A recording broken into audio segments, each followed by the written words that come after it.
Well, I think on the origination side, I think they really need to understand you need to work it from the end backwards. Okay. So even if you don't intend to sell a note, you probably need to structure it and look at it as if in the event that you do. Okay. Right. This is on the creating side, right? So you want to make sure you do it so you don't have to go have a fire sale and end up having to scratch a check to get out of the deal. That's number one. So you want to know, like, what would somebody, what would the indicative bid be on the note if it's created this way and it's underwritten from the RMLO and everything's stacked correctly. You need to know what the market will bear if you're going to create. That's my opinion. Okay. On the note buying side, it gets back to, what's your propensity for risk? Okay. Because everybody has a different definition of risk. And some people, and a lot of people have a different opinion on what a solid return is. Okay. Yeah.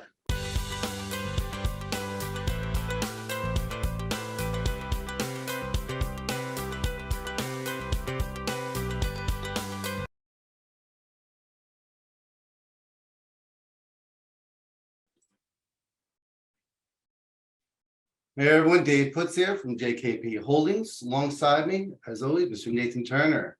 Hello, hello. Hello. It's been a crazy time. New Year's has approached us and we're starting out 2023 in a little bit different way. I think a lot of our angles have changed. After the last month or so, we've been talking to a lot of different investors, different people inside the space, because we've been used to bank originated notes. Yeah, it's again, one of the cool things about this business is it's pretty easy to pivot. You can go from one thing to the next. There's so many different ways you can tackle notes that it allows you to kind of change directions fairly quickly. And there are so many different directions you can go that it just gives you all kinds of opportunities, all kinds of options. It's great. So, we got into this space years ago, and what we looked for was the opportunity to just invest and make money on our money. I spoke to Rhea last night about, landlording and, the struggles with that and how this is similar to landlording with the idea of passive income and fix and flipping and renting and stuff like that. And one thing we focused on in our 12 plus years doing this is been bank originated, clean, nice paper, and running on numbers. And I'm not sure how long ago we did a video with Tracy, and we found how large this other world is of note investing or actually creating notes. Yeah. And it's funny, because when I started notes, the beginning of my note career was creating notes back in Columbus, Ohio. And I actually really liked doing it. I stopped for a while because it was in 2012 and Dodd-Frank came into play and I couldn't find an RMLO. And so I knew that was a thing and I knew that was something that needed to happen, but I couldn't find one. So put that on pause, which was totally fine. Like I say, you can pivot pretty easily. Yeah. But now we're kind of finding our way back that direction and getting back into that seller finance world. Yeah, absolutely. And in the fact that when we hear this 30 billion originated, it's nuts. Yeah. I'm glad everyone's jumping in here. A billion, like not $1 billion of seller finance originated in 1 year. Yeah. So that's huge. So the opportunity there is massive. Yeah. When we talk about this stuff, we're all about numbers and whatnot. And what we're finding out, is that this world of seller finance doesn't have a good connection to the world of note buyers. And what we're realizing is that could we basically do this in a way that we can bridge a gap, basically fund them out and let them keep going, and they're happy to do that. So we have two groups of people joining us today. Unfortunately, Mark had an emergency, he couldn't come. But what we're finding is we're going to bring the note buyers together with these originators and sellers of originated notes and let them know you can sell a note, make a great return, and go do it again. Yeah. You don't need the bank. You don't need anyone else. You can come to us. We'll buy you out. Getting into wraps, getting into all the kind of things. And for these originators, we need to clarify to them, what kind of paper are you creating it? Are you doing it correctly? What are some of the gotchas that note buyers look for so you can refi out per se? And that's just it. You know, it takes me right back where when I first started originating paper, as I learned more, I learned how I was doing it all wrong. And I had to make all kinds of adjustments and fix a bunch of things. And we're kind of finding that now, like people that are in that same boat where not necessarily they're doing it wrong, but for our purposes as note investors, we focus on different things, and we need to have things lined up the right way in case of whatever, and just having clean paper that we can deal with for whatever it is we need to deal with it. Yeah. So when we got into this idea of originating notes, it was something I've never done before, right? And we're slowly learning what comes together with that so we can buy your paper. But what we want to lean on today is creating that paper, the legitimate paper, right? But also on the flip side, making sure your numbers are built well enough into that note that when we make an offer, we're not going to scare you away. Right? Yeah, exactly. So, like I said before, we unfortunately, Mark had something he had to come up with, but we do have Nick on here. Nick has been someone that has been around the space for a long time. Nick's been someone that I met years ago, didn't realize I did at a no conference. But it's amazing where the connections come back when we get on a phone call and you start talking about these things. We're in the same game as Nick is, which is really cool. And his group of people and his Facebook group and everything else, and us can build a huge bridge to connect everyone together, right? Do everything right over here. You can sell to us and refinance everything. So, Nick, I appreciate you jumping on this morning and spending some time with us. Awesome. And your knowledge and experience, not only for us, which we're going to learn today, but also for how to create the notes to sell. Right. Can you give us a background of how did you get into real estate? Yeah, well, now it's funny because now the cool thing is to listen to the old guys, right? So the old guys were around when this crap hit the fan in 2007, 2008. Yeah. I speak a lot, and I was at an event, and there's maybe 300 people in it, and I asked the question. I go, hey, who was around? Raise your hand if you were around doing real estate, not even notes, just real estate in 2007. And you could count on two hands the number of people. And I go, that's the problem, right? It's not that there's a problem with being in real estate, and there's a lot of things that I wish I had available then that I do now, but you don't know what you didn't get a chance to experience. I wish I could show you this picture. My dad sent me, this is hilarious. He sent me a clip. I got to read this to you because you guys will not believe this if I just said I don't want to mess this up. He sent me a clip from an article in the newspaper from 1982. CD rates. The yield was 14%. Holy cow! 14%. Can't make it up. I'm looking at it right here. Wow. Are you kidding me? He goes, that was when I didn't have any money. He goes, when it used to be 18%, he said. Yes. I go, people don't this is where I'm trying to get to right now, is that rates are not high, guys, right now. Nope. If you go back in history of time and you look at what mortgage rates have traditionally done, this is only high relative to what we've been experiencing literally the last 5 or 6 years. Because in 2007, 2008, rates were probably even a little bit higher than they are still even right now. So the reason why I bring all this up is because like you said earlier, you have to be able to make pivots and changes. So when I first I started out as a real estate investor. Okay. So I have the experience of being on the real estate side. And then I went to the dark side, which is what I call the notes, right? So the notes, I started a company in 2012 with my partner, John Montero, a company called Rylex Capital. Okay. And the whole point that we did, we built that business to sell, and not that we knew that we were going to sell it, but we knew that if we used and implemented best business practices, then it would benefit us regardless if we stayed in the deal or not. Well, fast forward to 2018, we actually end up, and this was a seller financing business. Okay. It was creating notes from scratch, buying properties, fixing them, selling them to owner finance buyers that were not traditional bank borrowers. And we end up building this huge seller financing business, wrote hundreds and hundreds and hundreds of notes. And we end up selling that business to literally 100-year-old federally chartered bank. Okay. So it was, I joke about it because it was like a 9-month proctology exam, because I mean, if there's anybody that has more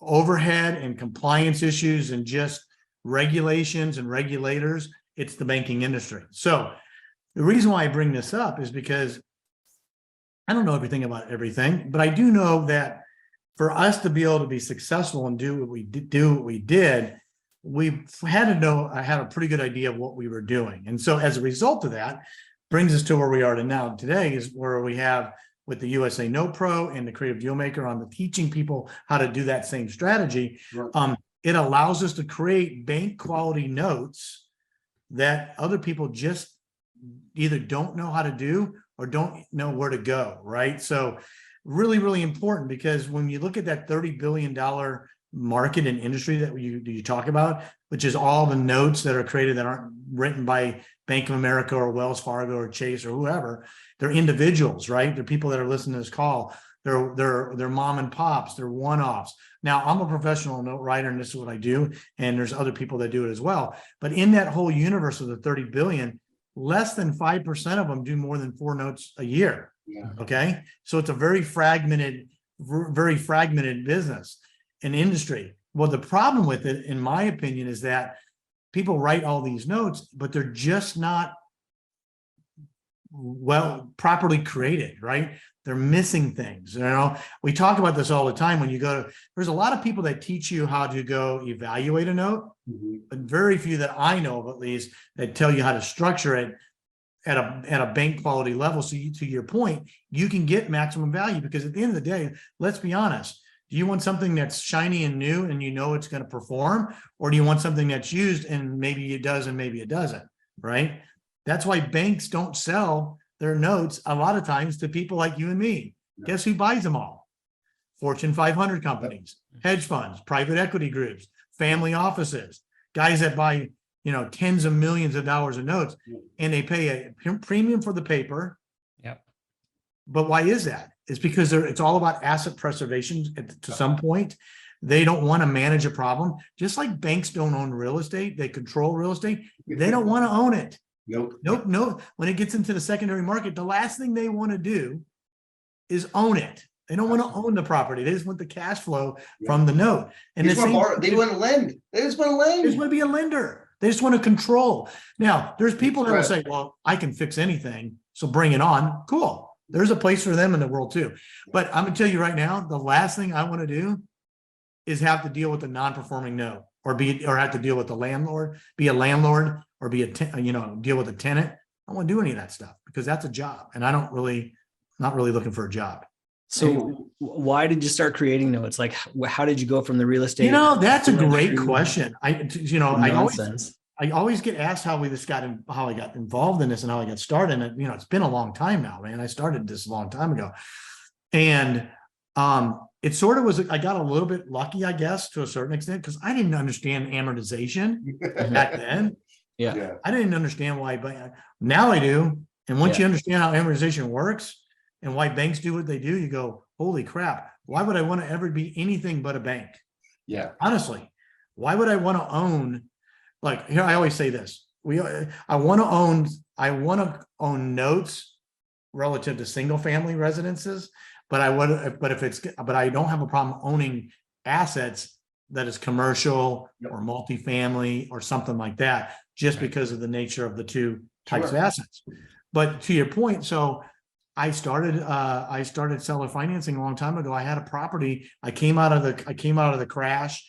I did everything wrong before. There wasn't education. There wasn't Zoom and Facebook Live and stuff like we're doing right now on YouTube to really educate people on how to prevent from making mistakes. That's why I'm so animate about doing things like this to help educate, because it's really the key to understanding what you can do, but also what you don't want to do. And I made a lot of mistakes. I didn't have REI clothes back then, didn't have education and like we have it today. And I had a property and I bought it, or I didn't buy it. They mailed to a list. I got a property that came in, and this was a long time ago, and it was a cheap property. I mean, super cheap. And the lady goes, I want to sell it. She goes, but there's a tenant in there, so please don't go disturb the tenants. I'm retiring from General Motors. I'm moving to Florida to be with near my grandkids. And I said, fine. So I drove by the house and I go, oh, that's what a $25,000 house looks like. Remember, this is a long time ago, right? You can't at a 25,000, is $100,000 house. It was a little 2-bedroom, 1-bath POS, 700 square foot house, and that's what you would see today. And this was in Dallas. It was what you'd see today at maybe $80,000, right? If you can even find an $80,000 house now. And so I was driving down the street and I saw a sign that said Vende Casa. I know Spanish to be dangerous. So I called him, I go, hey, I see you have a house for sale. Do you know anybody that might be interested in buying it? And so forth. So we went down that path, and, long story short is that we, found out that there was a lot of people out there that needed financing that could not go down to a bank and get a traditional bank loan. And now it's even more prevalent today than ever. Because here's another, fast fact, or whatever you want to call it. Talk about the $30 billion market. Yeah. But you know what else there is? About 60 to 70% of the population can't even go down and qualify for a bank loan. Right. Okay. So when you think about this, and this is what sort of drives me a little bananas, to be quite honest with you. If up to 65 to 70% of the market can't go down to Chase, Bank of America and get a bank loan, okay? And less than 5% of all properties available for sale are available through creative financing, you think that you'd have them lined up 100 deep to be able to get into that house, because you can provide them the ability to have home ownership when banks have told them no. So it really sort of baffles me when I see this poorly written paper and poorly underwritten buyers, because there's really no need for it. There's more demand for owner financing than there is for retail right now. And that's not going to change. The other thing I want to say about that is that people always there was always a negative connotation relative to seller financing for a long period of time. They thought it was stuff that a bank wouldn't lend on, for example. Yes, exactly. Or they thought that it was a bad buyer, but the numbers say otherwise. I mean, I think the average now for owner financing is like over $200,000. Amazing. It's amazing. So, but to your point, when we can get into this in here, the deal structuring is where the value comes in. Okay. People say that you make your money when you buy the asset. Well, that might be true in a traditional real estate model. Right. But in the note side, it's not that at all. It's how you structured the note. Yeah. How you stack the collateral file. Did you do a contract for deed versus a mortgage or deed of trust? Yeah. Okay. Is it in a judicial or non-judicial state? Are you servicing it? Yes. Did you use RMLO? All these little things are the important characteristics that add up to a premium note that like banks do. And I always say it, and then I'll let you guys continue on, is that what would a bank do? Correct. That's the first thing I asked the question. What would a bank do? Okay. Mm-hmm. Would a bank do a contract for deed? No. Why would you need? People could do contract for deeds all the time. And I'm not saying there's anything wrong with the contract for deed. Nope. I'm just saying banks don't do contract for deeds. Right. And why is that? Because they don't need to. And they don't want to own property. They're perfectly protected if they write the promissory note and everything correctly. They don't need. And if they underwrite the buyer correctly, they don't have to. They have a good borrower, right? I mean, seller financing does not equal bad borrowers. Okay, right. It just doesn't. It just means that they might not check all of the boxes that a traditional lender needs. Their DTI might be a little bit off, or they may have only been in. That's debt to income, by the way, for those who don't know. DTI is debt to income. Yeah, sorry. Their credit score might be not up to the minimum. There's another fun fact. Okay, I haven't seen the latest numbers. Yeah. But up until when I checked it the last, the average declined credit score was 708. Wow. Declined. Wow. The average. I mean, are you kidding me? Yeah, that's I mean, 708 is a good credit score. yeah. I mean, I'm just telling you, my credit score is not 708, but I manage credit. I use it. I leverage it. Yeah. It goes up 50 points, down 25, up 75. But that's just the way I use it to my advantage. So I can never go down and get a traditional bank loan. And I'm fine with that because I don't need to. I can do the things that we're talking So I about. think a lot of people, when they create these notes, they think from the borrower's point of view, and they try kind of, I need to get a borrower in place, and I write notes, originate, but they don't realize the other side of this space of, if things don't go right, how are you in a spot where you're not going to have a problem, right? If your borrower defaults, are you going to have a heartache going to foreclosure because maybe you originate too many loans for the year, or you didn't hire a licensed originator? Yeah. Maybe you didn't underwrite it at all because you did a land contract, not realizing that you need to underwrite land contracts if the borrower is still in the home. So when you use these kind of things, now underwriter, granted, if you're experienced, you can underwrite yourself. However, we do have Max, car underwriter, in the back end here, off camera, but you have to understand that when you originate these loans, everyone does this kind of stuff. But if you don't do it correctly, that's the first step for a note buyer to say, I'm out. Well, look, and to that point, and they might not say they're out, but it's going to cost you in the discount, Yes. right? And here's what people don't understand. When you give up that discount, you never get it back. Yeah. It's gone forever. And if you understand amortization, you look at the effect of that discount inside of an amortization table, it's a hell of a lot more money than the hard number that's on top of it. Yeah. So one of the things that we do, and what I do, and what I didn't do in the beginning, is now we write first and second lien mortgages. Okay. And the reason why we do it is to what we're saying, because we're thinking of it from the note buyer's perspective. And what are the main things that a note buyer is looking for when they analyze a note to buy, right? What are the So you top? mentioned discount. I want to, for those who may not know what that means. So discount is there's a balance of the loan, either at origination or current balance, and we're going to pay less for that. I give the example like a lottery, right? When a lottery is $1 billion, you don't get $1 billion, you get $500 million, right? So you're going to get a discount based on the unpaid balance because of the fact that you're getting money now versus later. So the discount off of what the balance. So you have time value money. That's one, but there's other things too, right? There's how what is the states? There's the risk. interest rate. We're gonna get into all that, but we want to start first off originating good paper, solid paper, right? Writing a piece of paper on writing on a napkin what the terms are for a borrower doesn't always equate to a good, solid, sellable note. Not saying if you never sell it, it's not good, but if you default or you want to sell it, it's not clean paper. I would say that is probably the number one. So this is probably the number one thing that I see across the board more than anything, is that when people go and they want to create seller financing, okay, and they go to a title company, most of them still use a title company. Some do not. They do whatever. But what happens, they have somebody prepare their documents. Okay, their lender documents on their behalf. Okay. And, Maxim probably talked a little bit about this too. But when most do, they prepare the lender documents from a legal perspective. Right. Okay. So they can file it, they can record it, they can do everything from a legal thing. But let me tell you something. I could give two rips about the legal side of it if it doesn't meet the lender side of it, right? Because there's certain things that we need to have that they're written, like how is servicing addressed in your promissory notes? Okay. Yeah. Servicing is a lender, a title that you hire from a title company, an attorney that crafts it. Are they even going to ask you about servicing unless you tell them about it? Right? Mm-hmm. Probably not, because it's not a legal requirement.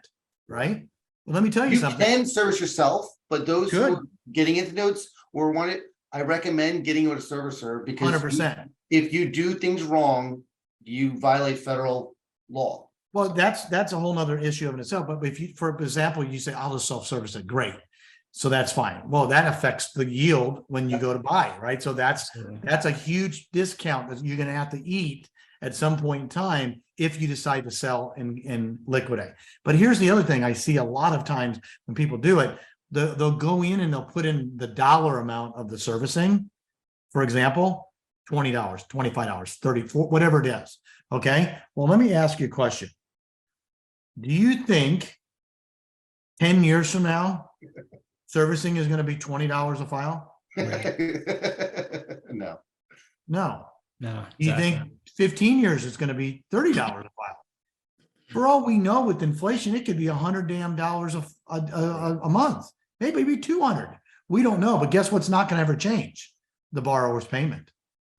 The borrower's payment will never change until it's paid in full, right? The principal, the amount of money that goes to principal versus interest, that will change, but the dollar amount will not change. Really, really critical to make sure that you're writing promissory notes, even for your own benefit, even if you don't say you want to sell, you got to write them the right thing. That's why we have the transaction management company to do all this stuff. So people don't, it's like gun safety. Okay.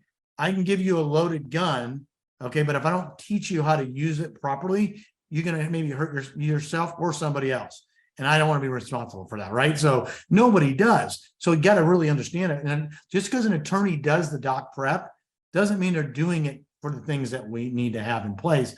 Super important, super critical, because that's going to have a tremendous impact on the value of the note when you go to sell it. Yeah, absolutely. Nathan, I know one thing we ran into recently is the servicing question. Yeah. For those people originating notes.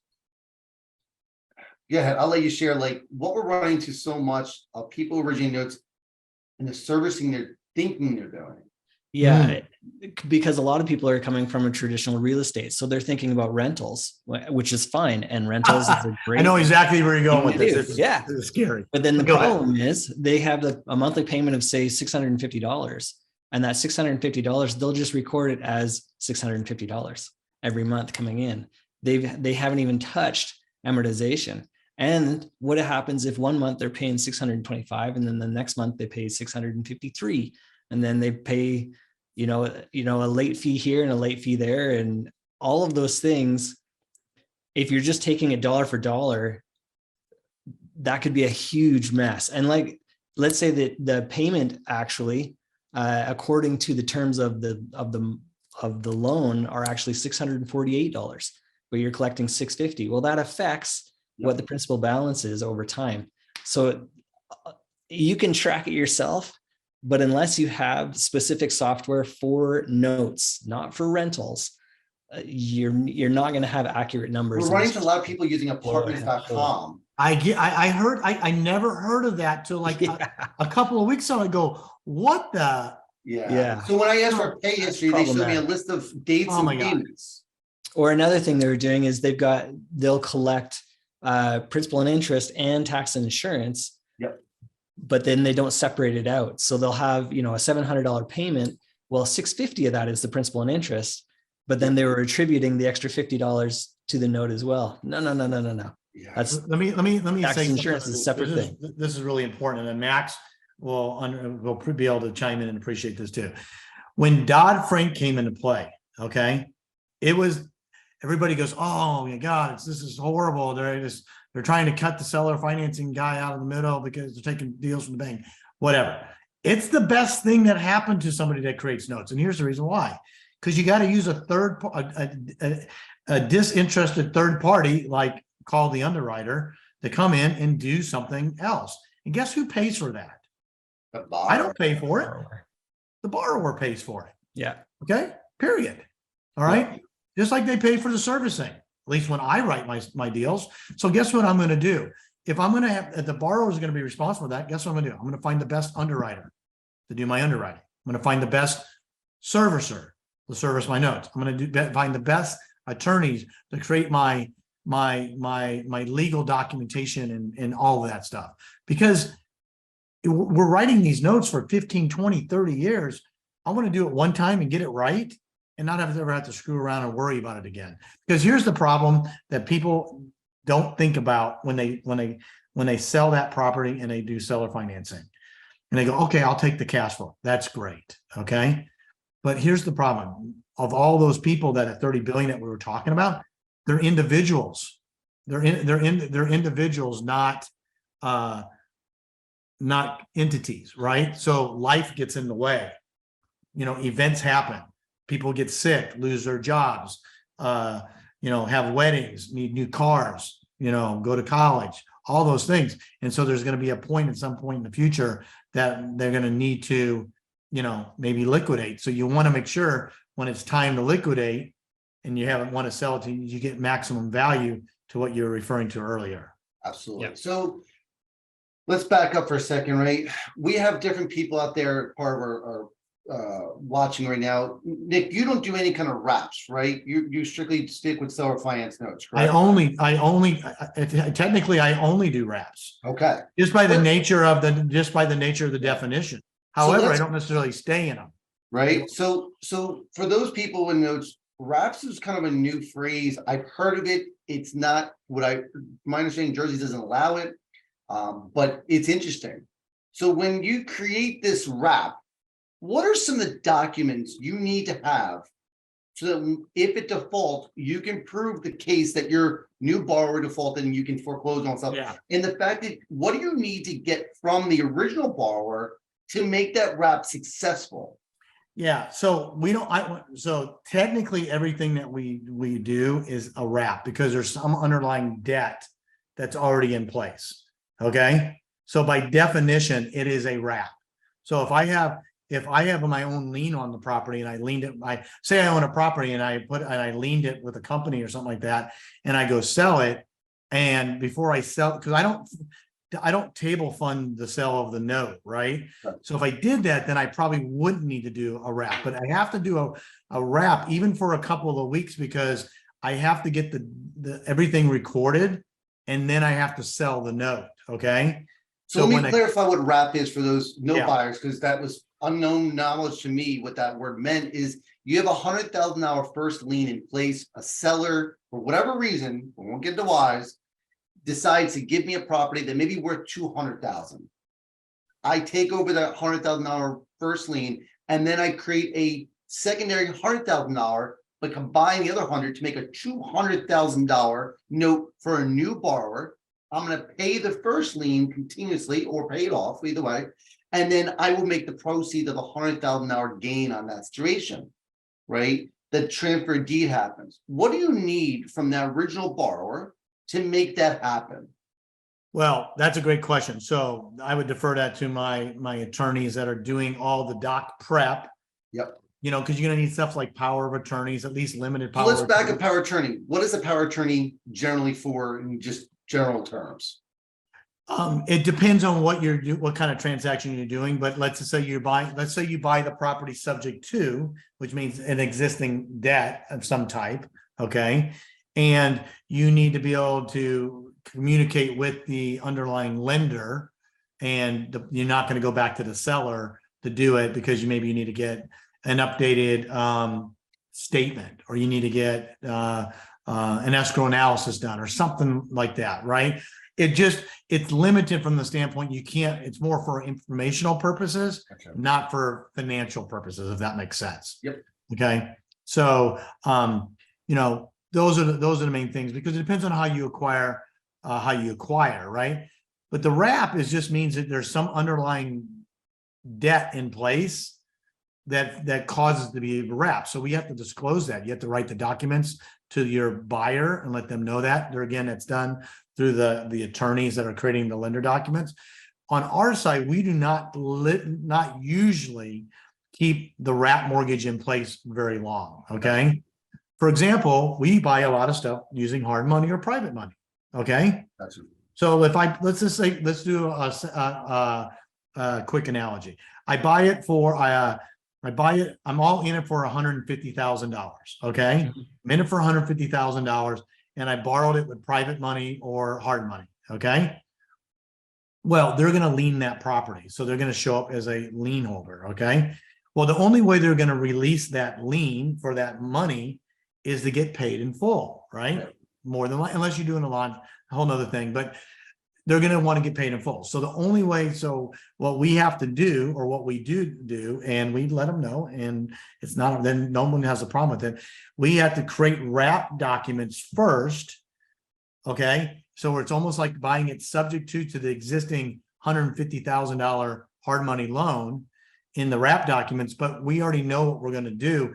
Once that note is created with our wrap buyer and it's recorded, then we can go and take the note, sell it.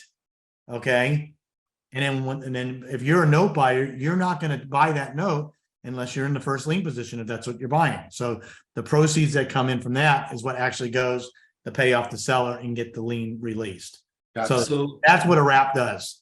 When you sell the note, you are paying off that It has to get paid off. underlying debt. Well, that's the only way I do it. Yeah. And We wouldn't do for it me, anyway. that's my preference. We just talked to somebody this week where they would keep that outstanding loan out there, which That's is what fine. some guys do that. Like, so Yeah. what we'll do sometimes, and I don't want to get off in the weeds on that, but if we get seller to say that seller carrying that to us, then we might do a what's called substitution of collateral, right? So it lets me go do whatever I want on the wrap side. And if I sell or do whatever, they just want to get the payments. A lot of people just want the payments. So we'll just continue to make payments and then replace it with some other type of, like property or asset that allows us to let them lien that, because they still want to have their money protected in a lien position. So, that's pretty high advanced stuff. I mean, for most people, the strategies of what I think where we're at right now, where I think the biggest bang for the buck is we deal with a lot of landlords, right? So there's a lot of landlords out there that are just getting tired of being a landlord. Yep. And so how do you take the landlord and convert them from being a landlord into a lien lord, right? How to control versus own. They want cash flow, but they don't want to be, dealing with tenants anymore. So this is the strategy you do, and you can structure, and they can stay as much of a part of the deal. Look, you don't have to sell 100% of the whole note, right? Or the whole transaction. You can create a first and a second, sell the first, keep the second, or you can sell a partial, right? I mean, you guys do both of that. But getting back to what I was saying before, when we talk about why we write a first lien and a second lien. So when I go to sell the first lien, and I have it written at a 70%, for example, investment to value versus a 90%, I don't have to discount it as much because the note buyer is in much more favorable risk position. Less risk position. I wanted to just, from what we've been told, correct us if we're wrong, what we're hearing is you need to get a power of attorney to allow the new subject to buyer to speak to the first lien and to pay off, get the payoff balance and things like that, and have the ability to speak to them, and then get a what was the other paperwork where you get a authorization to speak on their behalf. So I'm gonna put in our chat, by the way, the YouTube channel, so you guys can see the replay. What people are asking for. And I would say this: if you're going to start, because here's the way I look at it. I'm all about disclosure.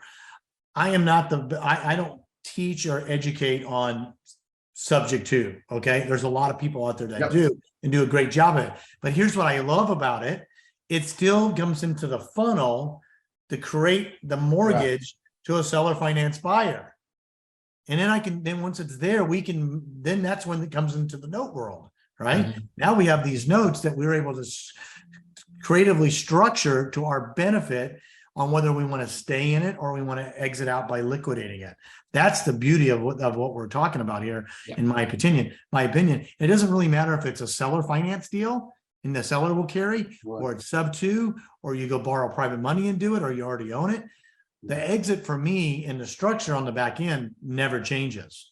There's some questions coming in. We're right now live on Facebook, LinkedIn, I think Twitter as well. So, so one of the questions came in was from Cindy.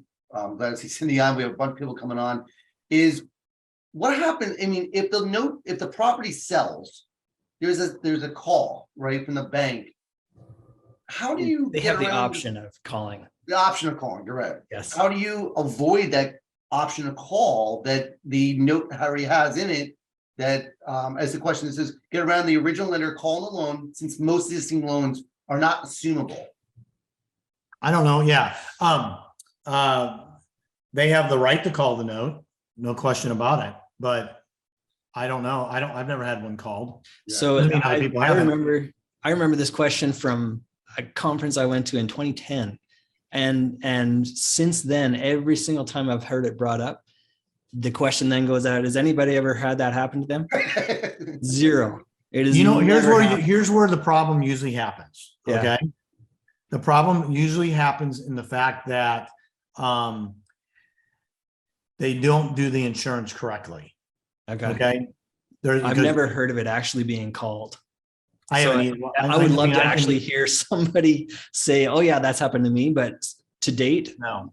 Nobody I've ever talked to has ever. I don't think there's any. I don't know of anything. It's but like the idea of the IRS has a deadline after foreclosure to redeem the property. Exactly. But they don't. Never heard of it happening. No.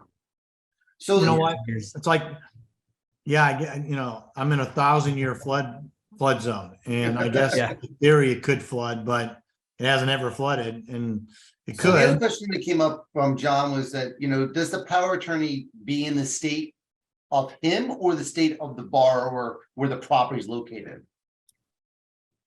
That's going to be I wouldn't even attempt to answer that, because there's like, our attorneys will create all that documentation relative to that type of transaction. So if you're trying to acquire something with a sub 2, and you want to close on it, then there's a whole set of documents specific for that type of acquisition that we just utilize, that's been created by, legal counsel that tells that has you do it. I would never go and try to do any of that on my own, and I wouldn't trust so do it. And every state's different.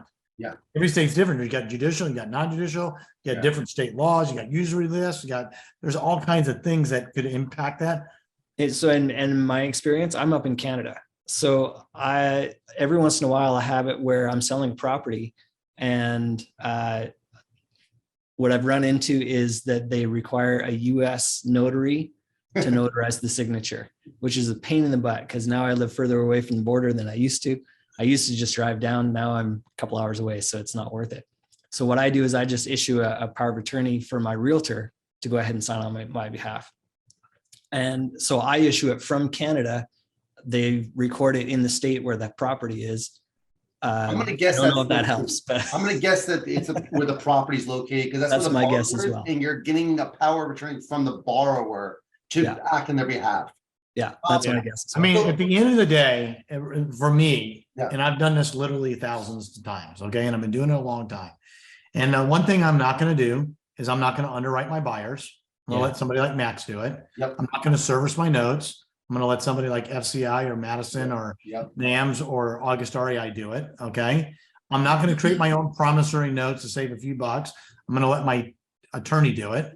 And I'm just going to do it that way. And I'm going to build the deal. I'm going to make the deal work under those constraints, or I'm not going to do it. I do that. I'm the stupidest man in the room. You guys do all the professional work. I'll run numbers. There's no reason to make it any more difficult than that. It just isn't, Let's switch gears here, right? Yeah. We created this note. We have our power of attorney for wraps, and we have our idea. We're going to use a servicer because it makes sense, right? So we're going to talk about how to sell this note for the top dollar. What are the things that the originator, who may be originating notes now, doing that may be incorrect, right? And or can add on to a note to make it worth the most amount of money to be able to sell it tomorrow and not be surprised when they get a quote from us and going, holy goodness. Maybe let's start with just terms. What kind of terms would be? Right. Well, that's a great question. I think the terms is probably, the terms of the deal is probably one of the biggest things, because look, you guys are note buyers. Let's look at it from the note buyer's perspective and work it backwards. What's probably the number one thing that you're looking for relative to buying a note? Property, right? The property itself. And my return. Look at the asset. That's number one. I have the collateral file. Yeah. Right. I have the numbers. Right. Yep. Yeah. So that's my return. Yeah. What's your return? Right. Yeah. So your yield. Right. So if you are in, let's just say you're trying to get a 10% yield. Okay. Well, and you're trying to buy a note from somebody. I don't care how good the collateral file is. I don't care if the borrower's got an 800 credit score and it's at a 50% LTV and a 40% ITV. You're not taking a 3% yield. Am I correct? That's correct. Never So on a let's- million years. So No. let's talk about things that we don't care about as note buyers. We talked about the last webinar in December. I don't care the borrower is a local handyman. Don't care. I don't care that I don't. when the borrower defaulted, what happened. I don't care. Right? I don't. care how you found the deal. I don't care what kind of fridge you rehab the property with. Yeah. Right? There's numbers that go into our world, right? And the note encompasses the 5 big numbers, right? We have our balance of our loan, we have our interest rate, we have our term, we have our P&I, and a balloon if there's anything, right? And how you stagger that. If you have a balloon in 2 months or 24 months or whatever, it's a mathematical equation to equal out my yield or IRR number. So when we say terms, that's what we're talking about, those big 5 numbers. Yeah. And So those are paramount. interest rates above it. obviously super important when you write the note, because what Yeah. we're seeing, you'll see in this now, okay? I would never write an interest rate that low, right? Nope, And here's can't. the reason, because rates were historically low a couple years ago, 3.5%. So a lot of seller financing guys go, well, you know what? The bank's at 3, I'll be smarter than the bank, I'll write it at 4. Yeah. Well, what is that getting you now? 50 cents on the dollar if you're lucky? Yeah. Yeah. Maybe not even, right? Maybe 30%, 30 cents on the dollar. So that's one. I mean, I think that's probably the biggest. Yes. I mean, obviously the borrower file is important, yes. but I think and I think the other challenge that a lot of people don't really take into consideration, there's a big difference between what you sell it for and what the value of the property is. Yes. Okay. Oh yeah. And a lot of times that we see people, because they are offering seller financing, they want to sell it at a premium. Okay. So the house is worth 200,000. So they want to sell it for 220. Okay. Now, I have no issue selling it for 220 if it's worth 200. If that's what the agreement is. But you got to understand that when the note buyer is going to go look at that asset to buy, they're going to base it on the $200,000 because that's their risk level, right? So you have to be able to adjust it accordingly to your point and figure out what that discount potentially is going to look like. Now, if you're going to stay in the deal and you can get it, cool. You know, here's another thing you can do. What's that? I'm sorry. We compare similar to rentals, right? Yeah. Passively, a rental that's fully paying, right? The tenant's doing great. If you sold a tenant occupied property, paying occupied, most people pay based on the cash flow. We're doing the exact same idea. Same thing. We have a promissory note that we're going to get cash flow in, and we're basing it based on return. We may be getting private capital, we may not, but we want to guarantee an annual return for our dollars. And that's what we care about, the numbers. If it's performing or non-performing. Now, if you have a non-performing asset, that's where me and Ethan kind of grew up on, which is non-performing assets, because we were buying it so well priced and we can do all the foreclosure work. So if anyone out there has a owner finance note that's non-performing or in performing, I'll drop in a link in the chat or reach out to one of us afterwards through our the link I put in before, where you can ask us, hey, I have an asset that I'm looking to sell. What would you bid it at? But we're going over one of the key items to make that higher value. If you send me a loan that's written at 5%, good luck. Good luck. Yeah. The other thing I'm I think still willing to buy it, but the discount's going to be big, and you may Yeah. not like that. well, and the So- discount might be so big it Okay. becomes a loss, not a deal for the seller of the note, right? And I Yeah. think the other big part of this thing, at least it is for me, I don't know, because of all the notes that we've created, who the note buyers have been, is the underwriting of the buyer, right? And I don't mean it necessarily from, you know, the fact that they got a 700 credit score versus a 600 credit score. I'm talking about all the documentation, the stuff that Max is here. Maybe we let Max talk about how critical the RMLO underwriting process is, because for me, you know, when it's done correctly, there might be 35 disclosures in this package. Okay. You got the Patriot Act. I mean, Max can probably talk about these disclosures. Are they important to me? Not really, but they must be important to somebody. Otherwise, they wouldn't have you doing them, right? Yeah. If you go to Bank of America and you go apply for a loan for a mortgage, guess what you're going to have? You're going to sign probably 60 different times on that loan package. Why is that? Okay. It's disclosure. Right. And, you know, so we have to be able to take that into consideration. It and it gives people that are looking at a snapshot and taking a picture of the note and looking into what degree of probability will this loan perform, right? That's one of the things that we're looking at. And as a result of that, when you see a file that's stacked with 600 pages and has 72 signatures on the from the borrower, and you see another file that's written on a napkin, and they say that the borrower pays them every first of the month in $100 bills, okay?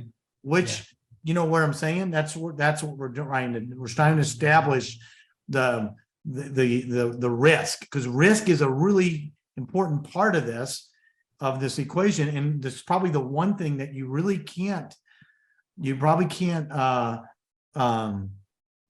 put a dollar value on, right? When you can't, it's hard to monetize or how to Before we let Max jump in here too. Yeah, let's talk about RMLO.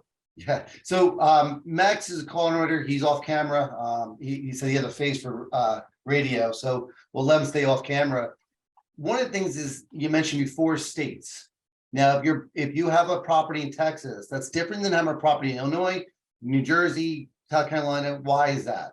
If it defaults, it goes through a legal process called foreclosure, which allows me to get a property back because it's secured by the note.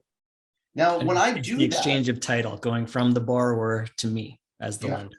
So I'm going to take the property back because I have a secured note. When I do that, what happens there is each state is ran differently, right? Texas, you can do it very quickly, less than 90 days. Where in New Jersey and Ohio, you're looking at over a year. So my pricing also has a timeline on it. I can return my capital in 90 days or 18 months. Yeah. So I'm going to price it with that risk level of saying, what do I get annually? In Texas, I may be able to do it 4 times in a year. So I can buy that at a much higher discount, knowing the fact my money will come back quicker, right? If it's not performing. Now, Jersey, I have to 18 months. I have to discount even more because it may take me 18 months plus all the property taxes included.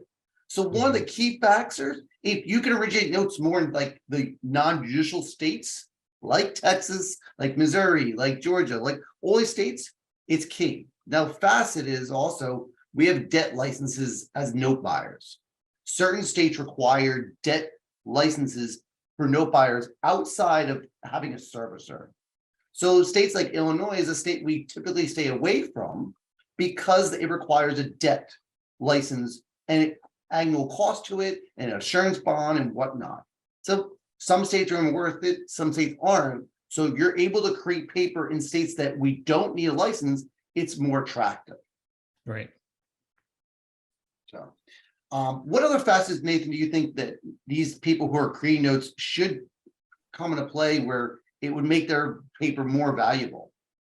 The biggest one is that interest rate. And as much as we talk about, charging a higher interest rate. So in the creation of that paper where you say, okay, I'm going to sell you this property for, 150,000, 200,000, whatever the number is, where I found the most success in making it the most attractive is high interest rate.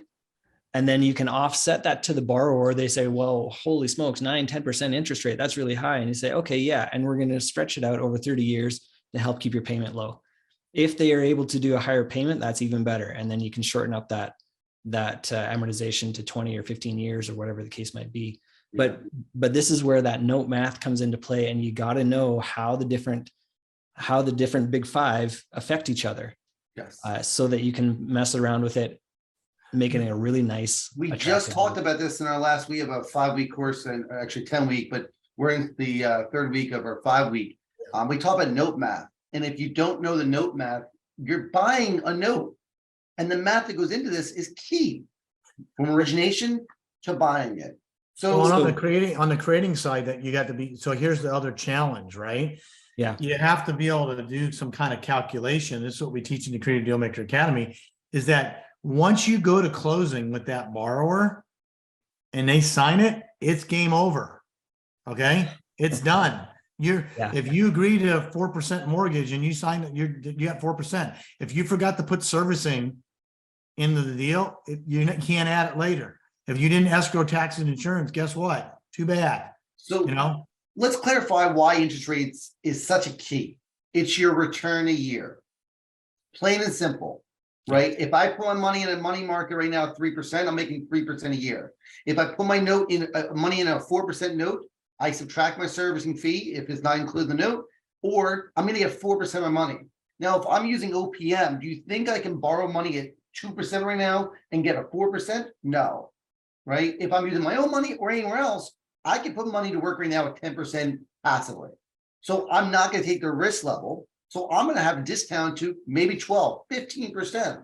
So if you write a 4% return a year, and I'm going to bid it at say 15, you have to understand the note math changes. The interest rate goes from a 4 to a 15, and watch what happens to the PV, your balance of loan. That's my purchase price. Yeah, That's how it drives it down. It's massive. Yes. And you can, technically you can change whatever you signed on closing day. You can change that later, but it's probably going to be a pretty tough sell. If you've got your You can surely locked in change it if you at can get 4%, agree to a yeah, you loan can go and mod. try to modify, but you're going to say, okay, so just kidding, you're not going to pay 4% anymore. Now you're going to pay 8%. That's So- going to be a really tough sell. So what we teach and what we try to show inside Career View Maker is that, let's just say, instead of writing one note, Mhm. we break it down and write two. Okay, instead of Yes. writing, So instead of let's getting get into 10 that in a second. Someone mentioned a comment about creating notes. I want to ask you before we get to 80-20 rule. People write this thing idea of putting 10% down. So how does 10% down affect a note buyer? Right? It's a warm, fuzzy feeling, but it doesn't go into my math at all. Mhm. Right? Because if it's underwritten correctly, I know the borrower can do what it does. Max approved it. He says, listen, the borrower can pay it. I'm not so concerned. Now, do I look at it? I will look at it if they put $1 down or $1,000 down, 300,000. I'm gonna say, whoa, what happened here, right? But it doesn't mean as much. So the down payment really doesn't apply to me too much because the note math doesn't include that. So I see Drew put that he's writing a 9.5% note with 10% down and 30% AM. I'm going to tell you now that 9.5% note is too cheap. Yes. Right, Max. I know you're in the background. What's the kind of average from Paul the underwriter? He underwrites loans throughout the country. What is the average rate notes are being created at now that you've seen? Yeah, you bet. Well, you'll probably be unhappy to hear this, but they haven't in the last 2 years, they haven't escalated at the rate of inflation. It's When low.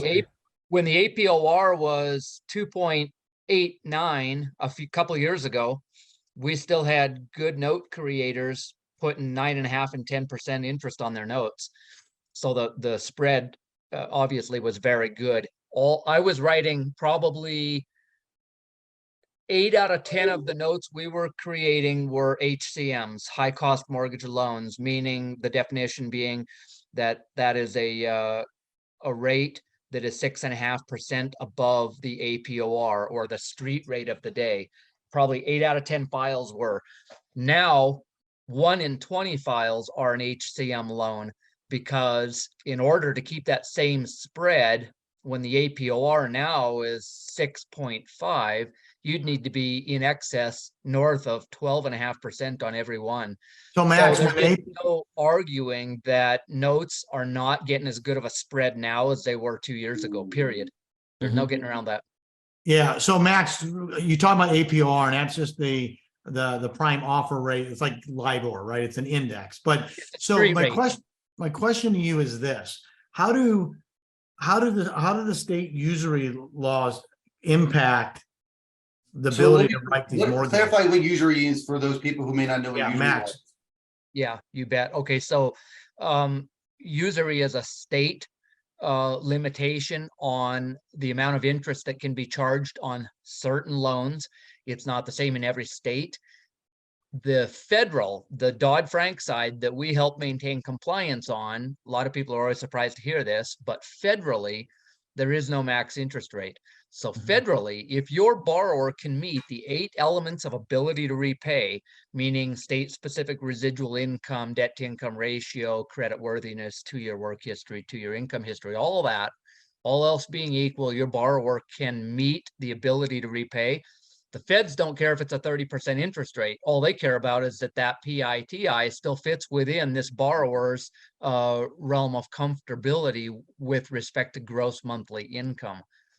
But then you enter the state-specific arena, and that's where the interest rate matters. And so I always try to tell people, when you're originating, you individually need to sit down with your team in your state. I'm not an expert in all 50 states. I'm the first to admit that. So the investor, that originator, needs to understand in the state that they're originating, are there any limiting factors to the interest rate, and then let that guide where they go from there. And unfortunately, there is a state or two that they're set so low that it doesn't really make it. Right now, you know, when the APOR was 2, then they could still write them at 8, and that was great. But there's a state or two out there right now that I can't imagine anybody wanting to write paper in, because you can't even hardly compete with a bank. So would you say 9.5 is average, just below average? Where should Not- people be kind of aiming at right now? Yeah, right now 9.5 to probably 11 is very average on stick built. Now I do a lot of mobile home work. I'm doing mobile homes up into 15. Wow. So mobile homes is a whole different matter though, and a lot of people don't want to touch them. So mobile homes tend to run a lot higher. But yeah, stick built home, real common now to see, you know, probably 10 and a quarter is probably pretty average right now.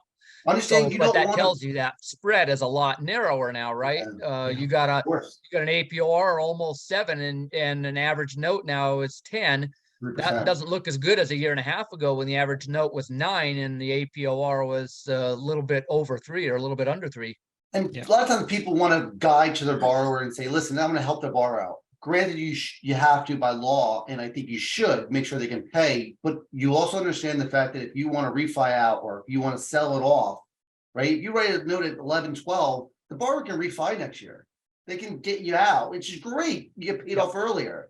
But if you're down at the 8s and 9s, get as high as you can without screwing the borrower over, because if you're looking to cash out, you need to do that, right? And without going over the I'll tell state you- usury. I'll tell you Yes. what we do a lot of times, and just so anybody out there listening knows, if they bring something to me and want help with that, I do all the time a situation where we just basically back into the payment. And so a note creator will come to me and say, you know, what's the max that this person can afford? So I've structured a very general deal, but we haven't settled on an interest rate yet.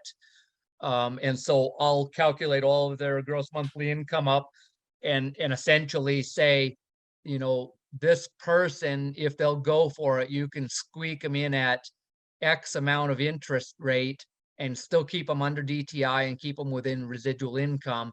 Anything more than that, then they'd have to bring more money down or lower loan amount or whatever. And so I kind of help them figure out what the max is that they can get. Correct. And one of the terms borrower is, still meets. but also the term is a big thing for us too, right?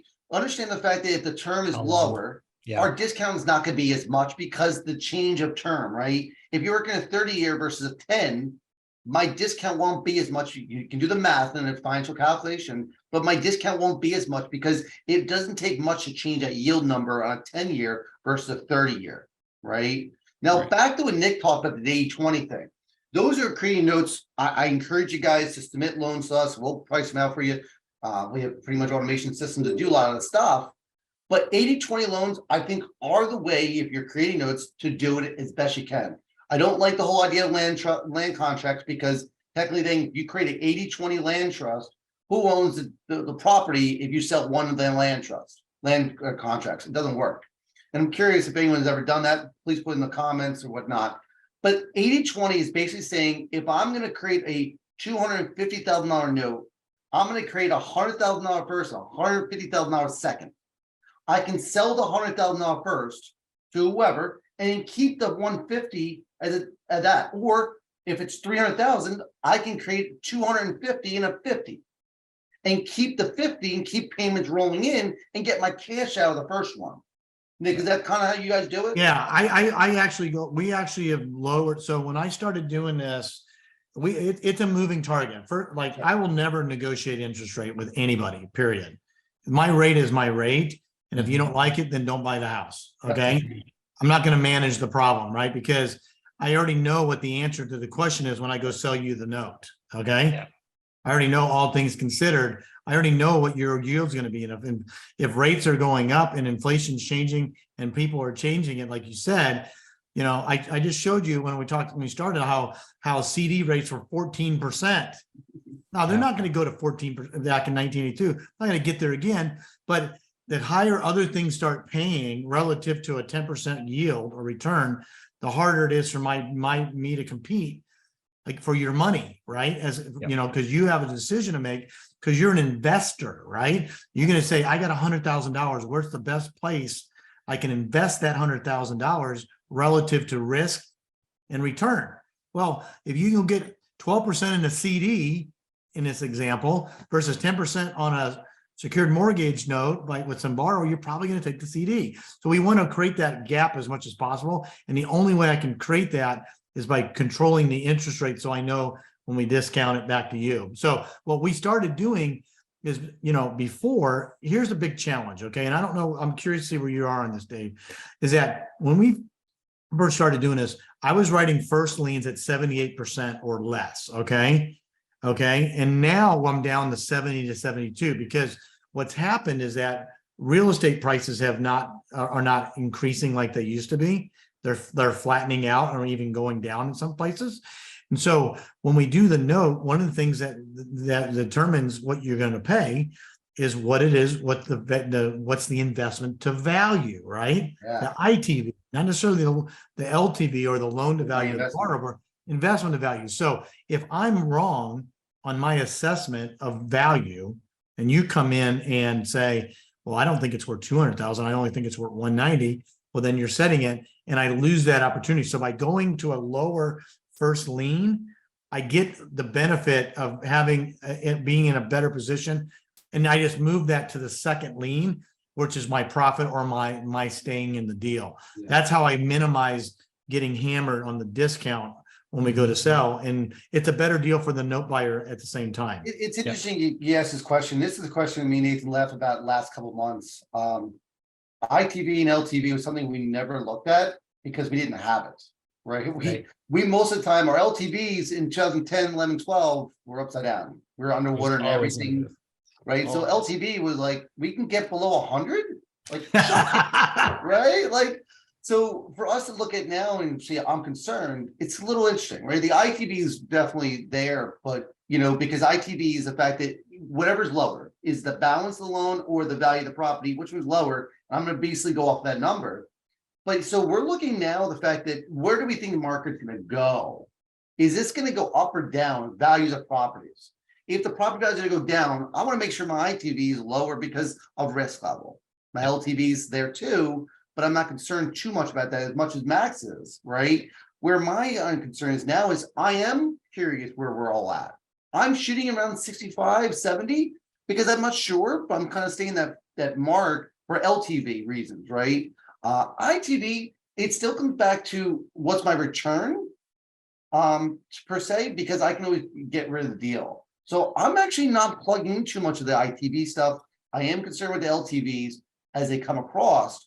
But I know the fact that the market's kind of flattening. I don't see a drop. It just stays on markets are extending, whatnot. Nathan, what's your thought about ITVs and LTV? Yeah, it's a weird one because, like you said, we used to deal with negative LTV all the time. That's all we ever saw. Yeah. So now when we're in a position now. Do banks write negative LTV loans? I'm just curious. No. Okay, I'm just making sure. Yeah.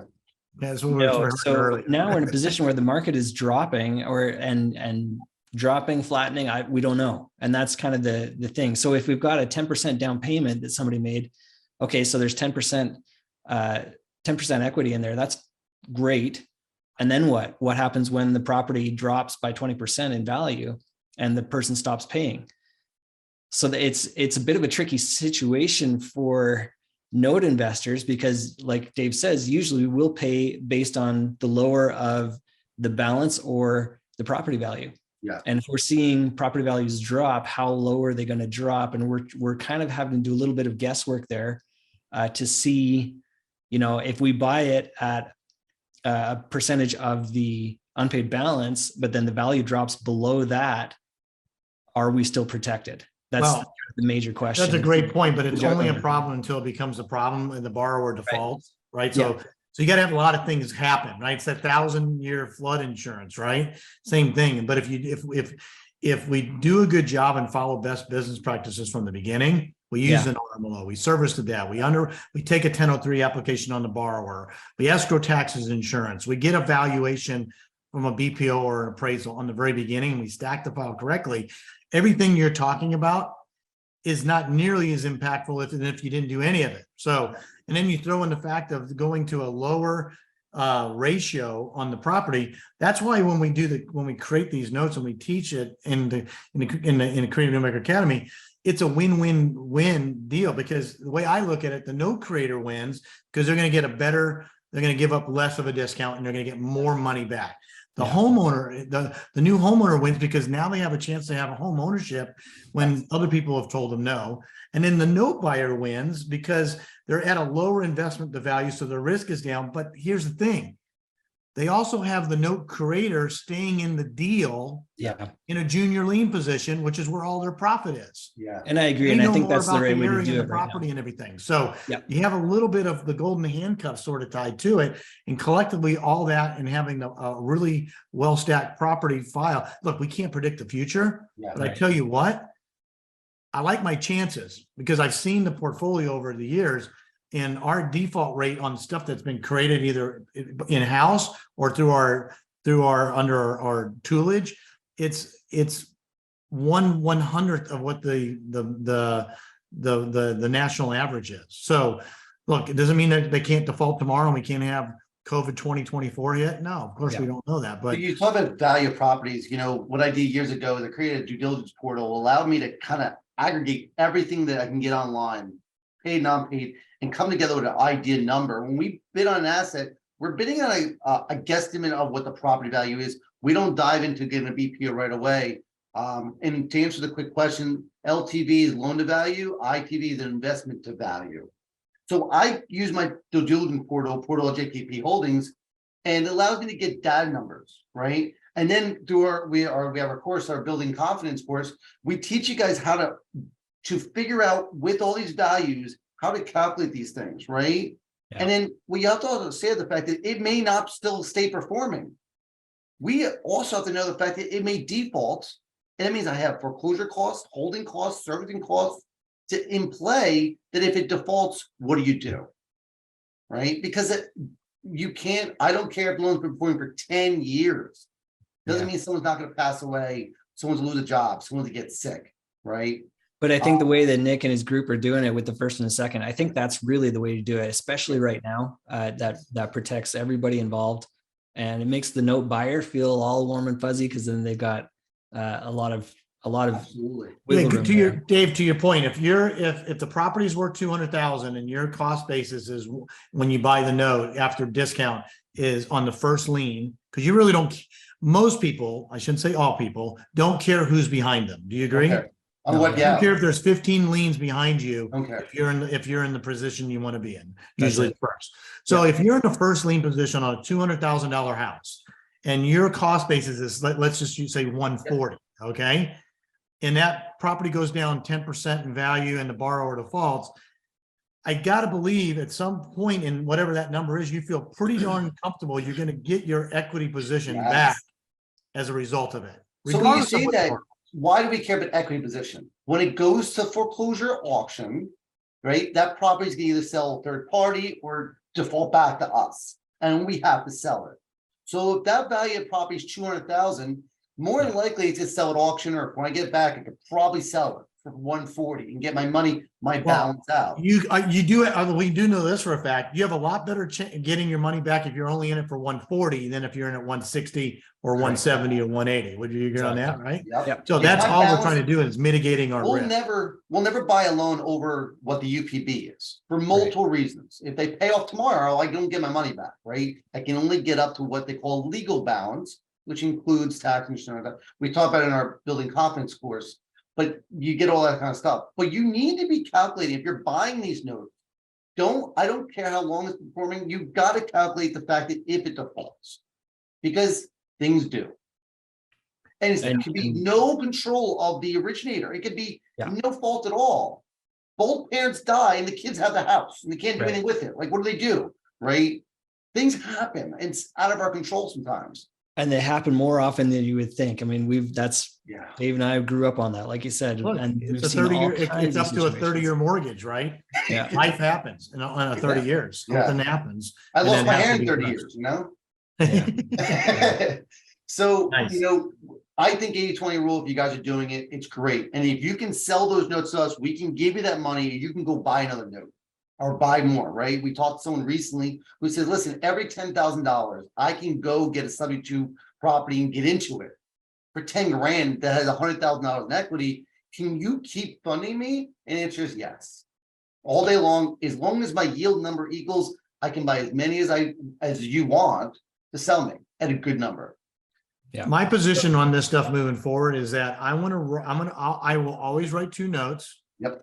And I want to write my first note at the lowest dollar amount I physically can write it at, that puts me in a position that I'm comfortable with from a cash position, right? Gotcha. So if I can write it at 52 cents on the dollar, if I can write if I sell it for $100,000 and I can afford to write it at $52,000, I'm going to write the first lien at $52,000 because that's just going to be a lot better for everybody involved. And plus, I get to stay in some of that deal as well in a junior lien position in the second note. And then I don't have to worry about as much on how somebody's going to be able to come in and, take that away. And most people Let me clarify. First and second liens has nothing to do with how much money the lien is worth. A first lien can be 20 and the second be 200. It's the order of the county records of recording, right? Great point. Taxes jump over it first, second. In fact, we're seeing a lot of first notes being smaller value than the second notes now because of the equity position that's happened because values on properties have gone up. Yeah, right. So the cost basis may only be $100,000. The property's worth 300 now.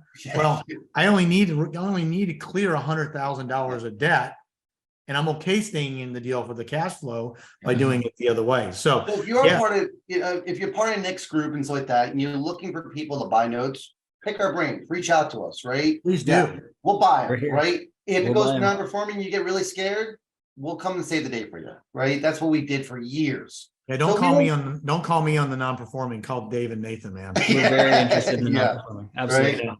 And if you're looking at partials, which we didn't get into this call, it's another option to do. We've had webinars on partials. We probably should do another one again soon.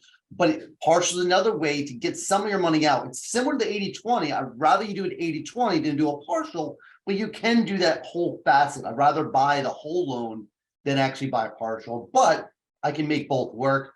Nathan's trying to figure out how he can make it work on his side.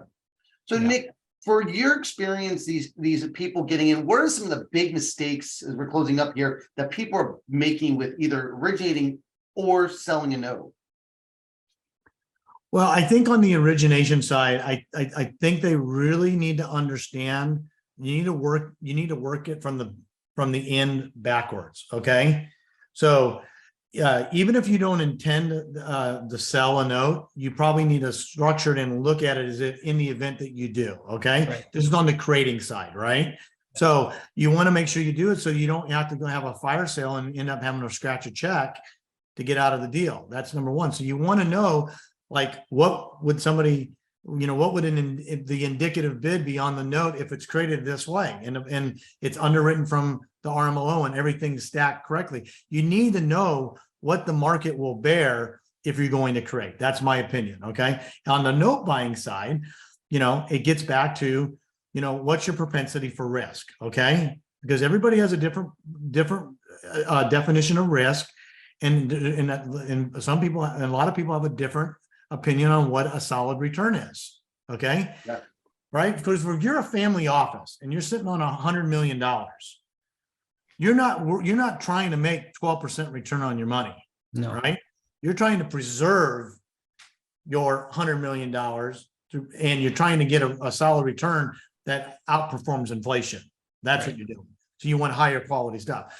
So it's really just, you have to understand really where you want to be in this and what, I'm older. I have a lot less chances to go back and fix do something over and over again. If I was 25 years old or something, I may have a different opinion on how to structure this stuff out, right? I might be a little bit more willing to take risk, take something that's a little bit on the edge of being a reperforming, non-performing judicial state note because I can get it at a thing. And I don't really care if I got to take it back because that's what I think is cool. And I'm happy to do that. I don't want to do that anymore. So I think those are the things. I don't know if that answered your question, but you just need you really need to whiteboard this out and think it through and not just say, hey, oh, that looks like a good note to go buy because I'm going to get a 10% return and it's down the street from where I live.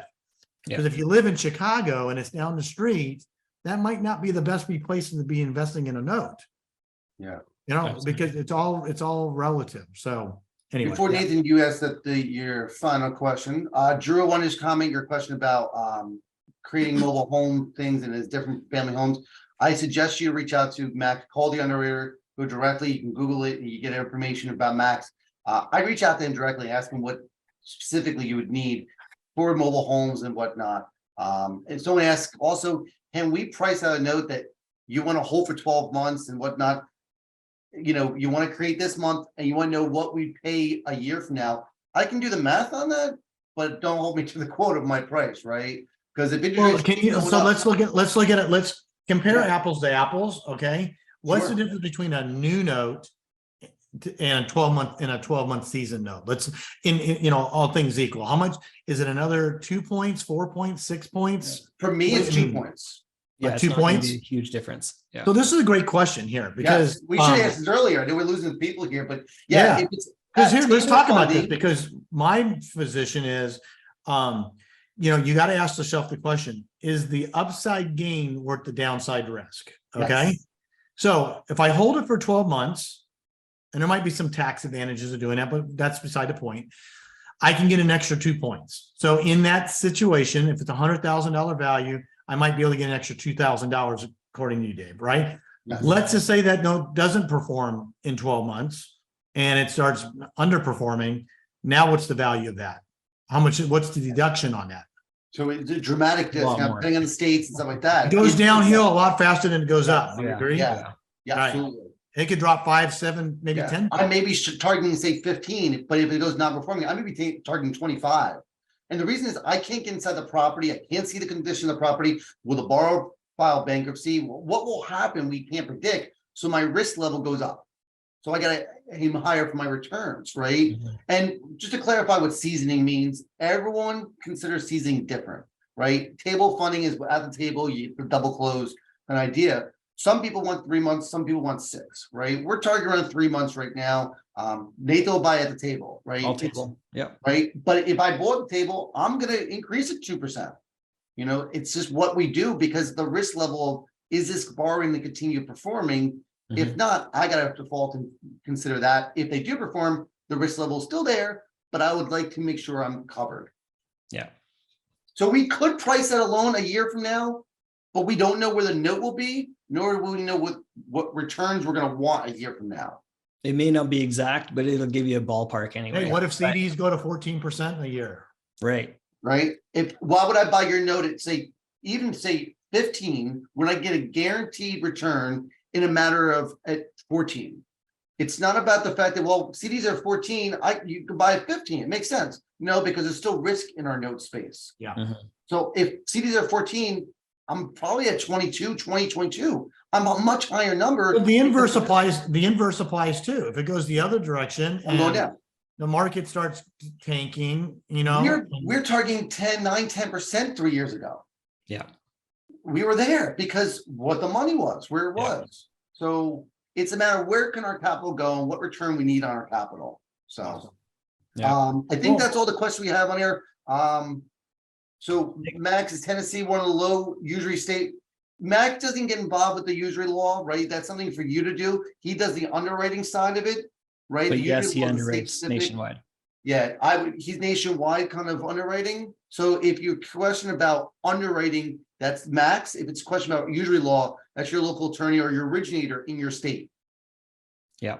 So So- Max doesn't originate. Max only underwrites. He's just an underwriter. Call the underwriter. That's him. Yes. Just so you guys know, just a quick point of clarification. We are doing full loan originations in 18 states, Okay, and we're adding more all the time. So to muddy the water a little bit, Okay. we will underwrite in all 50 states, and that's typically what we do. But because the demand has been so huge and continues to grow, we are offering full loan originations in 18 states. are and you hopefully- an MLO in those Continue. states or? Yes, yeah, me and an affiliate. So, Okay. So you correct. use it, you actually have an NMLS license to do that then? Correct. Yes, sir. Got it. So you are actually the lender of record on those transactions. We would do an assignment at closing to the seller. Correct. Gotcha. Yep. Fascinating. All right, good to know. Yeah, and we're adding more states all the time. So So one question, when you do that, then are you following traditional, for you to do that, does it have to check all the boxes as a traditional bank lender would have relative to the DTI credit score? well, know. they're understand that almost everything, 99% or better of all seller finance notes are non-QM. And so we're following standard non-QM origination and underwriting Mhm. principles. So are they more flexible than Fannie and Freddie, who's selling to mortgage-backed securities that are very risk averse? Absolutely. These aren't QM loans. But with that said, they're still compliant, they're still legal. And so, yes, it's not the Wild West. We have a metric that we follow to make sure that you guys are safe with the paper that we're helping you generate. But thank God it's a lot more relaxed than what Fannie and Freddie lenders are having to go through, right? Which is why if you're under a 720 now, they just draw a line in the sand and they only pick their low hanging fruit and they leave the rest for seller finance. So it's Because- 720 now, it's up to 720 now. Wow, that's- Well, that seems to be, because think about it. I mean, if you were trying to meet the Wall Street mortgage-backed security, that's a pretty high bar. And so the easiest way to do it is just draw a line in the sand and don't even mess with anybody that won't easily fit over that bar every time. Nice. So some people are asking some general questions. Be sure to reach out to call the underwriter, where he's licensed and all that good stuff. So I would definitely reach out to Max, give him a yell, whatever, go on the website. And we can. Alltheunderwriter.com. Yeah. Yeah, and you can, if you guys aren't in our Creative Dealmaker, join the Facebook group. That's probably the best place to start. And it's just creative. If you go to groups in Facebook, it's just under Creative Dealmaker, and you can probably put something in the show notes, Dave, or whatever. Absolutely. Um, We'll put in the YouTube channel and stuff. And our you Facebook Put it all in page. there, and you reach out to Eric and myself. And We run this Yeah. webinar, different topics every couple weeks, every 2 weeks or so. So yeah, connect with all of us. We're all connecting each other. We're gonna make each other's life a whole lot easier. Go ahead, Nathan. I'll let you go ahead. Yeah, sure. So we've gone over time. So we like to kind of finish off with this and get your crystal ball. Where do you think the market's going? But we are over time. So let's try to keep it concise if we can, just for people listening in. Nick, where do you see the market going in the next 6 months? well, I think from the ability to create opportunities for homeowners that can't get bank financing is only going to get bigger. The seller carry market's gone from 20 billion to almost 30 billion in a very short period of time. And the average dollar value of these seller carries are, these properties are over $250,000 now. It's not like back in the day when it was a bunch of crappy houses that a bank wouldn't produce financing on. So it's just an easier path for most to do, but it's also a dangerous path if you don't integrate best business practices and use a transaction coordinator that knows how to do this, an underwriter that knows how to do it, or a servicer. You can really get yourself into a pickle. I don't necessarily mean legally, but I'm talking about from a valuation standpoint, because it'll make a huge difference when people like Dave and Nathan and even ourselves go to look at purchasing that note. Yeah, absolutely. And I agree. I think there's no slowing down of the seller finance. No. I think that we're going to see more and more and more of that. Yeah. So learn how Remember to do when it things right so go you can sell crazy? off a mortgage. Yes. We want to buy as much as you guys can produce. Let's put it that way, Absolutely. right? And Nick's doing it too. But you want to buy quality stuff, right? You don't want to buy a bunch of crap. Yeah, non-QM is something we don't get involved with, just because, it's spotty, but if it's a clean non-QM where it's like some stupid, we have no problem buying non-QM, which is non-qualified mortgages for those who don't know what that means. And I probably buy more than Dave. I'm a little bit more risk tolerant, and I'll look at that kind of stuff as well. Nice. All right, we're gonna tune off to the from the social medias. We're gonna finish up with Nick. Appreciate you, Nick, jumping on, allowing Thank you everyone much. to connect with us Appreciate it. and do everything we all do together. And hopefully we'll be doing more business with each other in the near future in 2023. All right. Awesome. Thanks, guys. Awesome. Thanks a lot.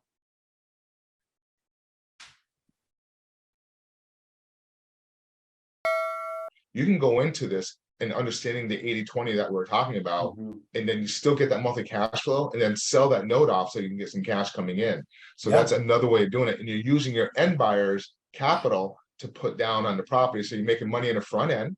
You're also, you can structure the note like we talked about, the 80-20, sell that note off, and then you still yourself can still get monthly cash flow coming in.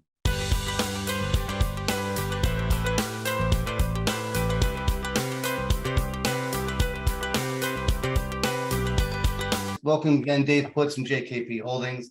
Alongside me, Mr. Nathan Turner. How are you? Very good. Very good. Take two. So I'm really excited that this week we just did a video last week, and we're doing a video this week. So if you missed our last week video, which was regarding hypothecations versus note partials for both buyers and note sellers, definitely tune into that our podcast. How's your week been turning out for you, Nathan? It's been good. Raising some money, buying some notes. Yeah, that's what it's all about. Yeah. Share in our pre-call, what we actually going on is I'm actually buying my first hypothecation, hopefully today. That's exciting. We're working some stuff out, and we're gonna see how it goes. It's been a little bumpy in the beginning, but I'm really excited about it, and I'll share more about that as we move forward. I'm sure that you guys will learn a lot about that deal as well as I have. And if you've done those kind of deals, we'd love for you to kind of put in the chat box and whatnot. Yes, this recording will be recorded. It will be on live. It will be on YouTube. It'll be on LinkedIn. Everything possible and everything else. So you're buying notes. What are you buying right now? What are you looking at? So I just got a tape of. Actually, I'll share with you later if you're interested, but I've got some loans, a whole bunch of seller finance loans, mostly bridge lending loans. So they're short term with payoff after 12 months, all in Georgia, which is already kind of a scary thing for us. However, they're all to, because they're bridge loans, they're all to companies. So that circumvents a whole bunch of the things that we're trying to avoid all the time and trying to work around. So interesting. Yeah. So I've got a tape of those that I'm looking at, and then some other seller finance notes in North Carolina. That guy that I met at Directed IRA Summit a couple of weeks ago that I was at. So really interesting stuff. There's seller financing. It's been around forever and ever. And you and I have been around notes for long enough. We've dealt with institutional for the longest time. We've been focusing on seller finance the last year or so. And the more we get into it, the more I realize that there's just a ton out there. And I think more recently, I would say in the last 12 months, there's been an upsurge of people that are doing it as a business, rather than just the mom and pops that have been around for eons. And we when we first got into this, we thought it was the mom and pops we were focused on, and we weren't sure about this stuff, but we're finding out rather quickly is that there's a lot of people doing this right and wrong, and that we want to take advantage of that as soon as possible, right? And I think one of the best ways we can do it is to understand that side of it. And we've been doing on a mission for 2023 is bridging the gap between the seller finance investors and creators and wrap note people that are joining our calls right now, and us note buyers. Because this bridge, I think, will give us plenty of inventory moving forward for the near future. We can do a ton of business together. I love the seller finance people, and I've done that in the past. I really appreciate the hustle, and I'm more than happy to let them do the hustling. Yeah, I'm more than happy to cash them out so they can turn around and do it again. absolutely. I think for most people, they don't realize why each side needs each other Yeah. and benefits from each other, right? You go out there as a seller finance creator, go find the house, subject to, wrap it, whatever you're gonna do, and now we're gonna cash you out, right? Yeah. And when we talked about last week with hypothecations, we're actually giving you a loan, right? We're actually gonna loan against your note and give you money where you're gonna handle the whole situation. We're not taking anything of it. You're just gonna keep working with our money and pay us on a monthly basis, and we'll move forward from there, which is similar to partials. Yeah. But you know, in your conference, we had the DME again. I'm gonna plug it. We have the videos on our website, DME 2023. Take a look at those videos because we had some really good speakers on both sides of this panel, giving some ideas and some understanding of what this note world is about on both edges, because it's key for everyone. Yeah. One of the goals was to bring together all the different facets of notes. So there are so many different ways that you can approach notes: seller finance, residential, commercial, first, seconds. I mean, there are dozens of different ways to approach it. Yeah. So that we're trying to do that and bring everyone together. And I think we did a pretty good job of that. And it's great to see all the different areas coming together and you know, talking together and learning from each other. Just this week, we're trying to close today. Hopefully we'll get everything situated, but it's really a guy who bought a loan, has a hard money lender for a short term and needs to cash him out. So we're solving his problem by giving him longer term money, and he's to keep going. He may pay us off early. We hope he doesn't, but if it does, it does. And for us, it really kind of helps clarify that this world of buying banknotes at 3%, 4%, 5%, we don't need to do that. We're not handcuffed to buy those kind of notes. I think it's huge for us. Yeah, it's huge. There's so many notes out there. We're trying to help those that are doing the seller finance do it properly and correctly. Yeah, and that's been a big mission of ours. So So you know, for those who are creating notes, this is for you as well as the note buyers. But we're doing is we're becoming that bridge for you guys, so you guys can build and create, originate, secure, and better notes, not just get money, put a person on a property, and be in a spot where you can lose everything in a matter of a few years. So what we've done since January is really connect with the leading people in the space of creative financing and really kind of network with them so that we can actually help them move forward and create notes, but also teach their tribe how to do it the best way possible. Yeah, so they can get the most money out of it. They can do it legally without having any, never having to look over their shoulders to see who's going to be bringing down all kinds of really heavy penalties.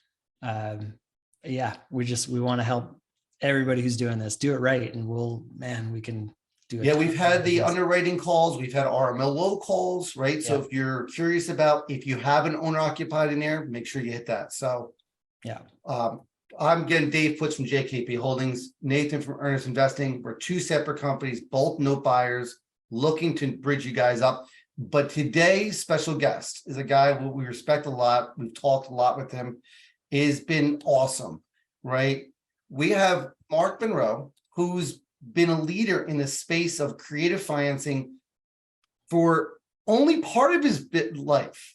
The other part was doing what we do and partially what he did. So, Mark, I'm really excited to have you come on today and just share with your group as well as us about creative owner financing. You're on mute there, Mark. Yep. There we go. Sorry about that. Thanks. Good. Well, thank you, gentlemen, for having me on. I appreciate it. We actually met about a month and a half ago, early June, up in Nashville, and I highly recommend anybody listening to go to the next event next year. It was a great networking event. You learned so much, but the networking is unbelievable at that event. So I'm looking forward to the event next year. You guys already have the date set or not yet? Yes, indeed. May 31st, June 1st. Back out in Nashville, same place. I know it's a good location. It's a lot of people wanted to go downtown. Downtown is just a little. too distracting. We're there to learn, first of all. We'll have fun at the same time. Yeah. It's only So- a bus, it's a quick bus ride, it's 20 minutes downtown, like, you know, and I think you guys had a bus from the hotel that took people right downtown, so if they wanted to do that, but it's convenient right near the airport too, so it works out really well. So I highly, highly, highly recommend Yes. anybody that's looking to get into the note buying, you know, especially in the seller financing game. It's going to open the door up for a lot of you guys that are out there originating, doing these seller financing and you're Mhm. holding paper, but then you have another whole world where you actually can turn around and sell your notes. In the beginning, a lot of people, when they come into doing seller financing, they're just structuring a note because they want to acquire it, and that's the first leg of what they're trying to accomplish. But then what you can do is you can turn around and sell that note and then learn different ways of structuring it. Because a lot of times you guys are out there structuring it, it's just as one note. But in fact, if you want to sell it, you structure it as two notes. You do like the 80-20, and then you try to get 20 or 25% down from the seller. So when you do that, Exciting. you're creating more value for yourself.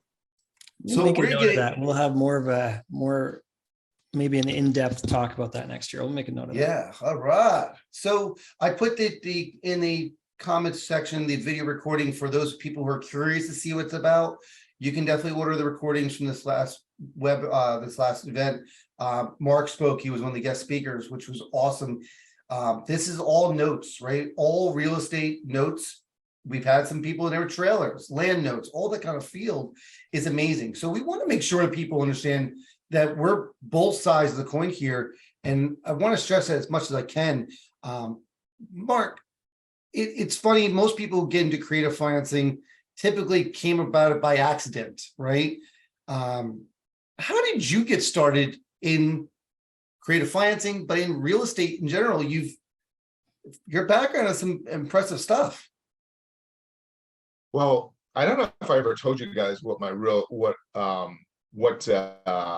how I got into this. My first one, I was like 19 years old, and I was in a small little town up in Vermont. And what happened was I did the Carlton Sheets book, you know, and I went and got these bandit signs and like, we buy homes. I put them up on the telephone pole. Meanwhile, I got in trouble because I didn't know the municipality. I was 19 years old. I didn't know any better. And I put about 20 through the area. So this guy called me up. He goes, "Hey, I got this mobile home for sale. It's worth 21,000. I want 18 for it." And I'm like, "I'm not interested in a mobile home." Calls me back another week. He goes, "Hey, you know, I got this mobile home. It's worth 21. I'll let it go for 15,000. I'm like, I'm really not interested. Calls me back like a week or two later, goes, "Hey, give me 12,000 for this mobile home." Then I'm thinking to myself, okay. But I started asking questions, said, "Do you own the land?" He goes, "No, I don't own the land." I'm like, I'm not interested. So he calls me back another month, goes, "Give me $6,000 for this mobile home. It's worth 21,000. Now I'm thinking to myself, okay, now there's a deal. But I'm like, I kept going to the same routine. I'm like, "Why do you got to sell?" He goes, "I don't live in it. I have lot rent due. I don't have the lot." I'm like, "I'm gonna be frank. I'm not interested in a mobile home, but I'll give you 3,000 for it." He goes, "Give me 4,000. I go, "No, I'll do $3,000. So he agreed to 3,000. So what I did is I hung up. I said, "I got to send somebody out, do the inspection. I got to go get a contract." We didn't have the internet, so I had to go to like, you know, Staples, you know, the store, and we had to get the carbon copy, you know, the contract. So I hung up the phone. I called the newspaper up. I put an ad, mobile home for sale, $25,000 with $3,000 down. Lady called me up. And she goes, "Hey, we loved it, we liked it." So I ended up doing a note. She gave me $3,000. I took that $3,000 and I ended up giving it to the seller. And I created a note at like 7.5 or 7 3/4 at like 7 years. So I was 19 years old. That was my car payment, my insurance payment for like 7 years while I was going to school. That was my first note deal. So anyways, so what happened was, then at that time, I kind of got out of doing that a little bit. I got sucked into the corporate world a little bit, and I got into real estate banking at the age of 24, 25. I ended up having a mortgage company up in the Washington, D.C. area, about 107 loan officers. So I had that for a few years, and that's where a lot of my clients were investors. So I became friends with them. I started seeing the different strategies, and just over the years, I just kind of evolved and really, I understand the note world and how to structure it and how to make it work. A lot of investors, you know, they try selling seller financing to sellers, and the sellers usually say no. But if you use your amortization schedule and show the seller how much money they're going to make 5, 7, 10 years down the road, I had one just recently with one of my students. The guy was in North Carolina. They tried selling it. They couldn't sell it. And they were okay. They're like, all right, we want 3 years.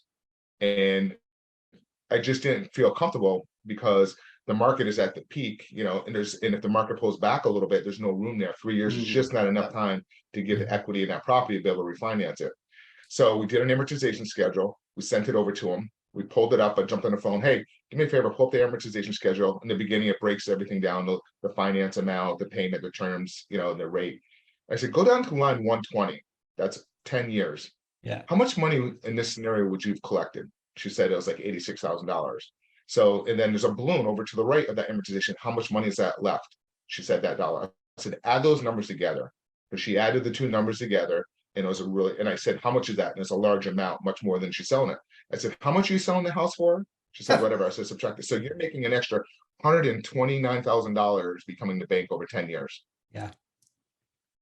Amazing. Yeah. It's powerful. It's really powerful. Yeah. And if you can hang on to it. Parts of it. Yeah. And not only do you make more money at the end, but then you've got regular cash flow in the meantime. Yeah.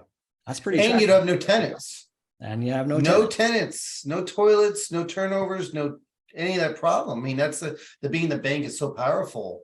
And if you sat there and you're able to raise some money and do that with borrowed money at 6-7%, look what happens then. Your return is astronomical. It's ridiculous. Yeah. So, this creative financing world is really interesting, but there's ways to do it wrong. What are some of the most common pitfalls your tribe sees that you see from those who are getting started, or the most common questions you're seeing with those people?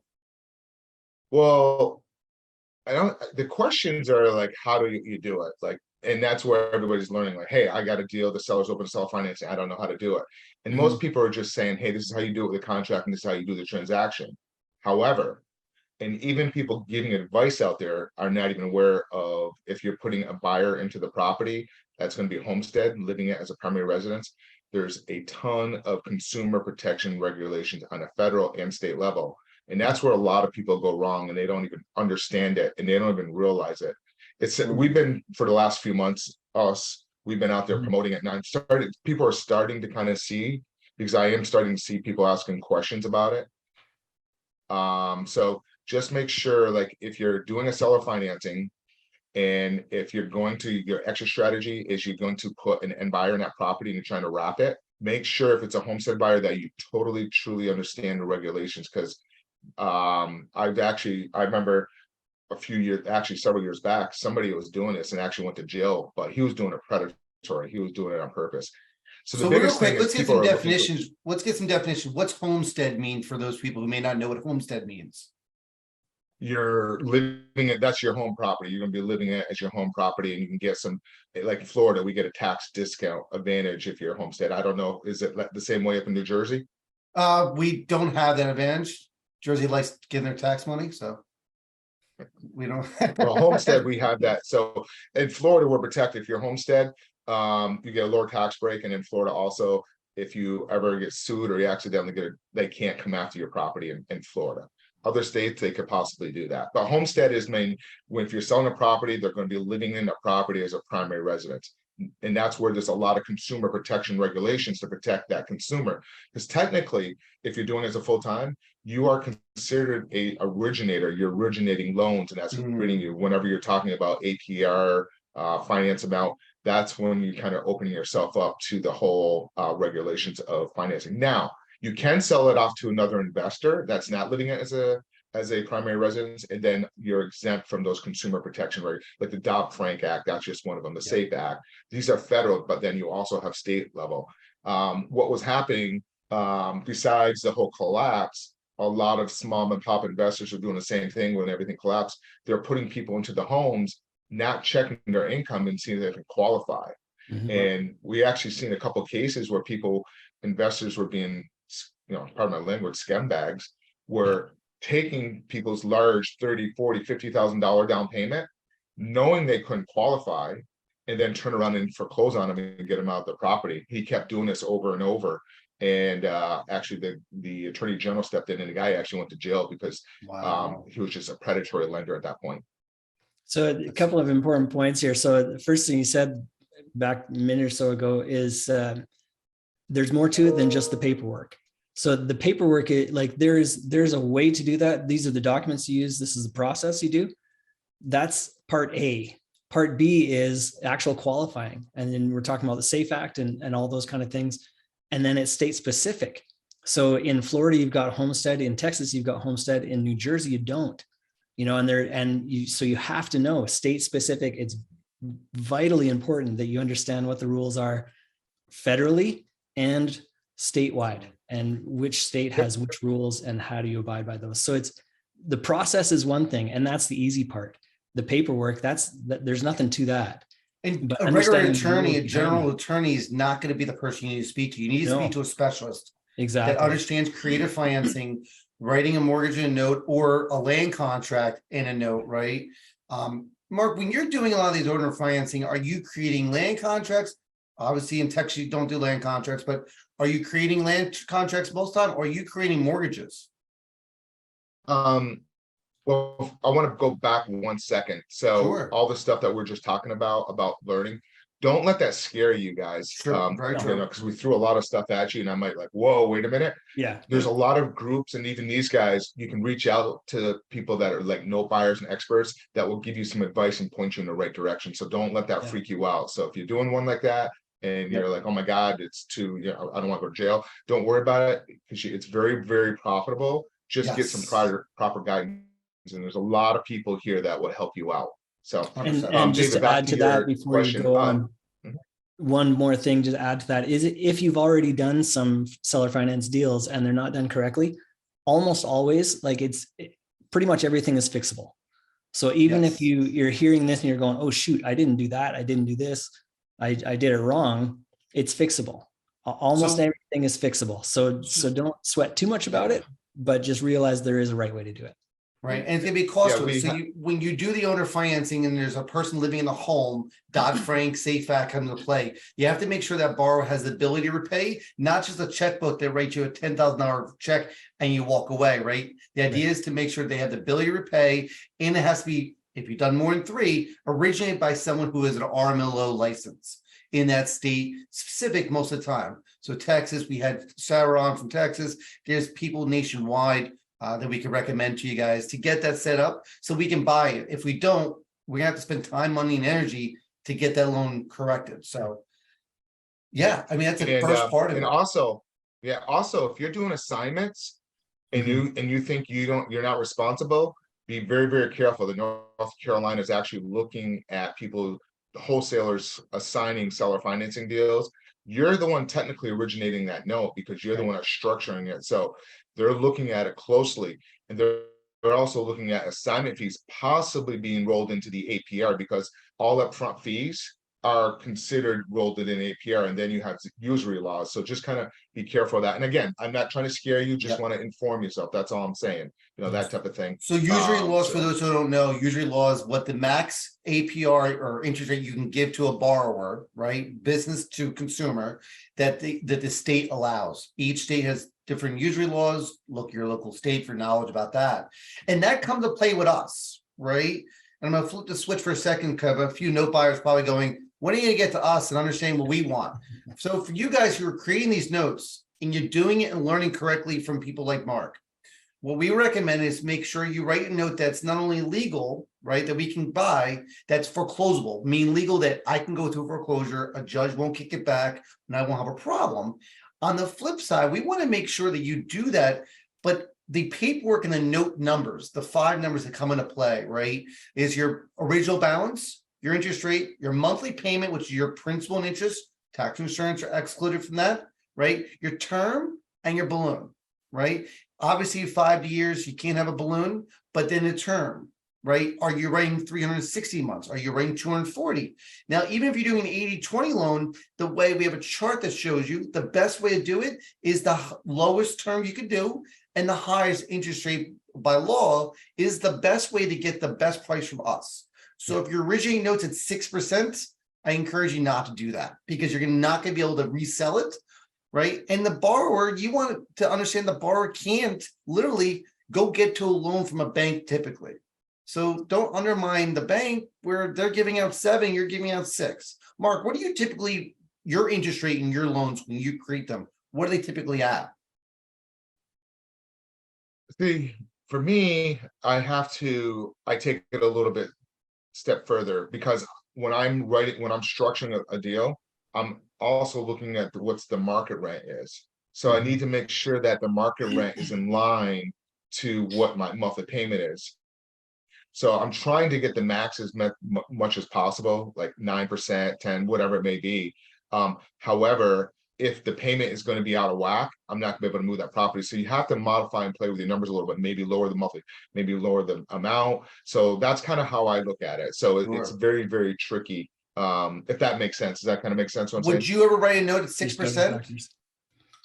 I hate to say it, but I have, because it was the only way the deal was gonna, but I knew I wasn't gonna sell that note. You know, That's the key. if I'm gonna sell it, yes. However, I had to do it at that rate because the monthly payments didn't match. So, like, for example, like Jacksonville is a market where if you're doing seller financing, the house prices went up so much and the market rents didn't go up enough to cover that. And that's the problem. So it's a market by market. So because the market rents didn't go up and the new prices of the new homes, you're almost, as an investor, there's not enough cash flow to be able to cover that, if that kind of makes sense. So because of that, I had to go a little bit lower. Actually, I had to go down to like 5.5 to make that deal work. You know, Wow. so that particular buyer, I mean, you can't get a rate at 5.5 nowadays. Yeah, You know, it's yeah. impossible. That's a good So deal. that's the only reason why I did that. It's just to Yeah. kind of make that the numbers were, but I'm still cash flowing because the underlying debt that I have on that one, because we did a wrap, was at 3.25 rate. So I had Yeah. enough cash flow spread there. And because I also shortened down the amortization schedule a little bit to kind of make sure my numbers work. So there's a lot of like playing around with numbers. So But if I'm selling a note, there's no way I'm going to make sure what the premium is. And that's why, you know, we talked in the beginning of this, you know, when you're doing the 80-20, you can do that and make sure if you plan on selling that note in the secondary market, Yep. going into it, you kind of know where your rate needs to be able to sell that into the secondary market. perfect. So we've kind of talked about it a little bit.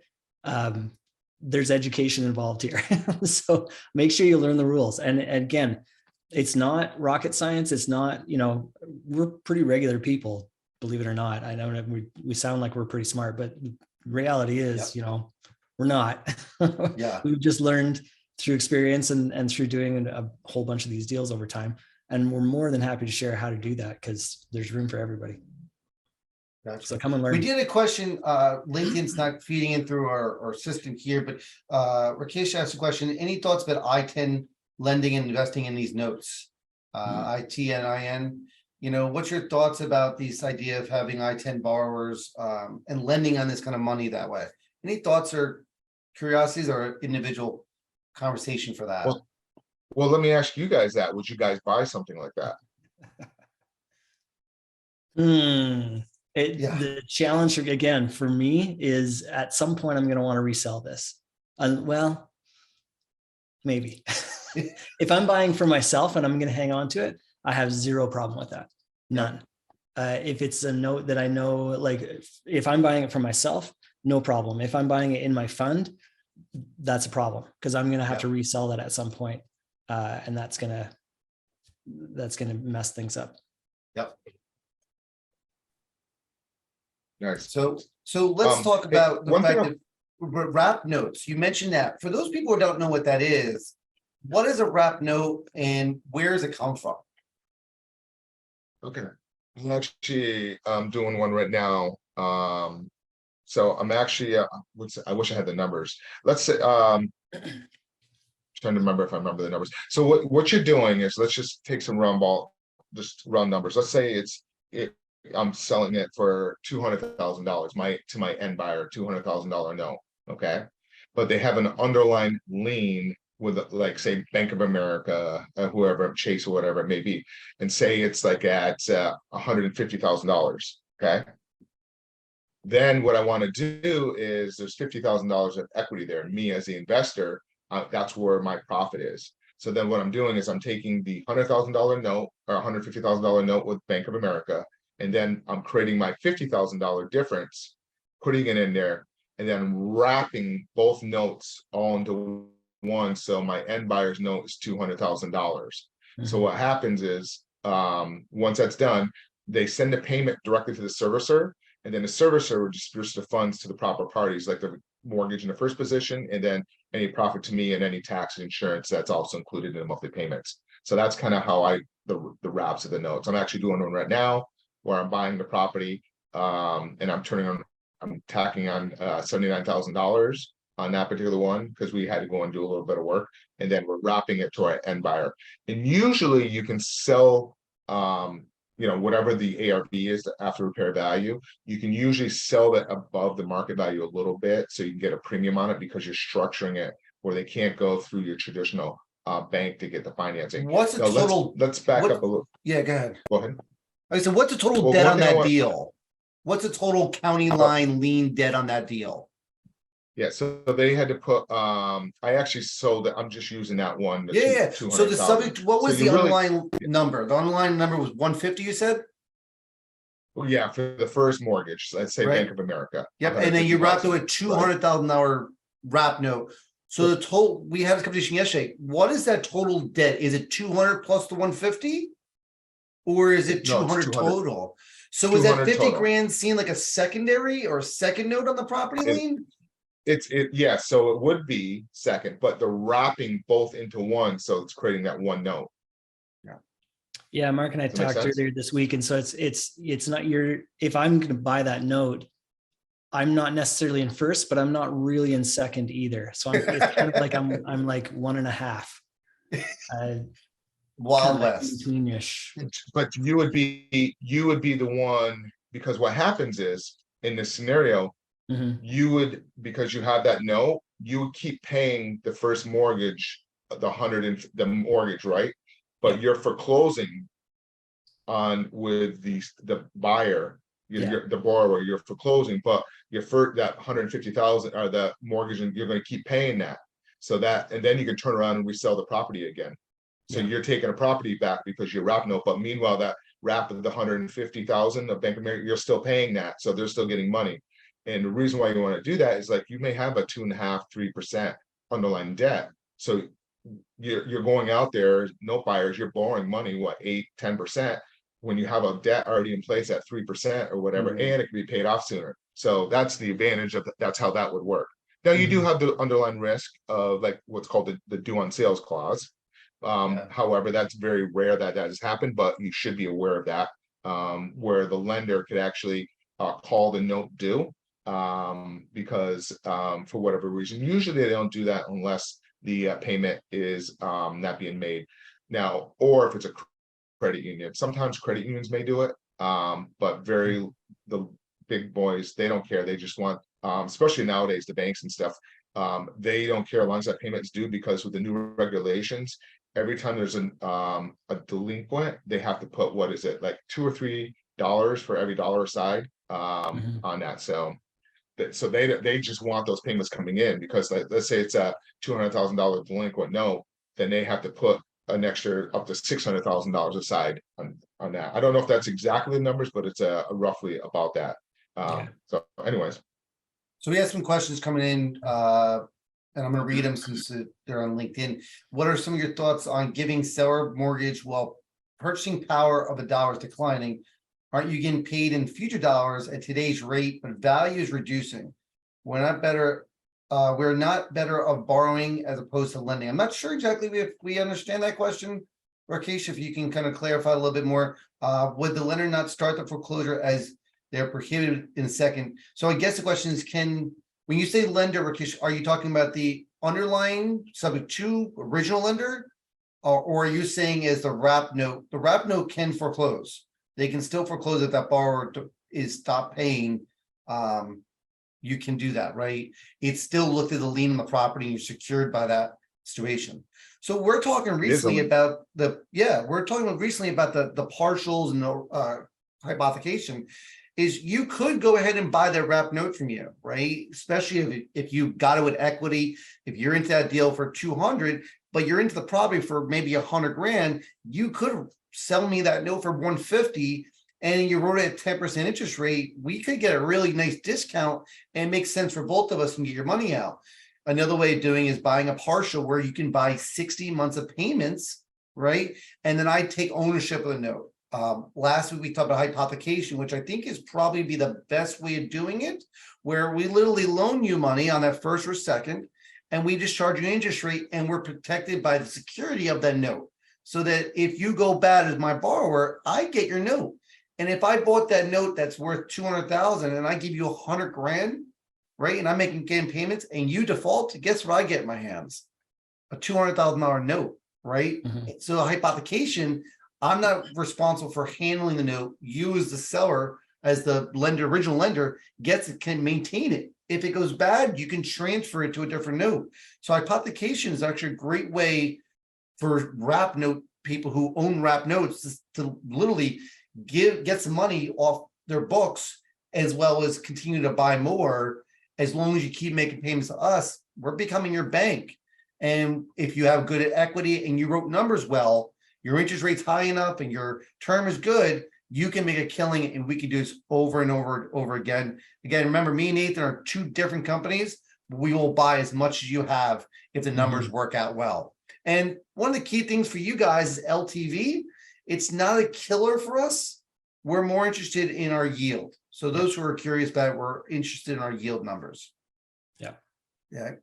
So if you have a question about that, please put in the chat and we'll do our best to answer. Because I know we have different people on right now, people in the seller finance, owner finance world, part of Mark's group listening, our group, as well as LinkedIn, and I think Twitter's on as well. So this will be recorded and put on YouTube. So Mark, when you do these kind of things, for those who are curious, where do you find your borrowers? Where do you find your properties? Are you doing mailers?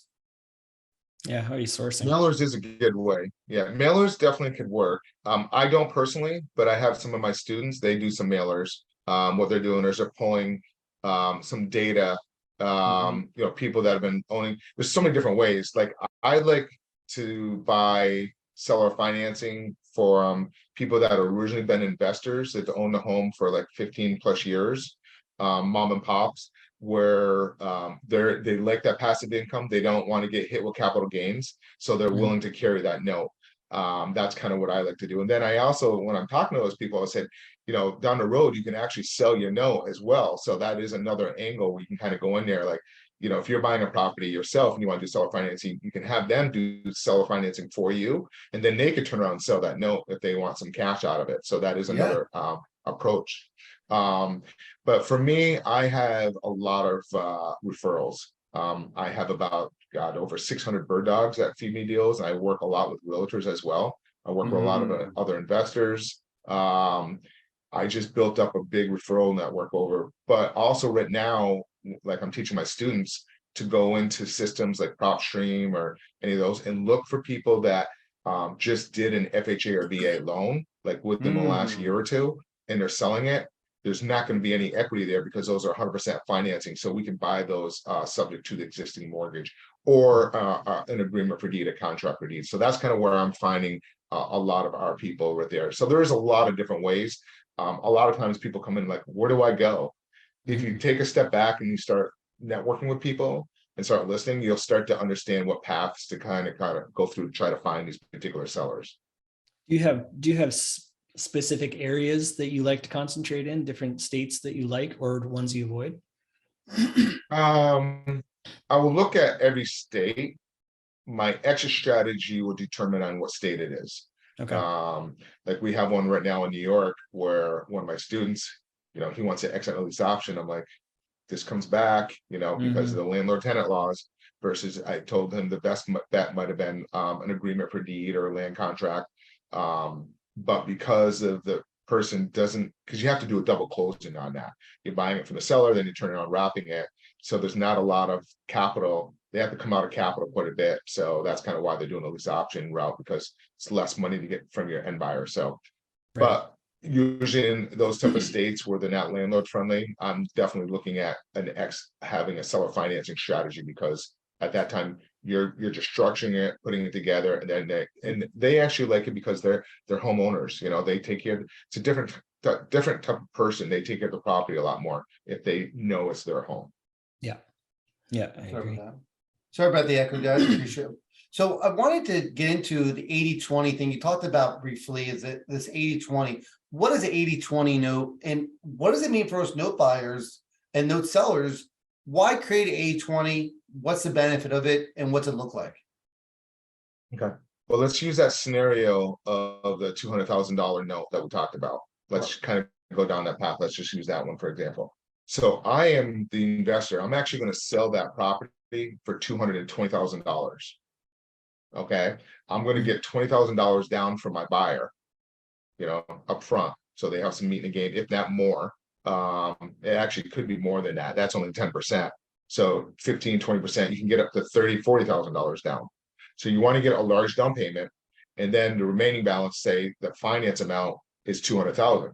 Well, what they could do is they can structure that where 80% of that is, what is that, the numbers? 80% will be the first position, and that's where you can set it up in a way. Yep. Oh, I'm sorry. 160. So 80% of 200, 160, and then the other 20 would be so 40,000. Yep, exactly. So what we would do is take the 160, put that in first position, set it up the right way, structure it. So in a way, if you want to sell that note, and this is it, you can sell that note, and then meanwhile, the remaining $40,000, you hold on to that, and then that's what you get your passive income coming in. So that's another way of structuring it. So it's a win for everybody. And then what happens is the servicer collects the monthly for both of them combined, and then they go ahead and disperse it all out. They just follow your instructions. Let's take a second on that, right? Me and Nathan got into this, learning more and more about this from you guys, and we were shocked to find out that some people out there who are creating these notes, wrap or self-originated, are using different ways to service your notes. Why do you use a servicer? And what's, for those who are not doing it, what's your kind of a sales pitch to start doing it with a servicer? Well, some people use apartments.com. Yeah. Because you're supposed to do reports, you know, it's a huge mess. Well, first of all, yes, it's like a $30 to $40 fee, depending on who you use. But what you do is if you're setting a note up the correct way, you just roll that into your note and have your buyer pay for that. So you're not paying for it. Do you hear that, buyers? No buyers. Did you just hear that? Did you guys get that? Did you get that? Let's repeat that again. What can you do with the servicing fee in creative financing? What was that, Mark? Again, what can you do? Yeah, go. What was that again for no buyers? You put it into the note, the servicing fee, so then they will be responsible for paying it, not you. The borrower pays servicing fee. So those are buying notes and you've been discounting the note because of servicing fee every month. If you're buying creative financing notes and it's written the way Mark does it, you're not paying it. You're actually going to be able to buy it for actually more money because you're not subtracting that monthly fee. That's awesome. We've never seen that buying bank notes. That's really great. Yeah. So keep going with that. And then they do all the reports. Yeah. Yeah. And they handle all the reporting, the taxes. I mean, they handle all that stuff. So, and it's just so much easier. And then if the people are not paying, they're the ones calling it, their collection department. You don't have to worry about it. Yeah. So we had a question from Kendrick, was looking to create notes with burned out landlords. Great method. What's a good message to craft for marketing? Like to burn out landlords, tired landlords. Is that what you're saying? Yeah, burn down landlords. What is a good marketing to say, hey, listen, aren't you tired of landlording? Do you want to sell it, the asset, and sell or finance it? I presume that's what they're meaning. Yep. So you want to, you can just say, hey, you're looking to sell your property. You know, just a nice little marketing piece, a mailer. Reach out to yellowletter.com. Yellow Letter, they have a lot of great templates already set up for the seller financing, so you can reach out to them. They have a lot of examples. But if you're looking to do it yourself, just saying, hey, make sure they're 15 years. If you're looking to sell your property, sell it, you like that cash flow so you don't get hit capital gains, just craft something on that lines to kind of make it intriguing. So because most landlords, and that's why I love working with landlords or other investors, because they understand the game. And the other reason why I like people that own it for 15 plus years, they're not so greedy. They're leaving some meat on the bone because they've already built up their empire with their capital. They just want to sit back and relax. Now, what I've noticed is if it's like less than 10 years, especially 5 years, those investors already taken all the meat off the bone. So there's nothing there. It's very challenging to do those. So and then they're willing to do seller financing, but there's no monthly cash flow. So if something goes bad and you need to do repairs, you're in a little bit of a bind there. So that's what I've seen. That's why I like 15 plus years. They've owned it for a long time. They like that monthly cash flow, but they're tired. They don't want to do any property. So, and then the other thing is, have them save your information, because they may not be open right now, but 2 years, 3 years, guess who they're going to call if you're staying in touch and follow up with them every so often. So just to clarify real quick, and I'll go continue with the questions here, is when he says 5 or 10 or 15, that's how many years into the mortgage that person is. Obviously, the more years you're into it, the more you're paid down, right? So he said, kick the can of taxes down the road. Yeah. So from a rental property to annuity. I like that one, a little pitch line. From a rental portfolio to annuity. And a lot of people who've been landlords are tired of being landlords, right? I've been a landlord. I'm sure all of us have been landlords. And I unless I'm really good return, it's not fun, right? That's why we got from rentals to buying notes. So we buy notes all the time because I don't want to be a landlord again. If I'm defaulted because I'm in a great position, okay. I was a landlord on one property for 3 years, something like that. And I came to realize very, very quickly, what I liked is the cash flow. What I didn't like was everything else. There was not any other piece of that I enjoyed. It was just the cash flow. So then when I figured out notes, it's like, okay, so it's the cash flow, the part that I liked, with none of the other stuff. I'm in. I'm in 100%. That's the same thing. Yeah, exactly. That's the same thing. Like, I'll buy it through seller financing, and I like to sell it through seller financing and create the arbitrage and stay in the middle and get that cash flow. Yeah. But as much as possible, I don't want to own the house. If I can ever help it, I never want to be a homeowner, except for my own home. That's fine. Nice. First rental was had all the windows shot out. That's not a good first rental, that's for sure. I had one.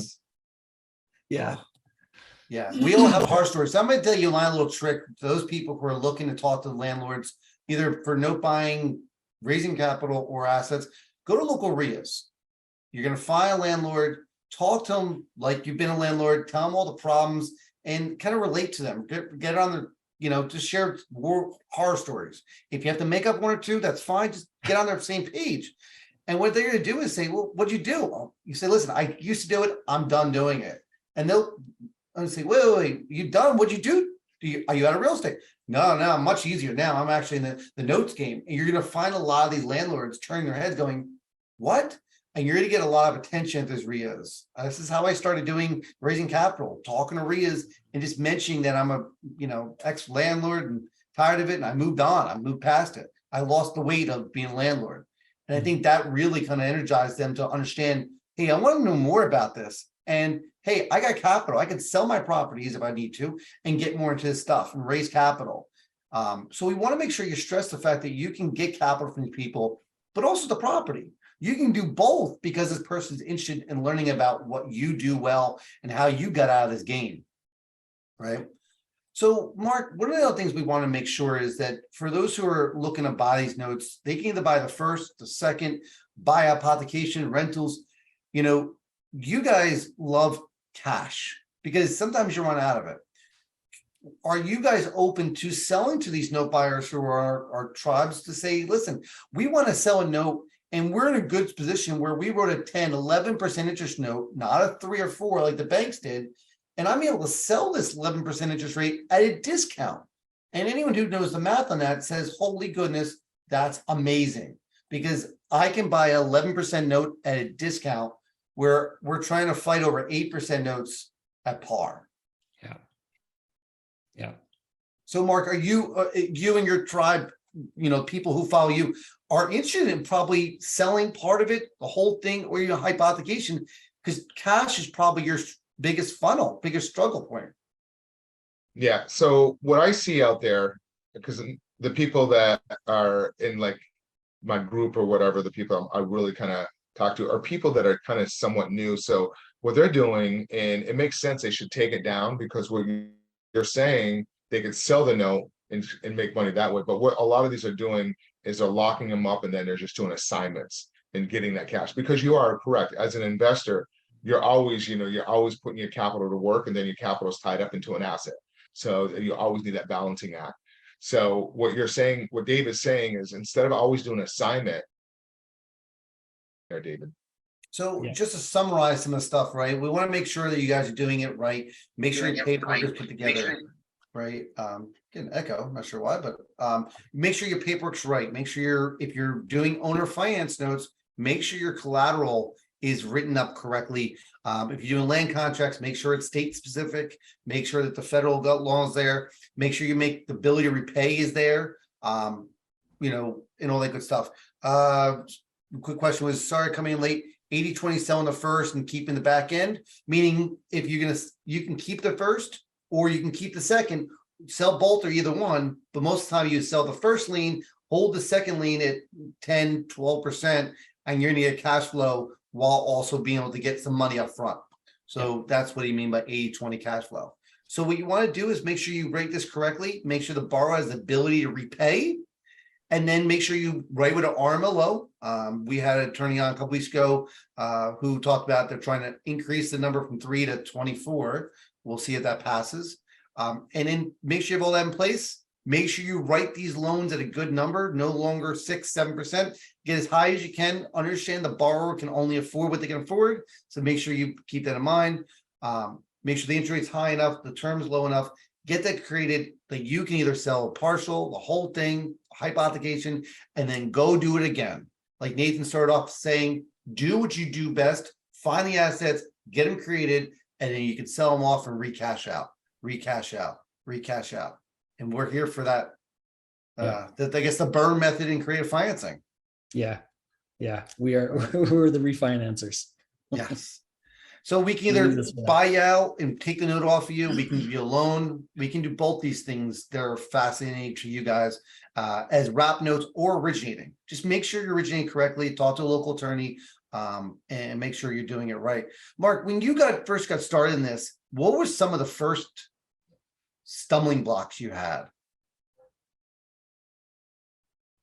Lack of capital is one of the first things when you first start out. And then probably like the contracts, like, how do I do it? That's probably was one of the first type of things when you first start out in real estate. So that's why, nowadays, especially with the internet, it's so much easier. We had to go to RIAs back when we were first getting into it. We didn't have we couldn't jump and network like this. When you guys in Canada and Jersey, I'm in here in Boca Raton, Florida.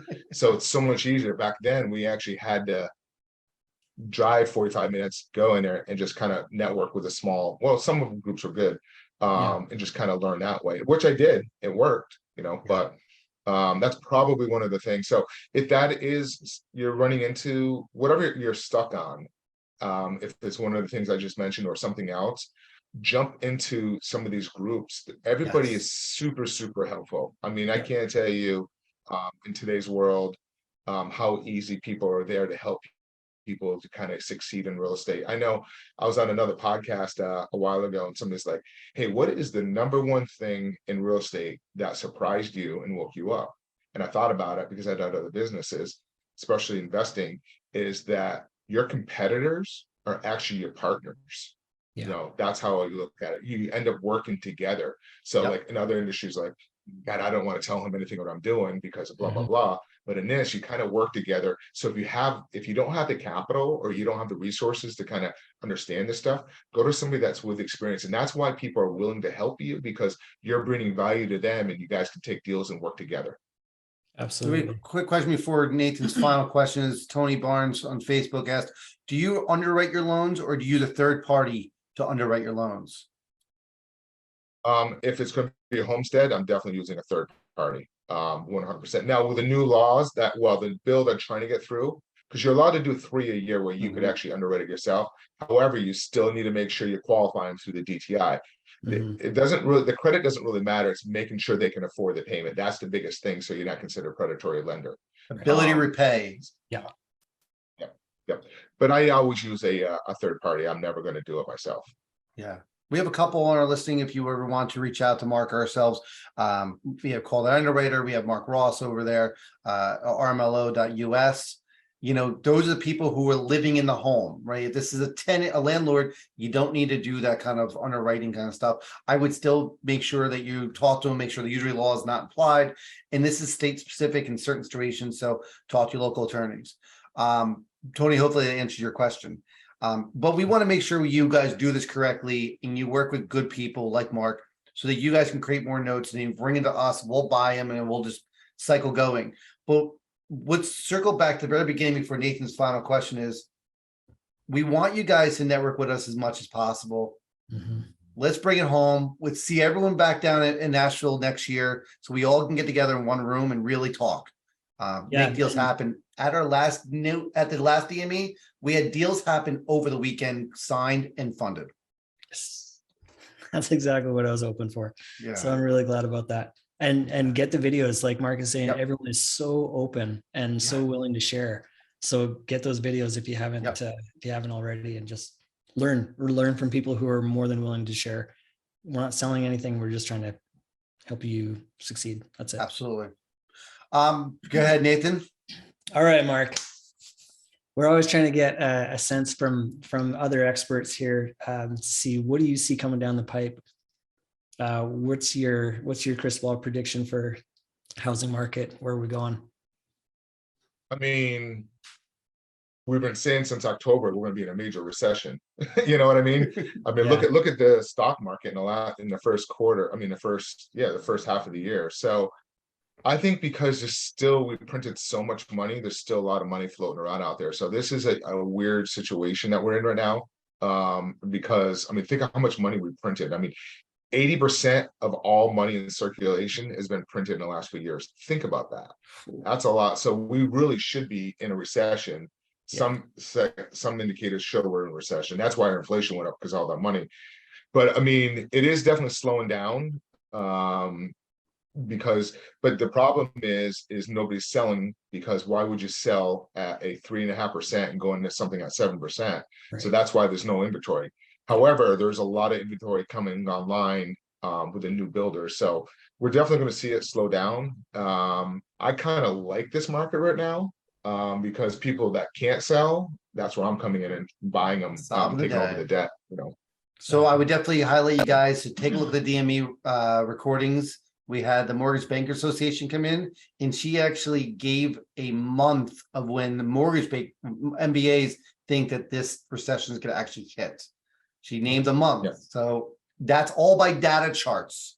So feel free to take a look at the video and you're going to see some awesome stuff besides just that other thing. So Mark, thank you for joining us Friday afternoon. You can hang on for the aftercast, but I appreciate those who tuned in live. Me and Nathan will be back. We'll probably be a few weeks off. We have some things going on, and summertime is what it is.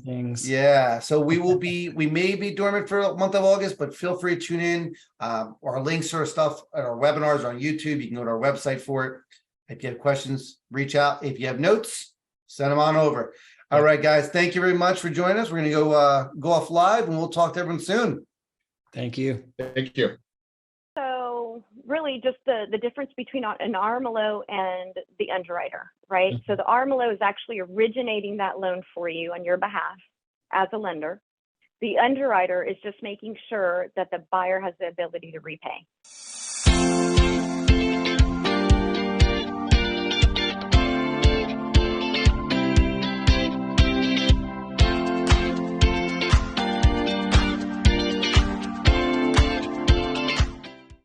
Hey everyone, Dave Putz here from JKP Holdings. Alongside me, Mr. Nathan Turner. We apologize for a little delay, everyone. A little technical stuff going on here. I'm glad we could connect for a few minutes.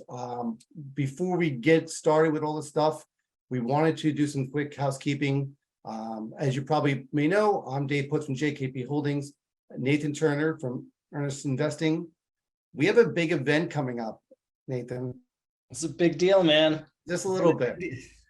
All right. So for those who don't know, we've been in note investments 2010, buying traditional bank loan stuff, some little bit of seller finance stuff. But we're seeing a big shift, Mhm. and seller financing is becoming the thing. And it's funny for me, I actually started doing seller financing. So now for me, it's kind of coming back full circle where now I'm buying seller finance notes, which is what I was trying to do in the beginning. I was creating these notes and trying to sell them. Now I'm on the other side, and I'm trying to buy the ones that people are creating, which is pretty cool. Yeah. So it's really cool to have this kind of go first full circle. And for those who are saying, why would you want to do that? What is the advantage of it? For us, we can't buy 3% paper. And for those who've been out there, we put a poll out yesterday about what do you bid on based on UPB or whatnot. And a lot of people didn't realize interest is a huge factor in what we bid on. Yeah. And we'll be talking about the DME, right? How to bid. And what we're finding out is people don't realize it. But with seller finance, the interest rate is very attractive. Yes. Yeah. The higher you can set that, the easier it is for you to sell it, the easier it is for me to buy it. We can do a lot of business, but you got to write it properly. Yes. And you can write it in a way that makes it more attractive for sale later. Yeah. And when we're buying these paper and people say, why do you care? Well, when we go to foreclose, we don't want a problem with our borrower. We don't want you to have a problem with the borrower. We want to cash people out. And for those who are note buyers, understand the fact that you're buying 10, 11, 12% paper at times and not 5 and 6% interest. So when you're going to buy, you're going to get a much better, easier return, and your actual discount is a lot less, which is really attractive. Yeah. So all these things and more, we're going to be talking about all this stuff. Today is the last day, people, to save money on your DME ticket. I know a lot of people have bought already, and that's fantastic. Good. I'm glad. If you want to pay more, I'm actually fine with that. I'm trying to help you out. Help me help you save some money. Today is the last day to get $200 off on your ticket. And it's also the last day to save money on that hotel block.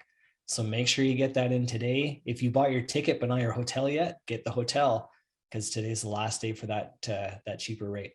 And if you're curious what it's about, DME has traditionally been a note investing conference for note investors to learn and gain. It's not going to be that way this year. Nathan's running an awesome, multifaceted notes investing, note origination market conference where people from both sides of the table, per se, is going to be in attendance and be talking to each other. So those who are originating notes and want to get cashed out, guess what? We're going to be right there with you with checkbook rate, a deal for you. Yeah. And those are note buyers. You'll be sitting next to people out there who have loans who want to sell them and want to get cashed out and willing to sell at a really awesome discount. Yeah, we can. Here's the cool thing. I had a conversation with the guy yesterday where he says, okay, so if I'm going to create a note, if I create it with these terms, then you would buy that. And I said, absolutely, all day long. Yes. And he's like, oh, wow. You know, stars in his eyes, dollar signs. Yes. We can do a ton of business together. And so we're here to help each other. I can't wait to meet a whole bunch of these seller finance people that are creating notes. And for those of note buyers who are saying, we had a couple reach out saying, Dave, your webinar this week is really not for us. Well, we're going to tell you it totally is for you, right? If you are going to buy a seller finance note, it's not the traditional due diligence process, right? There's another step to it, because if you're buying paper that's not originated correctly, you're in deep water. Why is that? The borrower can sue you. We're going to go through the legal processes next webinar on the 26th with an attorney, right? But when you're creating that paper, if it's not originated correctly for owner finance property, you can get sued. Mm-hmm. Sure, none of us want to get sued, right? And there's fines, there's levies, and all that stuff we'll talk about legally next time. We're today talking about what that process is to originate correctly. For note buyers, you got to make sure that collateral file has the Armalo logo and as well as the underwriting there to prove the fact that borrower has the ability to repay. And we're going to cover a lot of that today. But a DME is also going to be having that same conversation in person in Nashville. Yeah. So get your tickets. Yay. It's last day. Go and get them. Diversifiedmortgageexpo.com. So we're gonna Price goes bring up in a tomorrow. special guest now. So we have a special guest that's gonna be coming on today. Before we bring Sarah on, we understand the fact that RMLO is very confusing for both note buyers and originators, and a lot of people out there are originating and underwriting without both sides. They're doing what we call a checkbook underwriting, meaning you have a checkbook, you're underwritten, and you get the loan. That doesn't work, right? So when we work with people like this, we want to make sure that we help them. We're not experts, right? We're going to help you along that process so we can buy them. We have an alternative motive here, right? We want to cash you out, refi, and let you go buy more and originate more loans, Yeah. right? So when we come to DME, be present, be ready. And if you haven't bought your tickets already, make sure, check out the DME. If you need a link, whatever, put in the comments and whatnot. So we already got some comments coming in. So we're going to bring on Sarah now. Let me flip the screen.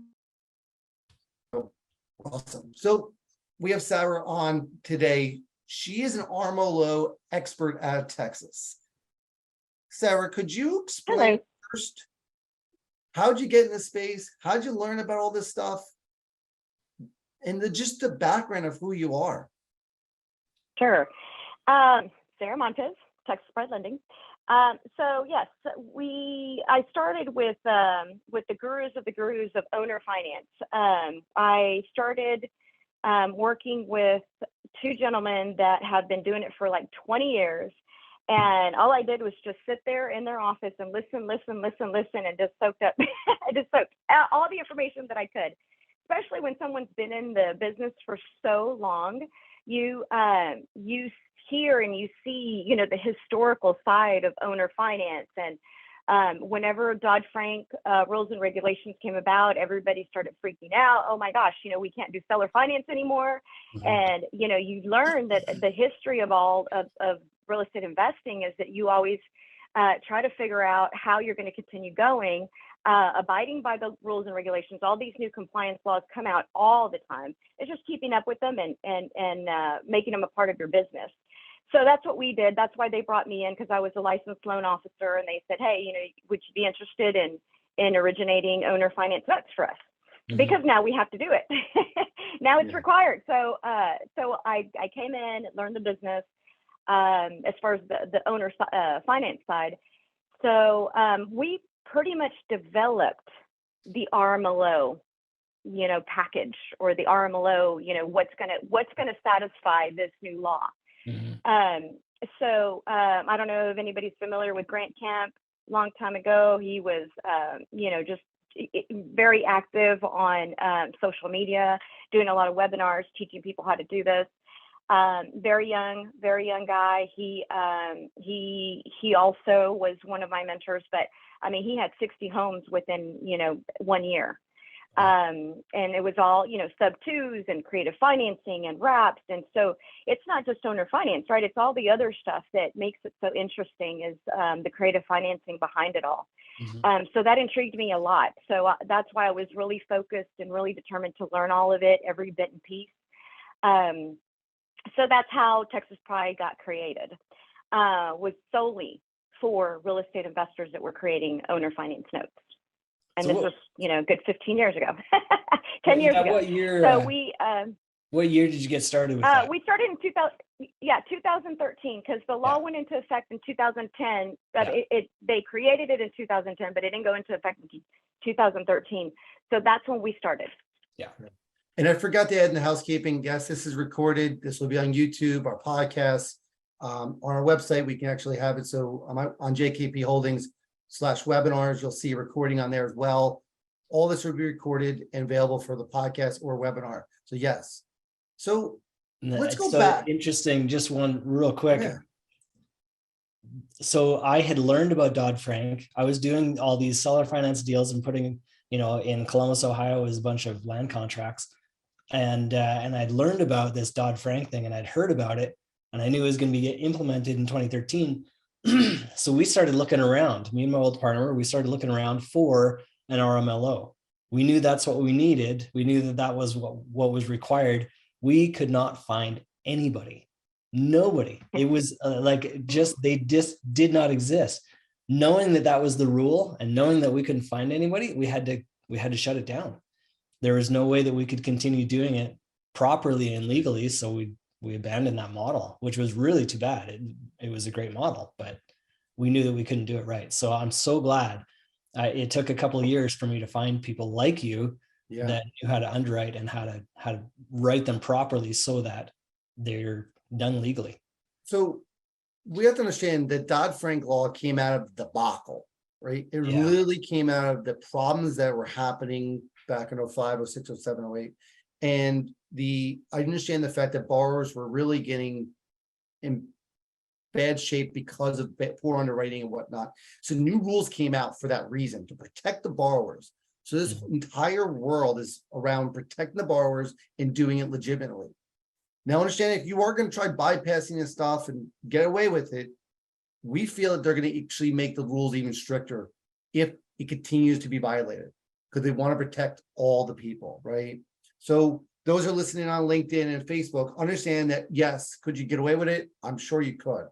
We're not looking to get away with anything. We want to be right to the borrowers, and we want to do good business, right? And if you're doing a That's lot right. of these notes and creating them, do legitimately right. Yeah. Now, you may lose some borrowers because they don't qualify, but they shouldn't qualify then, right? We're not just screwing people over here. So we want to make sure we're clear that this law came out to protect borrowers, to do it right. Absolutely. Yep. And if you're going to act as a lender, then you have to follow all the laws that typical lenders do as well.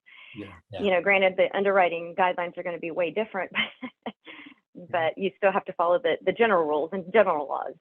Yeah. So when we talk about this stuff, you know, there's a lot to do with this idea of RMLO, with underwriting and whatnot. And then Sarah put a great PowerPoint together with us. Inside of our links, there's actually a link. If you want to get Sarah's information, click on the pinned post, and that will give you a webinar link. Just fill out the form and you'll get an automatic email with Sarah's information. So to get that, that'd be great. With that said, when we work on stuff like this, we hear a lot about this RMLO and its underwriting and loan originations and loan. These are really words that for note buyers, we never really dealt with or heard about. And for what we're finding out, me and Nathan, a lot of originators haven't heard about it either. So can you, before we get to the PowerPoint, can you kind of break down what an RMLO is and what an underwriter is? I know we got some bunch of questions initially we're going to ask, and then we'll open up for Q&A, but what is an RMLO? What is an underwriter? What's the difference between the two? Sure. So the RMLO is originating the loan. So we are the loan officer that's going to originate for you. I guess more importantly, the RMLO is the mortgage company or the mortgage broker that is going to originate that loan for you. To keep you compliant, because Dodd-Frank does have a licensing requirement. So as an investor, real estate investor, you're not licensed to do loans. That's why you hire your RMLO/loan broker to originate that loan on your behalf to satisfy the licensing requirement. So that's why you use the RMLO piece of it. An underwriter is just looking at someone's income and their debt to income ratios and figuring out whether they have the ability to repay. So the other thing with Dodd-Frank, one of the rules for Dodd-Frank is ability to repay. So you do need the underwriter to review, to process the loan and say, yes, this person does have the ability to repay this loan. So that's the second part of it. With us, obviously, we do everything. We do the RMLO side, we do the underwriting side, we provide you with a full, complete underwriting package. One of the other rules on Dodd-Frank is to also disclose the loan terms to the buyer. So that is very important as well. So the buyer knows what kind of loan they're getting themselves into, right? It's all in black and white and it's in writing. And so that's another piece of the RMLO process. So, you know, everybody just hears the word RMLO, they really don't know what it is. And it does stand for Real Estate Mortgage Loan Originator, which is across the board for anybody that's originating loans, you know, whether it's a bank or a mortgage company or anything. So for us, in specific to what we're talking about, is we're originating those private notes, owner finance notes. So to keep you compliant, since you're not in the business, you're not licensed, this is why we come in, is to help out with, to just make sure that you're creating qualified mortgages. And the reason to go, and I mean, the reason to do a qualified mortgage, right, is to get more bang, or to get more dollars for your notes.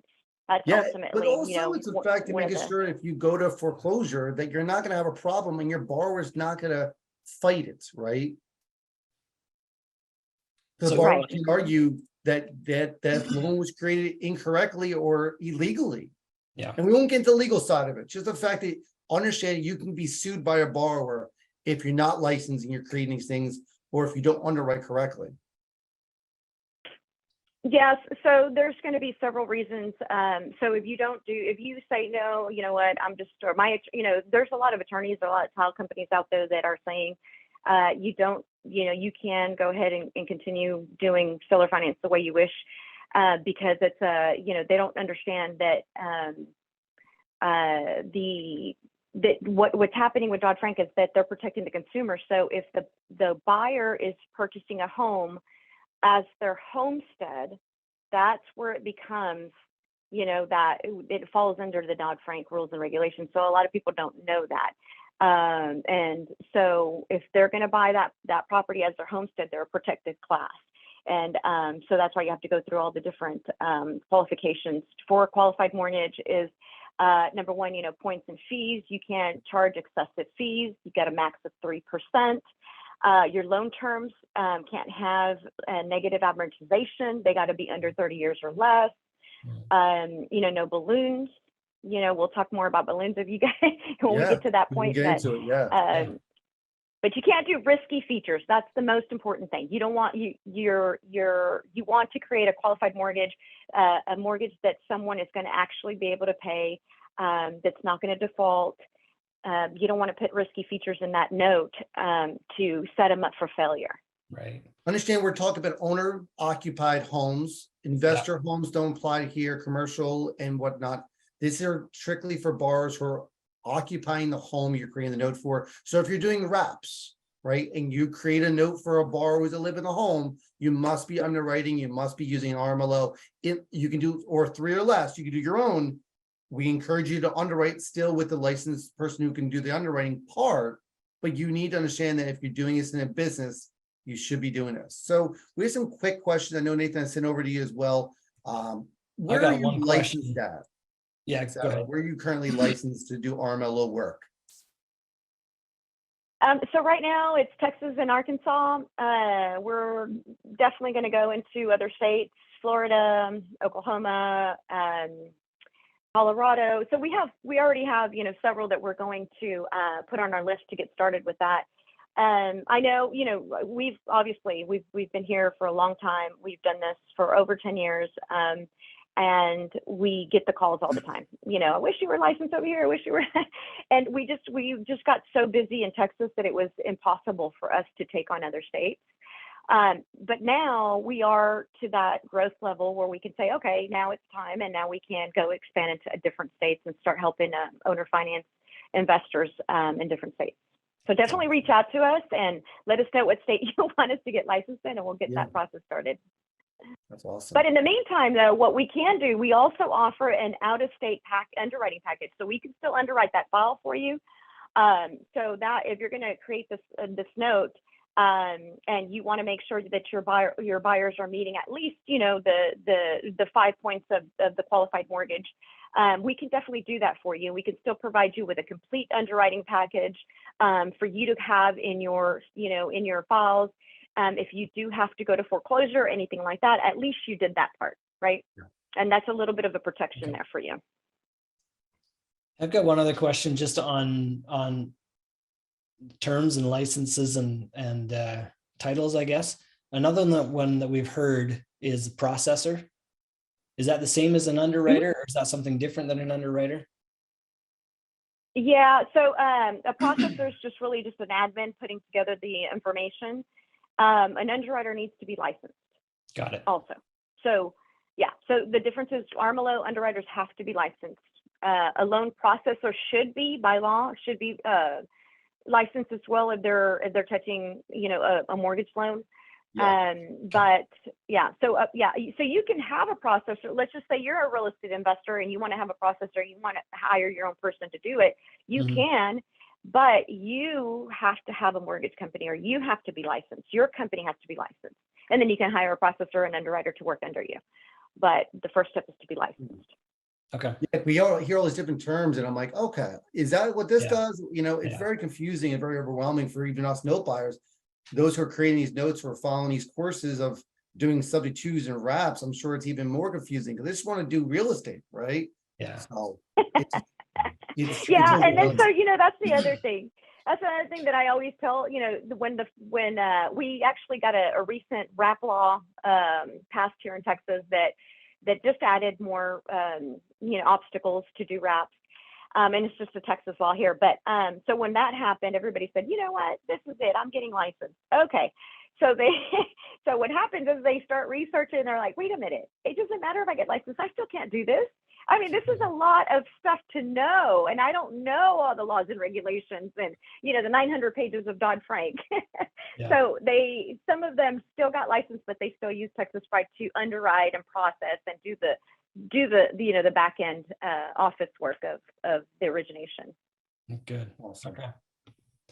All right. Just So clarification. let's dive into, I know that there's some comments going through about it. Independent loan processors required to be licensed in most states from SoHal. And it's in some select states, the independent underwriter is required to be licensed. I'm presuming that's similar kind of thing. Thank you, SoHal, for chiming in there. That's awesome. So I'm glad those are joining in here. Feel free to ask questions. Nathan, did you get a chance to review some of the questions we got? Yeah, I'm wondering if we do the questions, or should we get into let's do the now. I got a PDF from you. Presuming we're going to run through the PDF. Is that the best way to do it, Sarah, or you have this in PowerPoint as well? Okay. Oh, yeah. I mean, yeah. I guess I could have done the PowerPoint. Okay. The PowerPoint. But go ahead. Just do the slides. That's fine. All right.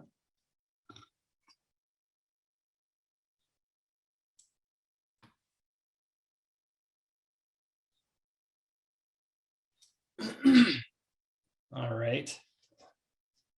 So right here on this first slide, I said safer because one of the acts is called the SAFE Act.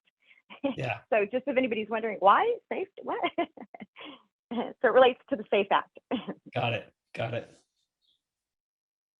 So what we're talking about here is, seller finance stuff and the idea of what is qualified to be a qualified mortgage. And that's really protecting the borrower stuff. So I'm glad we can discuss that feature of it to make sure people understand what that means and go from there.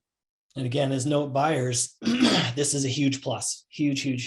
Maybe even a deal breaker. So yes.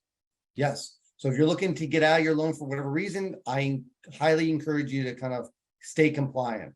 So as you can see, a lot of information. She's been doing it for a long time.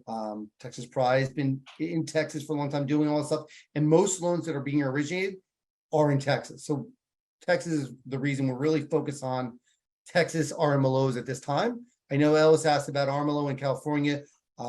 I have been in touch with some people who can do RMLOs in other states. So feel free to come out and talk about this. So we went over a little bit about this, Sarah. I'll let you kind of chime in here.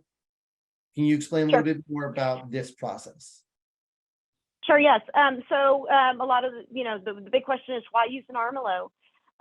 So it's been a law since 2013. So again, it's not a law that just happened yesterday. Everybody needs to get educated. If you're going to be doing this as a business, you need to stay compliant as a lender. So that's very important just to do good business. You're going to be, in the real estate game, you're going to start selling notes. You want to get top dollar for those notes. So, I mean, if you're not going to do it right, why do it at all, right? Yep. So that's number one. And then, so secondly, the foreclosure protection, right? So if you, and we're going to call them the end buyer. So the end buyer is purchasing a house and, within 4 to 6 months, they stop paying. You need to go to foreclosure court. That judge is going to say, well, did you originate this correctly? Are you licensed? Did you make sure they had the ability to repay back this loan? They're going to ask you all these questions. And if you don't use an RMLO, you're not going to have the proof that you did all the things that you were supposed to. So if that were to happen, so what an RMLO does is protect you from that foreclosure court. When you get in there, you can say, here you go. I have an underwriting package. I have this, I have that. I have all my ducks in a row. I'm super organized. I am doing business correctly. And then they'll grant you the foreclosure without any issues. Awesome. So I don't know if we want to go into the ramifications on that, but maybe here in a minute. We're actually bringing attorneys. So those who are coming on the 26th, we'll be doing a follow-up on the legal part of it, like what happens if you don't do these things. So let's focus on what the proper origination is, but we feel free to kind of divvy if you feel needed to switch over. Awesome. So let me scroll down and let you guys. Let's go to why the whole Dodd-Frank Protection Act got started. The too big to fail situation in 2008, the financial crisis. They were giving loans to anybody that had a heartbeat, right? Anybody that had a pulse, they were giving loans to. So that it crashed our financial system, and so they don't want that to happen again. And so how do they fix that? Is just to regulate any lender. It doesn't matter if you're a bank or a broker or a seller finance person that's loaning money. I do, and just to add to that, I don't only just work with seller finance investors. I also work with a lot of people that are offering private financing. So a lot of investors are creating kind of like a loan fund or a hedge fund, and they are just loaning money to anybody that wants to go buy a house, and so you're acting as a bank. So if you're doing that, this is where you need to make sure that you're following these rules. But so yes, real quick CFPB question, they ask about, does this affect any kind of land notes as well? Does land play a role at all in this? Okay, so that's a great question. I get that all the time. So vacant land or vacant lots, if that person is going to utilize that vacant lot as their homestead residence within the first 5 years of that note, then yes, you have to follow these rules and regulations, because, okay, so this is what happens. You sell a lot, you're like, oh, I can sell it however, I don't have to go through an RMLO. And then in 2 years, they build a house or they move a permanent mobile home there. And now it's their homestead, and now and then you have to foreclose. Well, guess what? They're going to say, wait a minute, this is their homestead. Why didn't you originate it correctly? So just to protect you again, number one and number two. So if you do create a qualified mortgage on that vacant lot, a lot of people are selling those notes, right? They're splitting up. They'll go buy 100 acres, split it all up, and then sell those notes and do it all over again. Yeah. So we're really worried about. Let me just add on that. Yeah, go ahead. So I'm going to add that when you're selling notes, when you go to a note buyer, what do you say? Oh, I have this piece of land over here, and what do you give them? What do you give them? Just a three paper document with a promissory note. So with our package, you can actually give them a stack of 100 page package that makes you look organized, legit, and makes you look like somebody I want to do business with, right? Yeah. Your note buyer is going to be impressed. And your note buyer is going to say, bring me more. I want to do business with you. But if you bring them a 3-page promissory note, they're like, what is this? Yeah. 2 weeks ago, I got one that I had 2 notes. They were 1 page each. And I'm like, oh my gosh, come on. That's not going to fly. And there's a lot of things that go into these notes. We were talking about in a previous webinar, the fact that you must include certain things in this note, right? When the date of the first payment, the interest rate, your monthly payment should be separated with your P&I, with your monthly principal and interest payment, separated from the escrow amount. That has to be separated. And you have to make sure inside the escrow that you're saying to the borrower, it was subject to change. We've seen too many papers recently where they merged the PITI, principal, interest, tax, and insurance, into one payment, and they don't put anything about the fact that the escrow will change or adjust over years if interest goes up. So then it gets stuck in a balloon. We could talk more about that if you want to reach out. What that means, it's just dangerous to do. So you need to write that note, clear cut, the start date, what's the term, what's the P&I, what's the escrow, what's the full monthly payment, what's the expectations and everything, interest rate, everything in there to make sure the borrower is well aware of what's going on. Even an amortization schedule is almost mandatory too, so that the buyer really understands, you know, the amortization of the loan. Yeah, you gotta have your truth in lending stuff in there. Like it's a 1 page, 2 page, 3 page. That is, I guarantee you don't have everything in there that you need to have. Yeah, so it's not just the Dodd-Frank rules, it's also the RESPA rules, the truth in lending rules. There's a lot of laws that you have to abide by. And so, you know, definitely seek professional help, third party, to do that kind of stuff, to lead you in the right direction, make sure that you're writing good paper. So Cindy's got a good question. Let's say you say, well, I use my attorney to draw everything up. Is that good enough? Does that qualify? If I have an attorney draw everything up, is that good? Well, okay, so your attorney's not going to have a loan system that's going to give a loan estimate with the APR. So one of the other rules is that you have to disclose the APOR to your buyer. The annual percentage, you know, rate on the. So your attorney doesn't have a loan system that's going to spit that out for you. They're not gonna have the qualified mortgage report that says, hey, you actually created a qualified mortgage and here's the results and the proof. And your attorney's not going to have. I mean, I'm thinking all he can do. He can legally originate that loan for you. Yes, they are legally able to do that. But all you're still just going to get your promissory note and deed of trust. You're not going to get all the other required loan disclosures that are required by law on any real estate transaction, right? It's not just seller finance, but when you're doing a real estate transaction, you also have to include all the other RESPA disclosures. Yeah. So I'm not sure if your attorney has those that, you know, I've seen a lot of attorney packages over the years, and sometimes I'm just like, I can't believe that this closing package is, 7 pages. So just beware, be careful. If you are going to have your attorney originate that loan for you on your behalf, make sure that they're checking all the boxes and that your buyer's getting all the disclosures that they're supposed to be getting. Yeah. But just to make sure we're accurate, just ATOR stands for, someone asked that question, what does ATOR stand for? The APOR. So yeah, that's the annual percentage offer rate. So we'll get that. Well, there's another slide on that here in a minute. So we, let's see if we want to go down to that. Yeah, I think we probably already talked about it. We went over this a little bit before. Okay. Any highlights you want to kind of cover on this before we go to the next slide? Yes. So really just the difference between an RMLO and the underwriter, right? Mm-hmm. So the RMLO is actually originating that loan for you on your behalf as a lender. The underwriter is just making sure that the buyer has the ability to repay.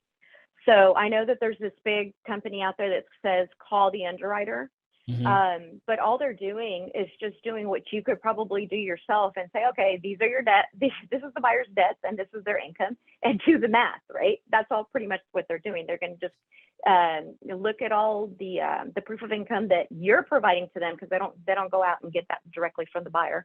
And they're just doing pretty much the math for you and calculating it for you. I don't think that an underwriter call the underwriter, whatever they provide is not sufficient for, number one, the licensing requirement, and number two, something that you could probably just do on your own if you're just really just trying to figure out whether they have the ability to repay or not. Okay. So it's a big difference. Yeah. So just, you still need an RMLO to originate. Coming through. Mm-hmm. So I sent a message to Nathan. So just to kind of feed anything, we're trying to feed everything in, and we're doing our best to answer all the questions. But just understand that if you have additional questions, feel free to shoot us an email or click the form. It's in the box, and we'll get through as much we can today.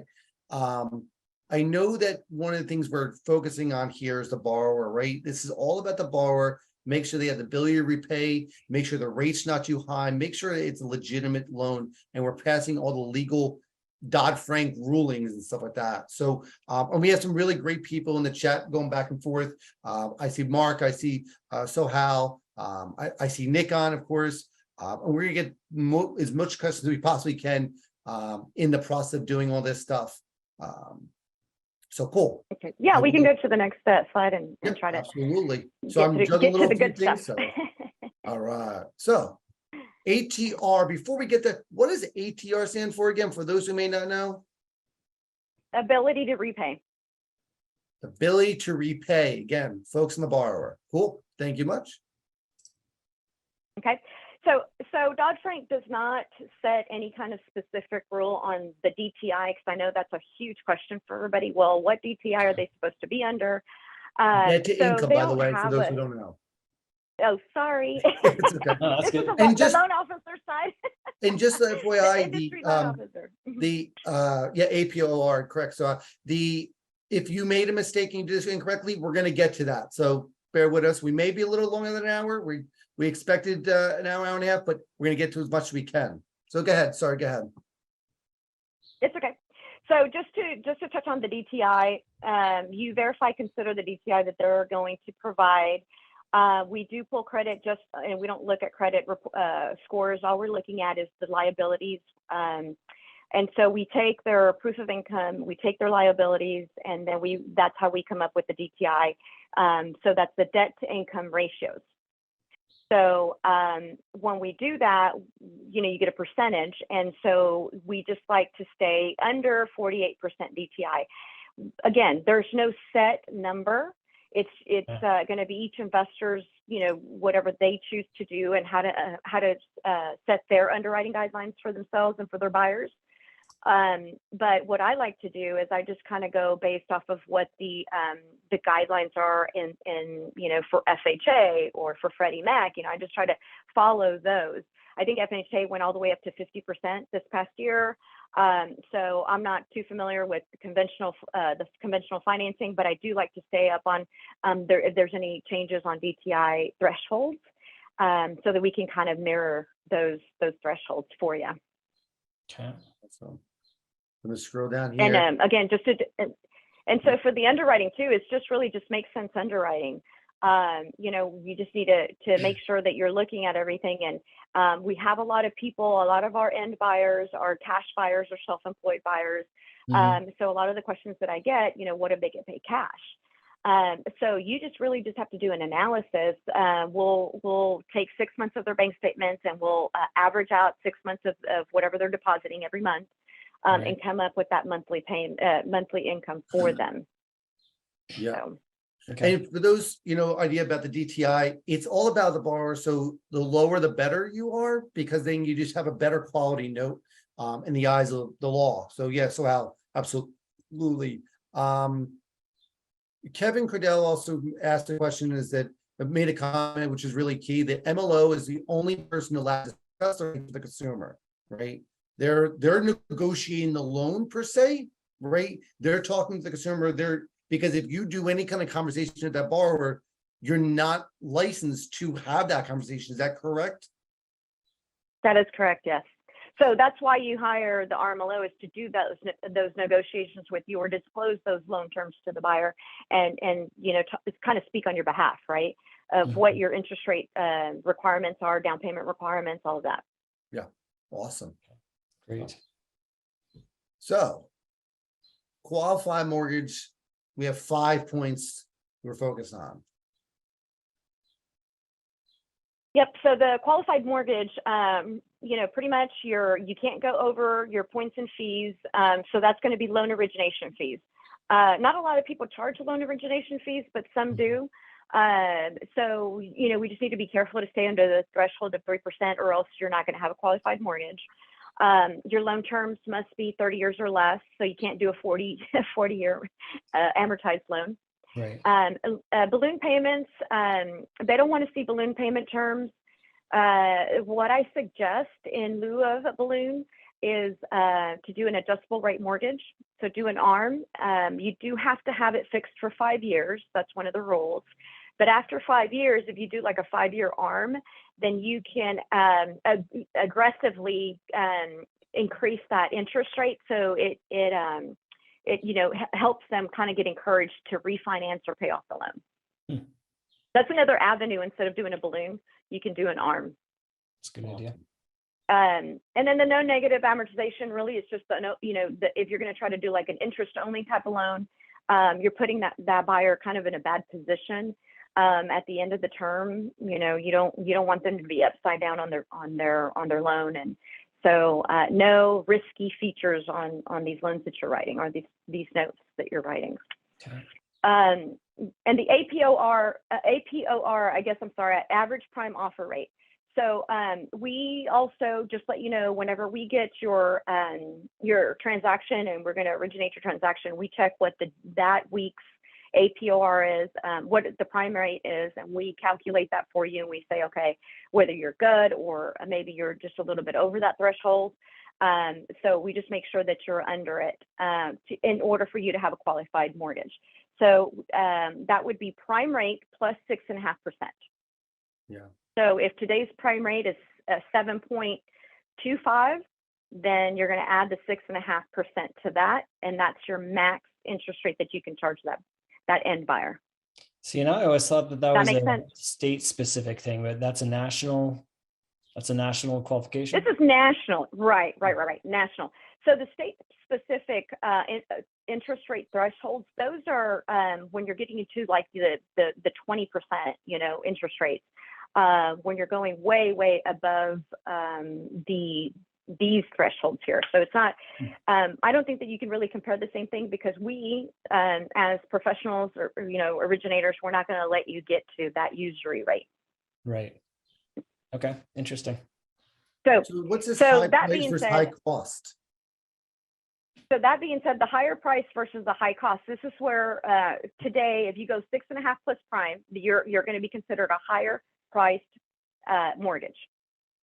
If you say, Sarah, you know what, I don't care that I'm over that. I don't care that I have a qualified mortgage. I still want to write this note. I want to go as a non-QM. Okay, we can still do that.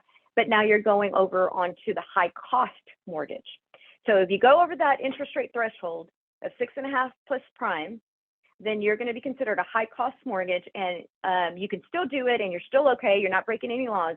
There's just other small items that you need to do. The buyer has to take like a home buyer's class, a first time home buyer's class with a certificate and everything. You have to get 2 appraisals on the property, extra disclosures, things like that. So you can still do it. You just have to have your buyer go through a little bit more of a Just to clarify, qualification process. What if this is a land contract? I know Texas doesn't do land contracts, but from our understanding, it doesn't matter what the type of instrument is for the connection.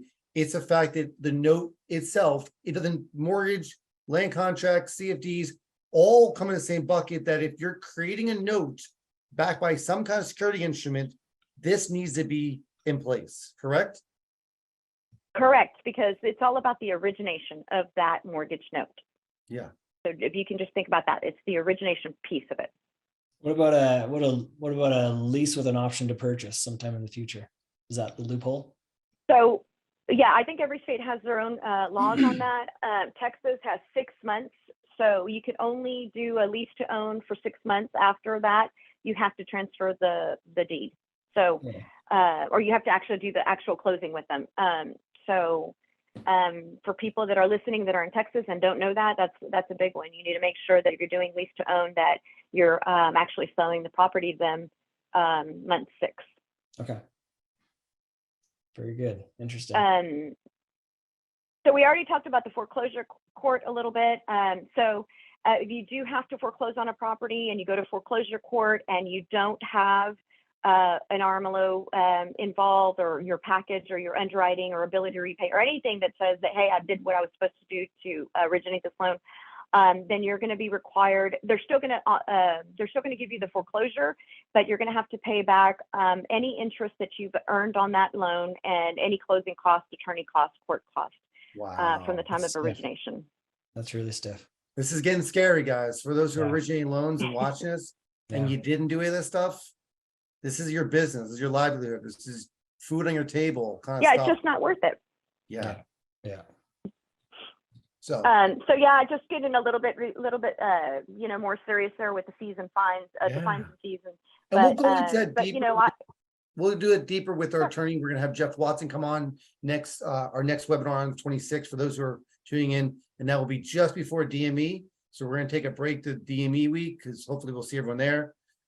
And focus on the fines before we get there. So those who are curious about it, make sure you learn about joining the 26th for that session to talk about it. Yeah, get your legal questions together for that one. Yep. We'll pepper Jeff with that. Yeah, actually, yeah, absolutely. Okay, so this is a big one for note buyers. I get this all the time. I get note buyers calling me saying, "Hey, I got portfolio here. It wasn't originated correctly. What can we do?" Yeah. So the easy answer is re-originate it. So the way to do that is to do a loan modification on each one of them, or to do a loan modification on that loan. The only thing that you're required to do is give them a better term. So I would suggest, let's just say that note is 5 years, 5 years old. Maybe you rewrite that loan as a 25-year mortgage note, reduce the interest rate just a slight bit, and then there you go. Yeah. So if you create a land contract or CFD, if you're outside Texas, of course, and you are originating this incorrectly, just go back to the borrower and say, "Listen, we're going to flip this over to a mortgage, right? We'll create a note, we'll create a mortgage, and we'll get rid of the land contract." If you're in Texas, you create this, make a deal with the borrower and say, "Listen, we're going to make a deal where we're going to fix some stuff up. Things have changed a little bit, and we're going to drop your 0.5%. Let's recreate this thing and get you in a better spot." And that's how really to fix it should be done. Sign that, and then you're good to go. Yeah. And then we get buying it. We'll start buying it. So yeah, we're almost done. We'll get to some of the stupid questions as well. Sure. Yeah, so the underwriting package, just so you know, it just includes a statement of compliance, and it's just going to be, really just the loan officer saying, "Hey, we've reviewed, we've verified, we feel like this buyer does have the ability to repay. You're good to go. You got a good loan." The qualified mortgage report is something that our loan system spits out. It's just going to say check mark, check mark, check mark. Yes, you have a qualified mortgage. Mm-hmm. We do provide you with a credit report. Again, we don't review it. We don't look at it. We don't put it up as a part of our qualification process. The only time that we'll come back to you is if there's a red flag, foreclosure, any kind of federal laws, bankruptcies, major things like that. Then we'll say, "Hey, red flag. You need to review this before we proceed or move forward." And then, of course, the proof of income, whatever the buyer has provided, all the supporting documents for the ability to repay. And then the main thing is the loan disclosures. So if we want to flip to the next one, we can kind of go to what we're going to be providing them. The number one thing is the loan estimate, right? Because again, Dodd-Frank wants you to be super clear and transparent with your buyer. That shows what the loan terms are in black and white, in writing, and that they've acknowledged it, right? So later on, they can say, "Why do you know my interest rate was 9.5%? So here we're just going to show really quick, just the highlighted areas that we're showing them where the loan term is, what type of product it is.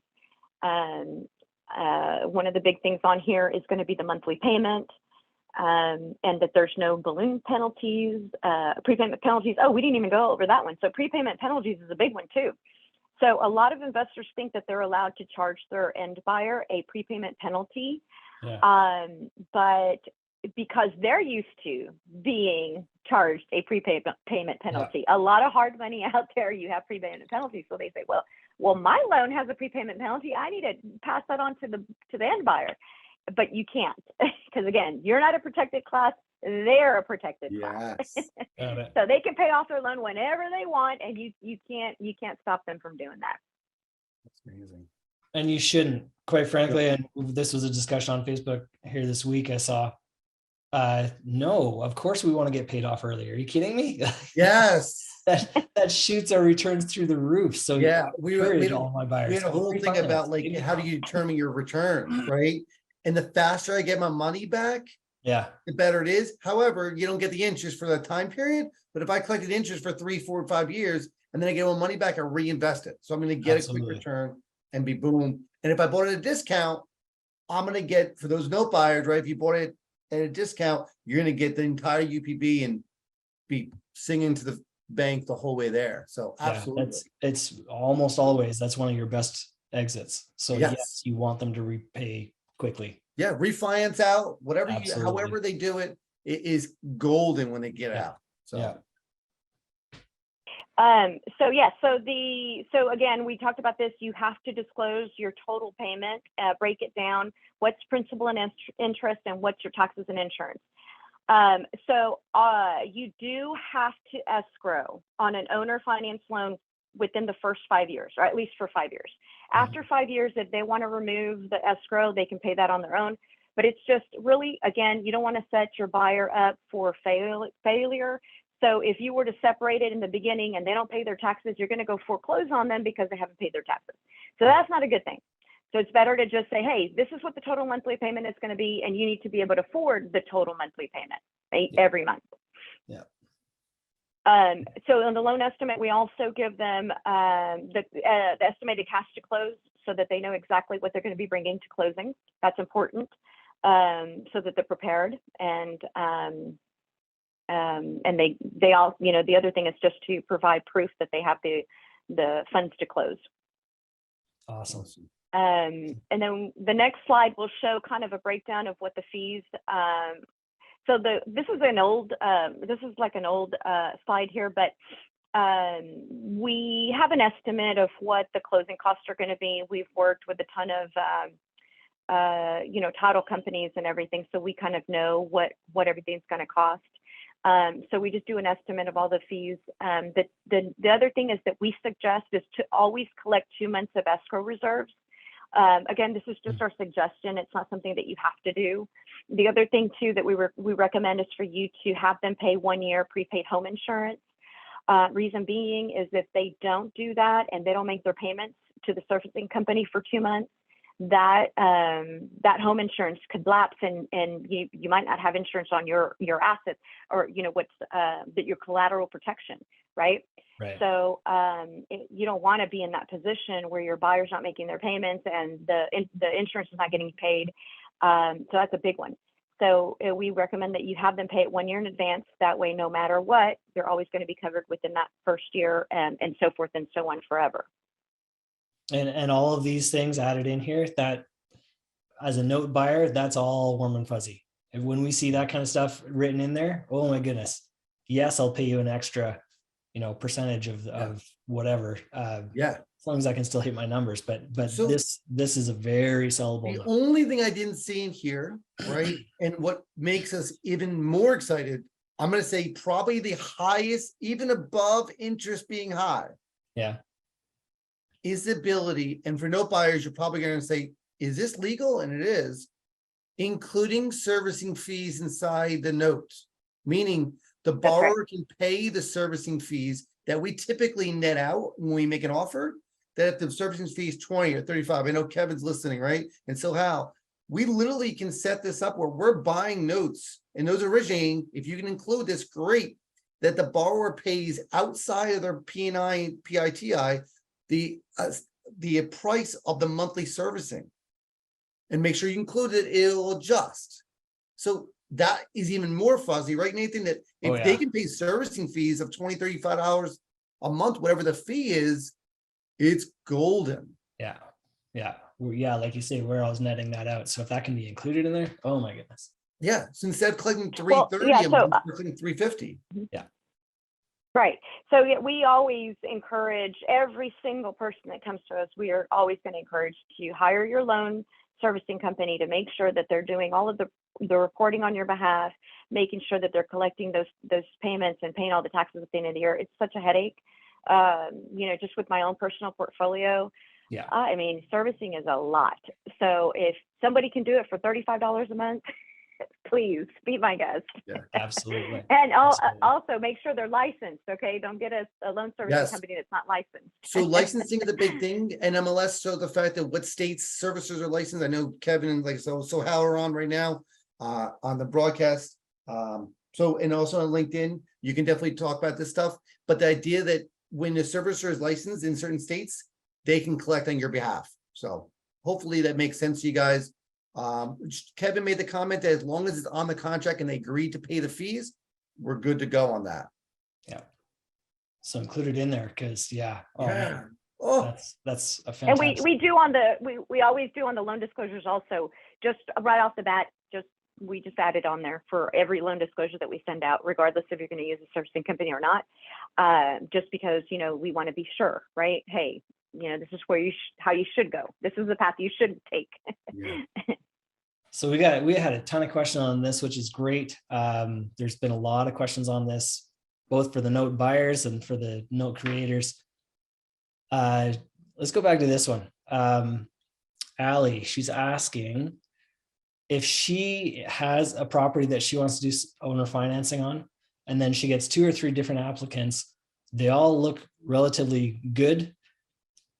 Does she run all, let's say there's 3 applicants, does she run all 3 of them through an RMLO just for the underwriting part of it to see which one best qualifies? So we don't do pre-qualifications without a contract, because of this reason, right? I mean, if somebody is doing all this marketing and you're getting all these people contacting you to buy this house and they're just sending them over to us, we're going to be pre-qualifying all day long. Yeah. So I would say you have to do your best, choose the best candidate. The number one thing that I would look for is, you know, how long they've been at their job. You know, maybe if you got 3 applicants, but one of them has been at their job for 10 years. I think that's, you know, a big one. If, you know, someone's putting a large down payment or somebody's giving a better down payment better than another person, that's, you know, skin in the game. Yeah. So they're not going to, you know, want to foreclose or risk foreclosure. So I would definitely go with that person. But yeah, I think that the owner, the seller, needs to make that decision first before they send them over to the RMLO. Okay. And you can request, you know, say, hey, you know, send me one pay stub or one bank statement, just something that you can kind of just look and see, okay, yeah, or just ask the questions. How long have you been at your job? What do you do? You know, Yeah. just a quick interview. Okay, awesome. Awesome. As a reminder to everybody, we're going to go through some more of these questions. As a reminder, Sarah is going to be at DME. Yes. So you can pester her with all kinds of questions in person. She can't get away. I'll put the referral code, I think it's mine, whatever, in the Yeah. DME, in the Facebook comments as well as LinkedIn. So Yeah, use Dave's. So it's real quick aside, use Yeah. Dave's because it gives us the tracking. We know Yeah. which referrals are working best, so we can know if Dave is the best referrer. Then we'll give I'm him trying, guys. Help me give him out a here. high five or I something. get a free like microwave or something, right? Yeah. The other thing is just for people's information, Yeah. the reason I'm pushing the early bird tickets so much is I need to know how much food to order. I need to know how many water bottles to order. I need to know how many lanyards to order. So that's, for me, that's my purpose. For you, it's to save a couple $100. For me, it's all about planning, and it's 100% about planning. If you want to spend more money, that's fine, but then that just gives me a bigger And headache. today's the last day for today's the last day. So make sure you get on top of that. So Help me plan. we have a ton of questions. I'm trying to keep them organized. So follow if I'm distracted here once in a while.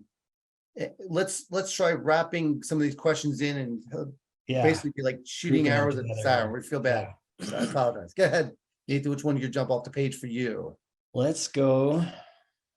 Allie, just real quick, she also asked about how soon can I sell a note after it's originated? It depends. If you're talking to me, I'll buy it right away. If you're talking to Dave, if it's been through an RMLO, I'll buy it immediately.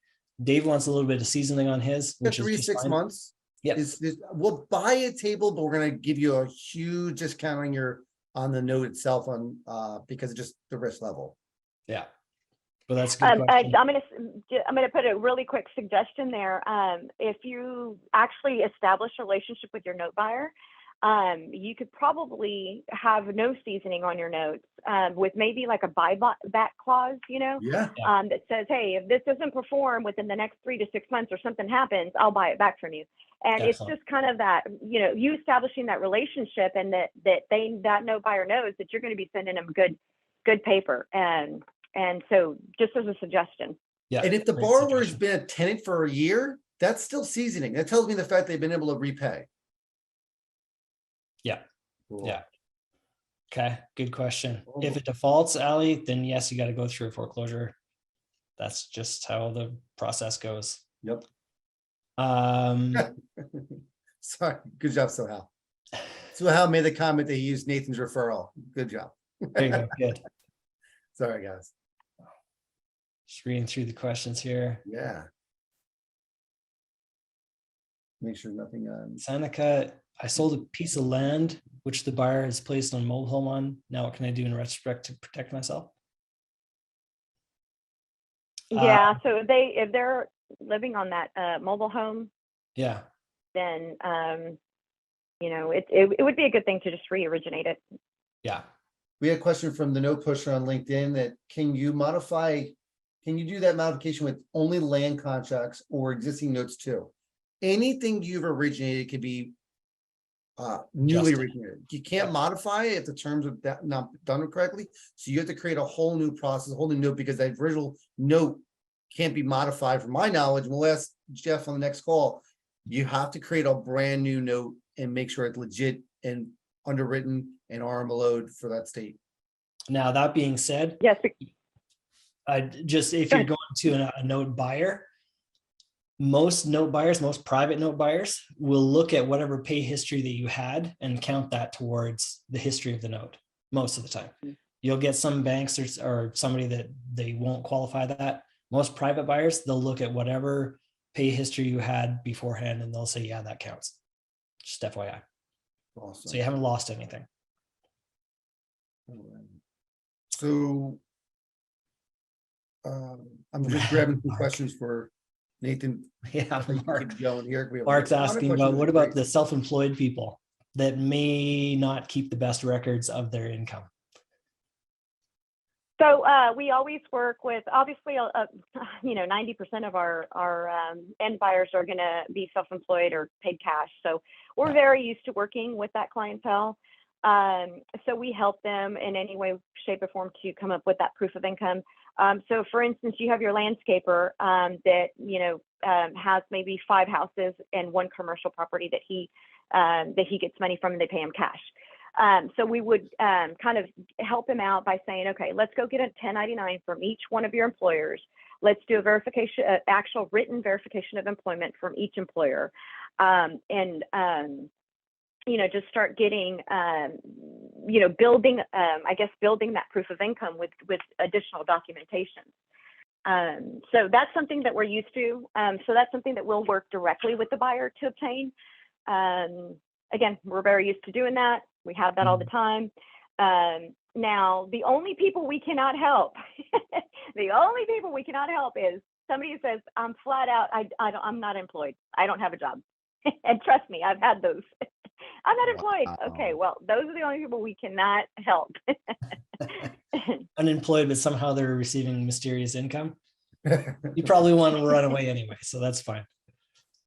So the go next ahead. question I see here that stood out for me was from Nick. Good question. Where my Nick question? How does the usury law affect APOR? Are you familiar with that? How does it? Is there effect? Do you know how it affects it? So the usury, I think that goes way above the thresholds that we're looking at staying under. This is why we're here and having this talk today, is so you don't get to that point, right? So if you're going to go rogue and you're not going to use an RMLO and you're just going to go and charge the buyer whatever interest rate you want, then you definitely need to just go research that in your own state and see what that max usury rate. I think it's like 24% or something. So if you're going to be a predatory lender, then yeah, go check those thresholds out. But if what we're talking about today is not to be that, not to go over those thresholds. Again, the higher price right now is going to be the 6.5 plus prime. So that puts you around 12, 13%. If you're going to go high cost, you're probably going to be around 15%, 14 to 15%. And No 12, buyers. 13% loan. We like those higher interest rates for us. No buyers. sure. We want that buyer return. Yeah. For sure. But you can, but it's still good at 12%. Oh yeah. Yeah. Well, we're used Yeah. to buying it at 6 and 7%, so totally different market here. Yeah. So Yeah. So that's not bad at all. So let's go through some of the questions here. So Hill's got a good one about yeah. credit. When you're looking at, like, if you're trying to determine somebody's debt to income, let's say you look at that credit report and then you see that there's like child support payments on there. how does that affect their debt to income ratio? For sure, we'll add it to their liabilities, Okay. and we'll, obviously we'll get current proof of what they're paying today.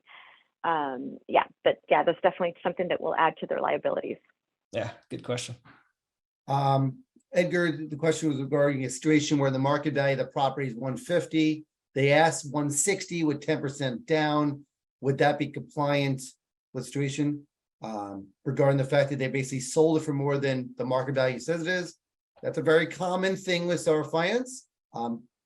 There's no wrong or right way to do that thing. It's more about the borrower, making sure they have the ability to repay.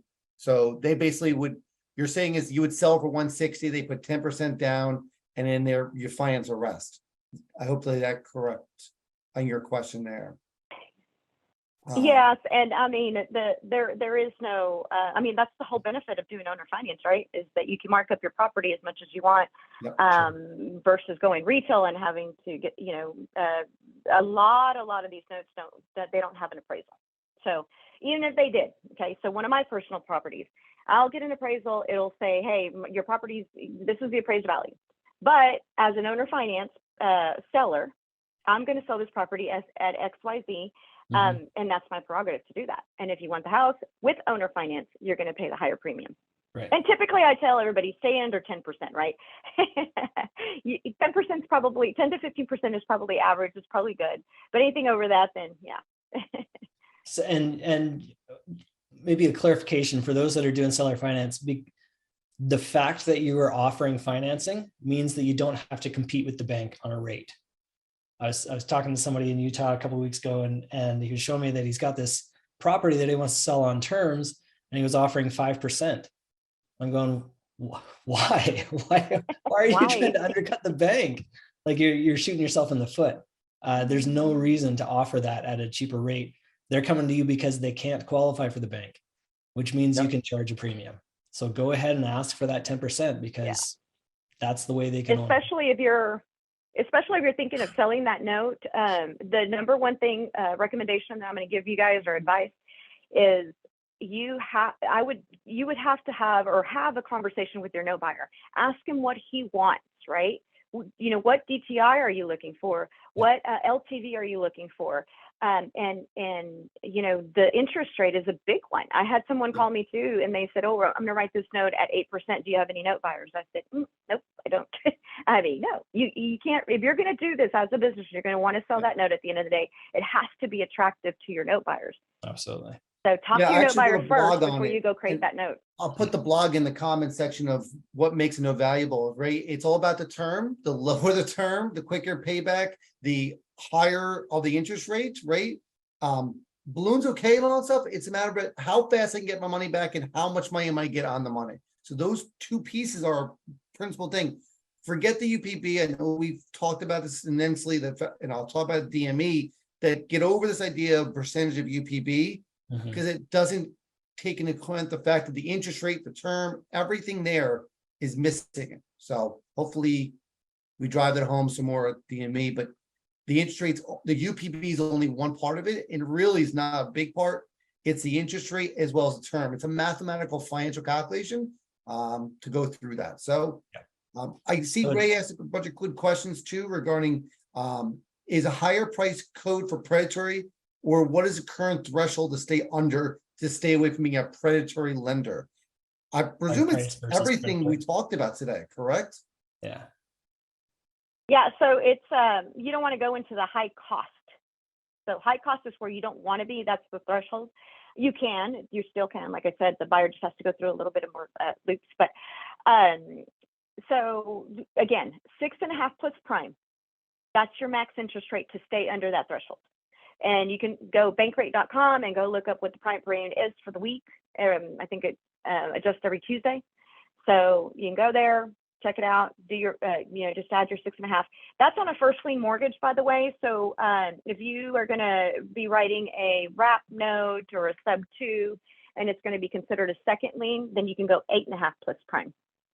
Gotcha. That's great.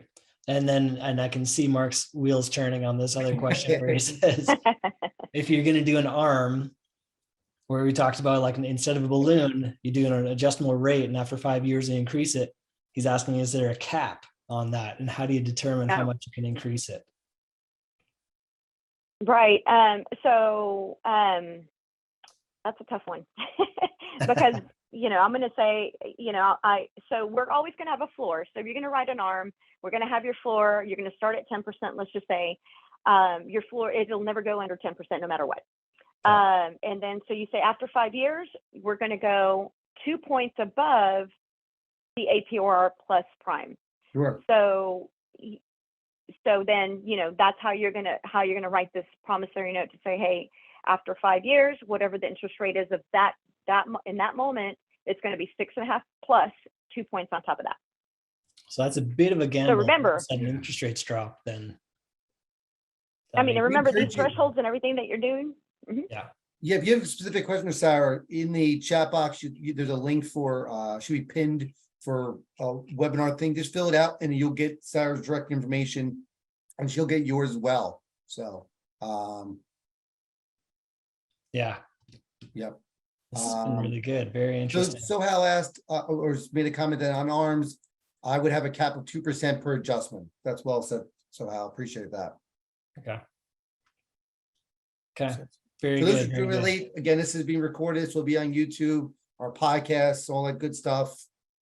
So feel free to jump in there. You'll get it. If you fill out the webinar, you're going to get a bunch of emails just to let you know more about it. And we're going to have a legal attorney on in 2 weeks, Jeff Watson, to explain what happened if you did it wrong, how can you correct that part of it, and all the kind of intricacies. And Jeff's been around for 32 years, I think he told us. So he's been around for a long time. So for sure. And he's one of the top guys to talk about Yeah. seller financing. He's going to Washington. He's doing all of these Yeah. things. He's a fantastic guy to ask these questions to. So Ali asked a really nice question. All right. Question for us, Nathan. Do we pay less percentage of UPB when the borrower has an I-10 instead of an SSN? Does that matter to us? That's a good one. I've never thought about that before. That's a good question. Yeah. I don't think that would Can affect. I say something? Go ahead. Yeah, go ahead. Yeah. Can I say something? I have a note buyer or lender that only that likes only I-10s. Okay. And why is that? What's the advantage? Or what's that perceived advantage? In our experience here in Texas, we have a 1% default rate on I-10 borrowers. Okay, that was my question. And then the other place my brain goes is like, if there is a default, can I still foreclose with no issues? And I believe the answer is going to be yes, because I'm foreclosing for the title. Yeah. I don't think that would make a difference. That's a good question for Jeff. Bring that question back up. Yeah, come back in 2 weeks. Let's Ali, if check you could that join one us out. in 2 weeks and 26 as well, when we have Jeff on that's a great question. For us, per se, what we care about, we bought bank originating notes, so this kind of goes out the window. But I would say that as long as they're underwritten and they have the ability to repay, and our focus as note buyers is, if things go bad, can I foreclose and get that property back and sell it and give them money out of it? That's all we care about. So as long as the legal process can secure that, and I'm sure, Kevin could jump in here too, as long as that is not affected, I don't care what it is. No. Right? As long as I'm going for my return and my foreclosure. Yeah. And that's 90. I mean, for us, it's 90% of our business because, here in Texas, that's majority of our clientele that can't, the people who are going to go to owner finance is because they can't go to a traditional bank, right? So they have a social security number and they can go get a loan through a traditional mortgage. They're not going to go this route. So the people that will never be able to get financing through a bank. Right. Just to keep that in mind. Interesting. Good question. All right, Sarah, I think we're kind of coming to a close. Dave, are there more questions? Are we good? No, I don't think so. If anyone has a final question before we let you guys go, please put it in the chat before we let Sarah go. Once again, I don't see the pin thing in there, so I'll put the repin in there. Click that link, fill out the information, and you'll get an email right from us. Response back from me. We encourage you to go get the DME signed up. If you have notes for sale, you can reach out to both of us. You can send me an email and I'll share with Nathan. We are separate companies, but we collaborate together. So we love to talk about this stuff and make sure you guys are doing things right so we can make a bunch of money ourselves. So we're a little selfish in that world, but I guarantee you, as many loans you can sell us, we'll give you the money and you can repeat this process and go create as many notes you want to so we can buy them from you. So that relationship can work out. There's a lot of us out there, or note buyers, who do this specifically work. So we encourage you to kind of stay involved, stay active, and join us on the 26th. You'll see a post shortly about that, and we'll go from there. If there's any other questions, I appreciate everyone's giving thank yous, and Ray say thank you, and Kevin, all that stuff. Everyone's saying thank you. And happy Cinco de Mayo. Yeah. Yes. Happy Cinco de Mayo to all my Texas folk. Yeah. Yes. Melissa, she could spend another 8 hours in this topic. Well, the legal process would be great. Feel free to join with us. Shoot an email to us. If there's a topic you want us to cover on that world, let us know, and we'll definitely focus on it. We want to help you guys create the best note possible so that we can help. We can make our money as well. So we're a little selfish, like I said. But first and foremost, we want to thank Sarah so much for spending an hour and a half with us on this Friday afternoon from Texas. We're looking forward to seeing her in person at DME in Nashville on June 2nd. Just another reminder, the hotels expire today. So, and your tickets go up in price. So awesome. If you have any other questions, let us know. The link's there and we'll go from there. Sarah, if you could hold on for a minute, we're disconnect from public and wrap it all up. Thank you, everybody. Have a great weekend. Thank you very much, Sarah.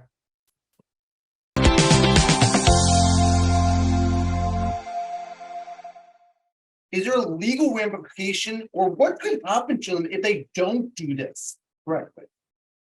Okay, there are two ramifications. Number one, they're leaving money on the table. Hopefully I got their attention with that, okay? Because most of them are cheap and greedy, okay? And I don't mean to offend anybody, but that's how most people are. You're cheap and greedy. So folks, you're leaving money on the table. Yeah. Oh, let me tell you the other thing.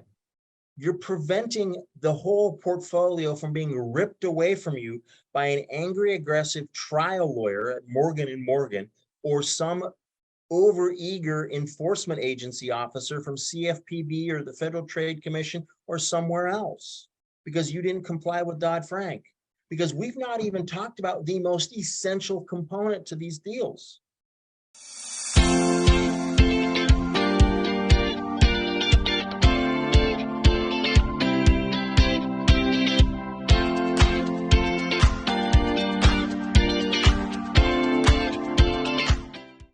Hey, everyone.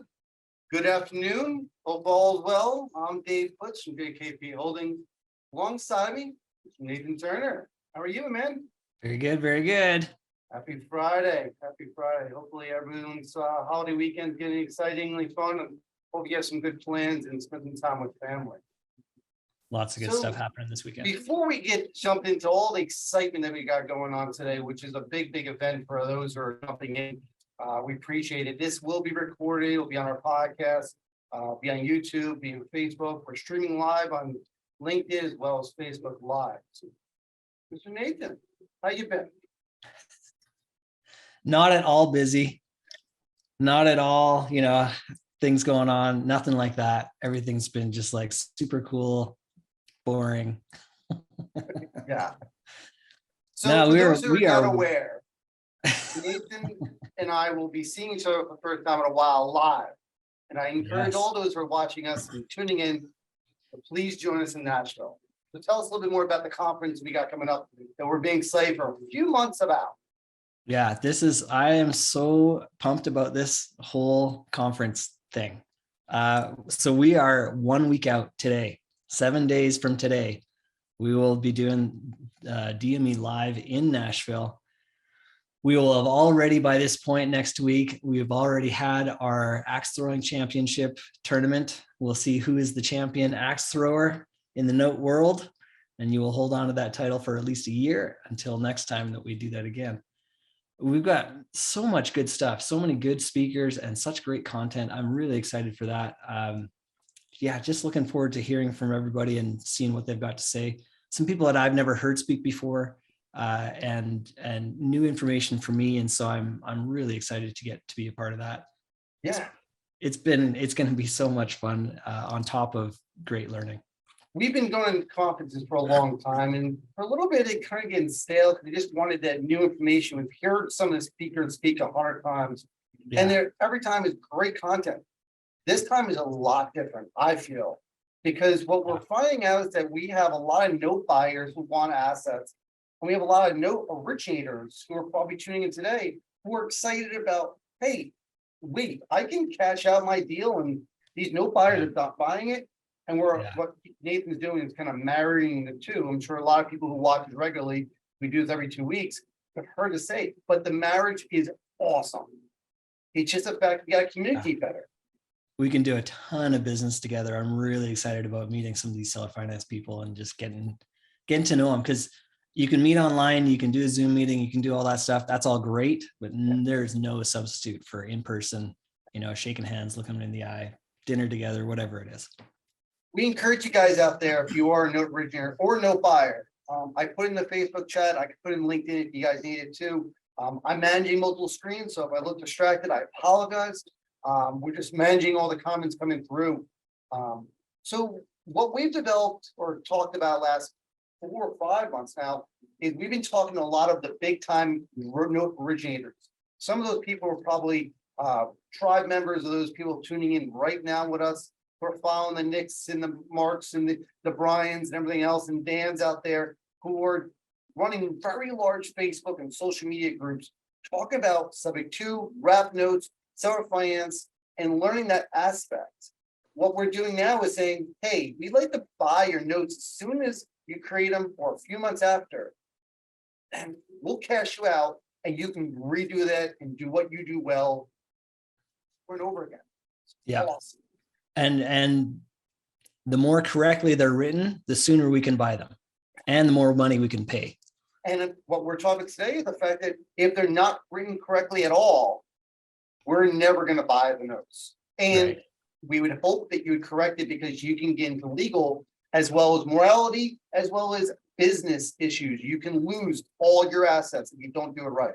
So we want to make sure that what we know is correct. And what we're going to talk about at the conference as well today is, what does that look like, right? So if we talk about performing, and someone mentioned a comment about performing, we're talking about performing and non-performing notes. We'll buy. So for those who are new to our channel, our lives, me and Nathan have been buying notes since 2010. I think Nathan was before I was. We've bought non-performing notes for 10 years. So non-performing notes is what we knew. We're kind of big on the performing side because there wasn't many back then. So yes, we buy performing and non-performing notes on a regular basis nationwide. Yeah. But the conference is going to have a bunch of us there. So we encourage you guys, if you can, we're a week away, go online. I put my link in there just so you can get some tickets for yourself. Yeah. Yeah. And use Dave's link and you get $100 off. Come and join us. Axe throwing, there's still room. It's limited, but there's still a little bit of room there. So make sure you register for that. Space is limited in the venue. So that's the limiting factor there. It's just that they don't have room for everybody. So make sure you register and get there. And a lot of you guys will see, if you're following all the tribe groups, you're going to see a lot of the people you follow and watch regularly on the channels speaking on stage. You're going to be able to handshake a lot of people that you really enjoy being around. Yeah. So, well, today is a really big day for me. I felt that, and Nathan, to bring on someone that I respect tremendously, who's been around this space longer than I think two of us together combined. Yeah. And feeling the fact that I'm going to hit a button here to start bringing them in here. Mr. Jeff Watson is someone we respect tremendously. He's someone that can speak the topic. You can feel comfortable around him. He's been doing it for so long. He's comfortable talking to anyone about anything. It's awesome, right? So we are really excited about Jeff Watson to join us. Jeff, welcome.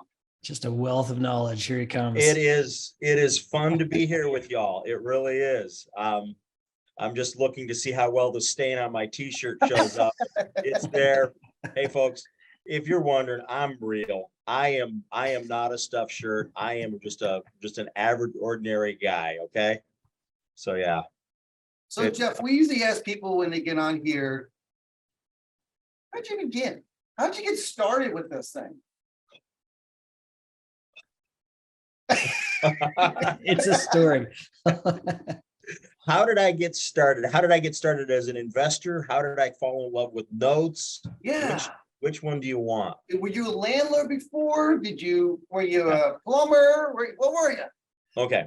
So back in undergrad, I was an undergrad working on a degree in biblical studies, knowing I was going to go to law school. And I was heavily influenced by my favorite uncle on my mom's side of the family.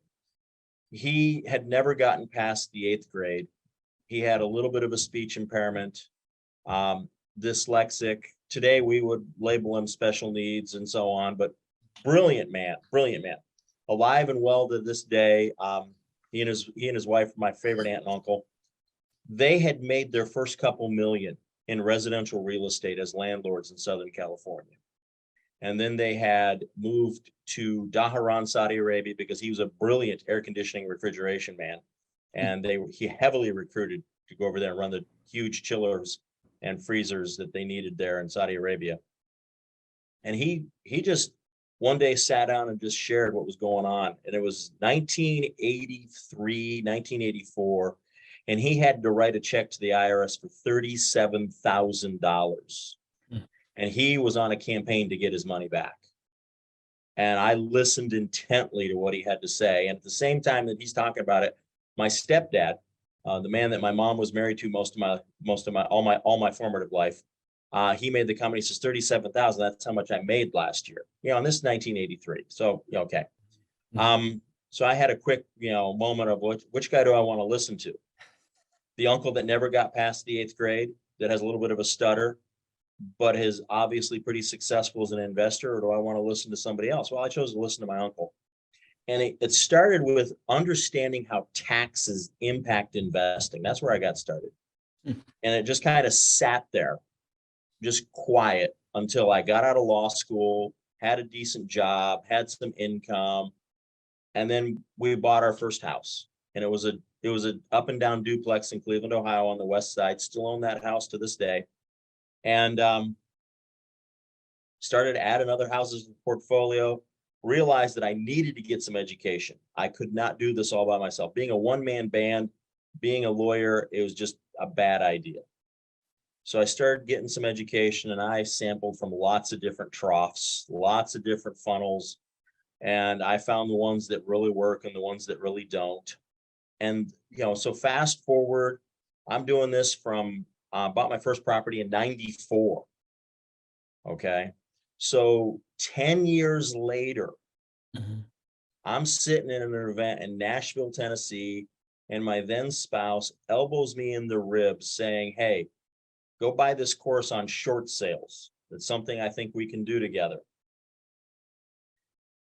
So on the third time, the third time I took a shot in the ribs, I finally got up and went and bought the course. And we had some success doing short sales. Okay. But it brought me into a circle of influence with guys like Greg Clement, who he and I co-founded Real Flow together in 2006, 2007.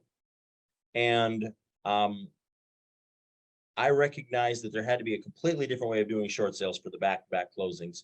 So with the help of some really good people at a title company, we brainstormed a way to do it. I papered it all up. And then the marketing engine that Greg Clement knows how to run just took it, and it went viral. And so I went from being just an average attorney in Northeast Ohio, but a guy who knew short sales really well, to now I'm an expert. Okay, now I'm an expert. All right. So, but I'm going to a point here. I got to the point where I couldn't stand short sales anymore, particularly after I encountered this guy out of Mississippi who was then living in Dallas, Texas, who's got this funny accent, but is razor sharp when it comes to notes. And when I understood that I could be the bank instead of the boy standing there with the bowl asking for more porridge from the bank, I was like, forget short sales. I'm buying bad paper because I want to buy bad paper. So we start doing that a little bit. And one of the first deals I did really of significance in that arena was my business partner, who's still my business partner to this day, Greg Clement. He and I co-founded RealFlow. If I haven't mentioned that before, I'll mention it another 9 times. He was chasing this one prized property in Brunswick, Ohio.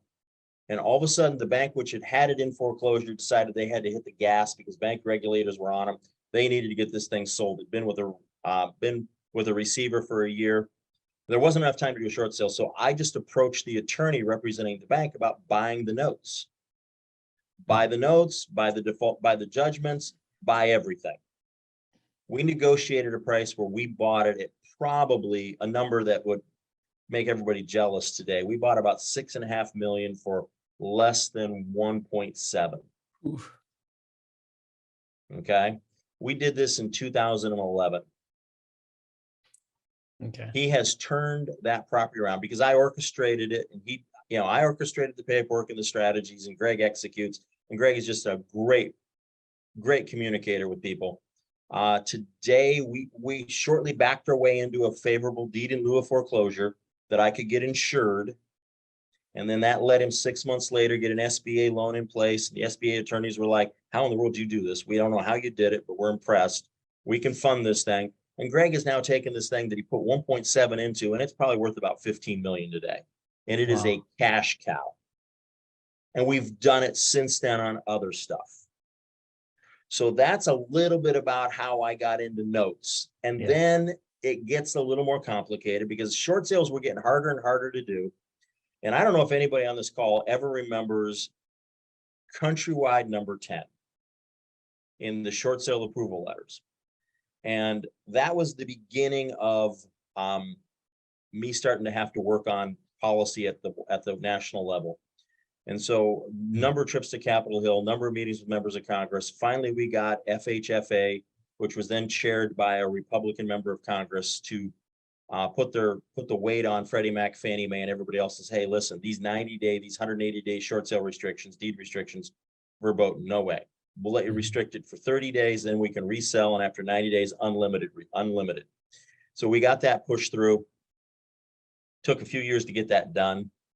Nothing happens fast in Washington, D.C., except posturing in front of a camera.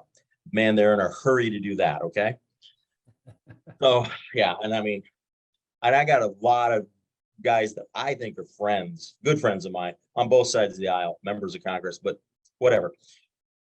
So that got me involved in the politics and the policy issues. And then one day we're there for some meetings, and a friend of mine, chief operating officer at National RIA, says, oh, by the way, I forgot to tell you, we have a meeting at CFPB today.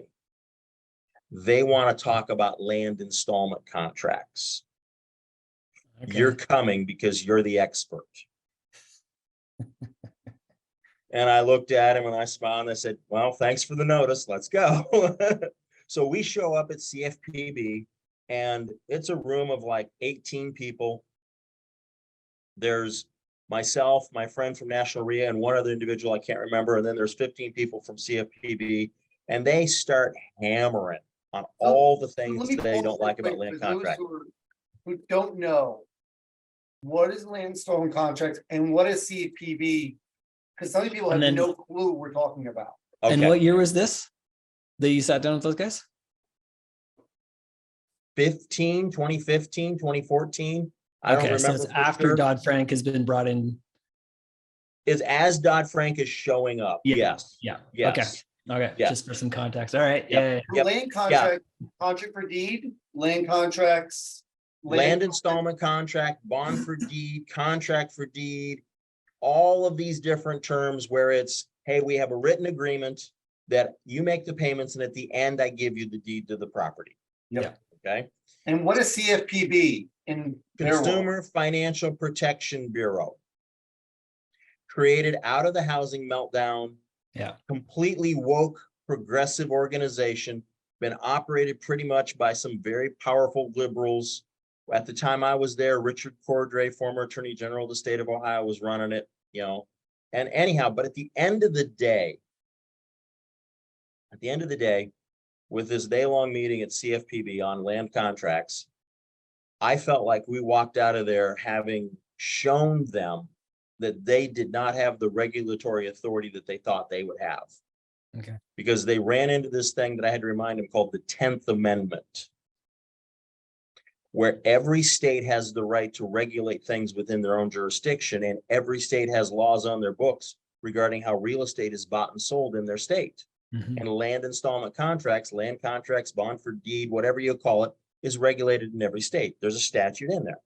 Mhm. Well, they still wanted to do some things, and I heard what they had to say, and I agreed with some of their concepts, and I'll share some of those concepts today because it applies whenever you're originating any kind of seller financing. These are things that if you do these things, you're going to have two results. You're going to have a better note, you're going to have a better deal, and you're going to have less heartburn later on. So, you know, we'll get into that. But that's a long meandering background on part of my life, you know. And just to bring everybody up to speed, I still am involved in Washington, D.C. I'll be there in a couple of weeks. Earlier this week, I was in Columbus, Ohio at the State House, some meetings there, once again on housing policy, some stuff going on in Ohio that we've managed to throttle down. I mean, National RIA does more for people than they realize on this kind of stuff. So, But last week, my good friend, Congressman Andy Barr out of Kentucky, released a bill. It's another version of the bill we've been working on for years. Vicente Gonzalez, Henry Cuellar, also friends of mine, Democrats out of Texas, and William Posey, Republican out of Florida, immediately jumped on as co-sponsors. It's HR 3464. HR 3464. It will go into Dodd-Frank and Truth in Lending and the SAFE Act, all three of those obnoxious bills, and find that ridiculously low number of 3 in a 12-month period of time and turn the knob from 3 to 24. Yes. oh, Excellent. so When for those now, who when is that listening- happening? So those who are listening right now, and I hate to interrupt, most of you guys don't know anything about this 3. You guys are probably originating 15 loans without using any kind of licensing and RMLO and going, what do you mean I can't do that? And Jeff's going to get into why we can't do that. But what Jeff's saying now is the rule has been 3 in 12 months. He's now turned up that volume to be able to do 24. So, but however, if you are creating notes more than 3 a year, you're violating federal law. So the volume is being turned up. Yeah, so we're gonna get that now. This is a bill that we have been pushing since 2015 in various forms. Congressman Roger Williams, Republican out of Texas, was the first one to get on board. So we've seen it when the Obama administration was in control is when we started on this. Throughout the entire Trump administration, we were so close at one point in time during the Trump administration of getting this bill to move out of the House, out of committee, through the House, off the floor, and get it over to the Senate. And we had a very obstinate and absent Republican member of Congress from New Mexico thwart us. And it really frustrating. But the good news now is the lead sponsor on this bill co-chairs a subcommittee on the financial services side, and Republicans control that committee now since it's in the House, and we're going to make this bill move. And I believe we're going to get a Senate companion bill because now previous members of Congress that used to sponsor it in the House are now members in the Senate. So we're going to get them to come on board. So we're going to make this thing move, get it further than ever before. I feel like instead of being on the 10-yard line with 90 yards to go, I feel like we're probably just outside the red zone now. Wow, that's fantastic. So yeah, Oh my and it's been, guys, this has been 8 years of work. Congratulations. 8 years of work to do this. I mean, so yeah. Anyhow, Let's back into this That's idea. huge. Well, you know, this is a huge number. This isn't 12, which we thought we may get into. We doubled what expectations that I thought you had to get to 24. I'm almost speechless because it just changes the game flow of people and regulations and whatnot. For those people who are creating wrap notes, creating owner finance notes. What did they have to do before? And what do they have to do after this bill hopefully passes and goes through? What does it change for those investors? Okay, great question. So let me give you some history. Before the housing meltdown and before the Bush administration signed the SAFE Act into law, there was no limitation, there was no federal or state regulation on seller finance transactions, on the number, okay? SAFE Act took it from unlimited down to 5. But that wasn't good enough. The progressives wanted to take that 5 and turn it to a misshapen 3. Was said, oh, well, you can only do 3 in 12 months, but the first one you can do this way, and the other 2 you got to do that way, and blah, blah, blah, blah, blah. So anyhow, it was kind of an eerie moment. I was having a meeting with Congresswoman Gwen Moore out of Milwaukee, Wisconsin, in Barney Frank's old office, talking about this bill and why it was written the way it was. It was kind of a weird moment, but anyhow. And she reminded me, she says, you know, this used to be Congressman Frank's office. And I'm like, okay, appreciate that. But still, let's talk about you supporting this bill, because this really matters to inner city buyers. This really matters to urban buyers that the banks, I mean, let's face it, Dodd-Frank has been the greatest discriminatory redlining tool that we have ever seen since the Emancipation Proclamation was enacted.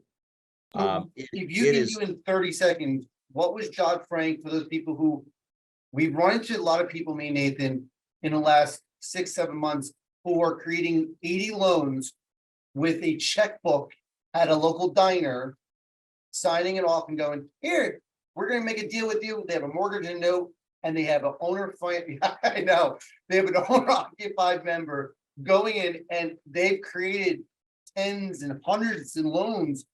And people watching this feed right now who are trying to get it through. This is what people were doing in owner occupied properties. And either they never heard of Dodd-Frank or they heard about it and didn't care. So, Okay, well, okay, so we can't turn back time. They've already No. done it. So, Yes. okay. So let's talk about where we are and what to do. Dodd-Frank is part of the massive financial regulatory stuff shoved down the throats of regional banks, small banks, private capital holders, all for the benefit of the large, too big to fail banks. It was shoved down our throats as a result of the housing meltdown and financial crisis of 7 through 12. It was it's a sacrosanct piece of legislation in the eyes of the Democrats, because it was enacted during the Obama administration. And it has been a terrible destroyer of private capital. Now, what we want to do is we want to take the restrictions in Dodd-Frank and we want to lift the volume restriction without changing any of the consumer protections. And I want to be very clear about this.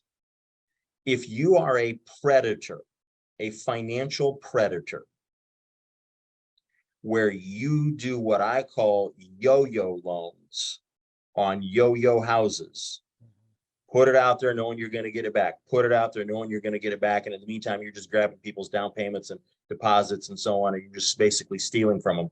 I have a simple request of you. Get out. Quit. Beat it. Okay? That is what gives our industry such a bad name. Yeah. Instead, I want you to focus on doing quality deals. And let's just get into some of the elements of a quality deal, and then you guys direct me where we need to go. Yeah. Okay. You need to, and this is some of the bantering and feedback I took back from CFPB, where they were pushing hard and I pushed back hard and so on. When you're doing a seller finance deal, if you want to really do this thing right, to where I feel like you've got a note that has got that's got more value on the secondary market than otherwise, here's some of the stuff I want you to do. I want you to have an independent opinion of value of the collateral, a BPO or an appraisal. I want you to have an independent property inspection report. What's the condition of the property at the time of the closing? Let's make sure we're selling good stuff and not a bunch of crap, okay? Those are things that are important. Let's use a standardized format for our notes and mortgages. Something standardized where we can look at it quickly and we can see who's the maker, who's making the payment, when's the payment due, how much is the payment, what's the interest rate, what's going on with this. Let's do something standardized and simplified. Okay, let's make sure in addition to that, that we do not self-service these things. Let's board these things with a licensed servicer. When I say licensed, I mean licensed in the state wherein the property is located and where the payor is residing, okay? So that they can collect the payments, so that they can send out the appropriate notices, so that they can do the correct communications under the Fair Debt Collection Practices Act and under RESPA and under TILA and so on. And so that most importantly, they can accurately account for the money because they've got a great software program that based on the day they get the money, they know how to put it into the amortization calculation. They know how much is going to then principal, how much goes to interest, how much is then escrowed for taxes and insurance. So most mom and pops that create them at the diner with their own handwritten stuff, Dave, you know this, Nathan, you know this, they can't do that. No. And then they can report it to the credit bureau reporting agencies. Okay. So for those people who we want to make sure that we're focusing on those people who are doing this incorrectly and for the note buyers to understand what they should be doing. When they are creating these notes with a checkbook and saying, hey, listen, if you're going to find the bank to put down payment on there and I'm going to collect it and I'm going to load it, which we've seen with apartments.com, which is a rental site, to track his payments, and it's free and easy and clear. We all would want them to do it correctly, but why? Is there a legal ramification or what could happen to them if they don't do this correctly? Okay, there are two ramifications. Number one, they're leaving money on the table. Hopefully I got their attention with that, okay? Because most of them are cheap and greedy, okay? And I don't mean to offend anybody, but that's how most people are. You're cheap and greedy. So folks, you're leaving money on the table. Yeah. Oh, let me tell you the other thing.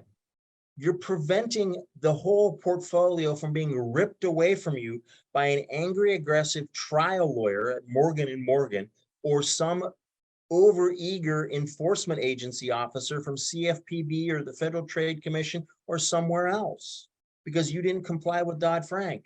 Because we've not even talked about the most essential component to these deals. And here it comes. Folks, if you're going to originate any sort of seller financing, I don't care if you only do one deal a year, most seller financiers do 2 deals or less a year, okay? I've pulled the data, it's amazing what's out there. You must document. Hear that word? Document. Which means you've got to collect some written hard copy information and keep it regarding the maker, borrower, buyer's ability to pay. Which means you have to underwrite what their financial situation is. What do they make? What's it going to cost them? What's this mortgage payment, a percentage of their income? If you don't have that information, you haven't documented their ability to pay, you have broken the law. And I got news for you. I got news for you. That you've created a note that I don't want to touch. It's toxic. Yeah. Go put it in a nuclear waste landfill because I ain't touching it. So if they go to court with this kind of paperwork and they're trying to foreclose, because most of these people don't think they'll ever have to foreclose because in the last 3-4 years, things are performing. Right? Yes, thank you, sorry. Debt to income and DTI. What could happen if they go in front of a judge with this paperwork that says the mortgage and note and their down payment and they're tracking it internally, not saying a monthly payments, not saying a yearly statements, and they go in front of a judge when this thing defaults? Because, hey, listen, the best borrowers in the world can die. They can get sick. Anything can happen. what would a judge do with that asset? Well, there's a couple of things that could happen, and none of them are pretty. None of them are pretty. The best case scenario is that they're going to have to go back and actually do a real legitimate loan amortization calculation and really know what's owed, because they probably don't have that accurate number. So if you don't have an accurate number, then you don't have really good legal standing to even begin to foreclose. The worst case scenario is that you're going to run into a borrower who contacts legal aid, and then either the legal aid attorney or somebody else turns them over to some sort of consumer defense attorney. And boy, if you run into this in the state of Ohio, you're going to go meet a friend of mine, and he's a friend of mine. He is vicious on lenders that don't do it right. Okay. Former Attorney General Mark Dan, that man has a passion for going after unscrupulous lenders, and he's dang good at it. Okay. He is good at it. He's collected some large class actions and large multi-million-dollar settlements from some of these lenders. He's good at what he does. Okay. Fortunately, he's a friend of mine. So yeah. But that's what you're going to run into. And then they're going to basically show how you violated the law and your note is unenforceable, and you've got to give back all of the interest that you may have collected and earned, and you might be lucky just to keep the principal. And oh, by the way, you better do a loan modification, because don't you dare try and think you're going to foreclose on an illegal non-compliant note. Yeah. And so now what you've got is you've got a hostile borrower who knows they've got legal leverage over you for the rest of the term of that note, and you be screwed. And I don't think it's limited to that one borrower. That attorney now sees the fact you have 8, 10, 12 other properties that you did the same thing. And those borrowers who are performing may get a little more information. They might get phone calls, they might get letters, they might get personal visits, just to make sure that their legal rights are protected by that same lawyer that's already taken you to the woodshed once. Yeah. So, and then for the little guys that are doing 2 a year, are they untouchable because I'm too small? No, they're not untouchable, but they're a lot safer. Okay. If you're doing 3 or less, you don't have to worry about a lot of stuff. Right. Except being able to prove that you've documented the ability to pay. Yeah. And that's a mathematical. I talk to a lot of people. Well, yeah, I saw that money in the bank. I saw their bank statements. It's good, right? There's an actual formula that's done to prove the ability to repay. You can look it up. There's a formula. Please, if you're watching YouTube, LinkedIn, whatever you're watching it, and this is why we brought Jeff on. If you don't do this, it can kill your business. So not only do you need to do the formula, but you need to keep the information that you use to calculate on the formula. You need it. So flat out, I'm going to just tell you what you've described is the guy that does these deals at the diner table. They probably never collected a loan application. Right. They probably never verified employment. They probably never verified credit. They probably never verified anything. They have no idea how many other payments they've got. They have no idea what their debt to income ratio is. They have no idea what their overall debt service looks like. They've got no clue. And I'm going to put it like this. I'm going to be very straight. You are doing yourself, the borrower, and our industry a huge disservice when you do one of these deals with somebody who really can't afford to pay. I consider you to be a form of a thief, a white collar criminal. That's that, yeah. And hey, I'm probably being a little harsh, and I don't care. It's my opinion. Sue me. I don't care. I wouldn't sue him, be honest with you, right? Yeah. And I'm not looking for you to exact. I'm actually Googling it myself. Do you know the actual number of DTI, the ability to repay number? I thought it was around 47 or 43. Do you remember what that number is? Off the top of my head, no. But I know I'm sure for my someone sake, are feeble. I see Yeah. Sri, I see, somehow I'm sure someone figured it out for me. If you guys could post it, appreciate it. you guys, But- you guys have collected some brilliant nerds. They probably have that number right on their fingertips and they can send you links to all that stuff. And I got it. Great. You know, that's But not when my you job. suggested, we had a live call. We have for those who don't know, we have a private mastermind group where we talk on Wednesday. And Jeff was on a couple weeks ago. Thank you, Sal. 38 to 43. You suggested not to go to the top, right? Don't, Yes. if the number's 43, don't go to that 43 number, go below it to make it appear that something goes bad. Hey, listen, I didn't hold them to the highest level. I gave them margin. I gave them room to breathe. How many of you are guys and you've had to wear a collared shirt buttoned so tightly to wear a necktie that it's hard to swallow or breathe and you feel like you're choking? That's what you're doing to a buyer homeowner when you max out their DTI.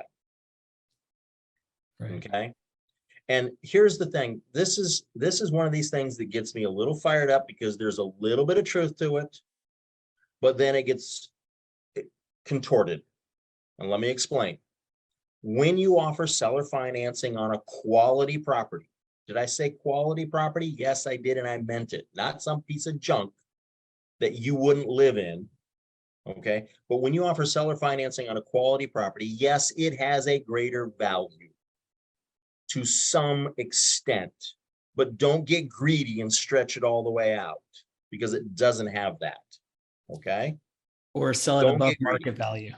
Pardon I've me? seen that. Or sell it above market value just because you're offering terms. Yeah, that's wrong. I've seen To me, that. that's No. wrong. I That's wrong. agree. Could you, if someone sold it, say it probably worth 200,000, they sold for 205 or 210, where is that line? Are you saying flat 200? No, I'm saying if the marketplace says that it's worth 200, if I go get a traditional bank loan and all that other stuff, fine. I'd push it to maybe 205, 27, leave it at that. Okay. Yeah. I think it's worth a, a 3 to 5% bump, and that's about it. Sure. But it's So we not have- worth more than that. So we have a lot of people doing this the incorrect way, and a lot of them don't know, right? Because they're being taught by people that we won't make comments about right now, doing, right? Teaching about just doing it and just getting involved. We hope that those people can collectively get together, but these people who have been creating land contracts, maybe not taught that they can actually have to get underwritten, which they do, right? Or creating notes or mortgages, right? So when they're creating these things and they've done it incorrectly, for those who are watching and listening, what should they do right now with those old notes? Because they may be getting scared right now. So if they've done something that was sloppy or incorrect, there's the first thing you have to decide. The first thing you have to know is, did you do it because you did too many without using an RMLO, or did you do it because you just used bad paperwork and you're only doing 2 a year? Because if you only did 2 a year or 3 a year or less, then okay, that's a different, easier fix. Mhm. Okay. Go back and modify the deal, collect a new loan application, document their ability to pay, and modify the deal and do a modification and restart the clock, so to speak. Okay. That's the way to clean that up. If you did more than 3 a year, then you're going to have to go back and do that modification, but you're going to have to run every one of those borrowers through an RMLO to make sure that they have verified their ability to pay. And then go back and modify the paperwork, modify the terms, and restart it with standardized documentation.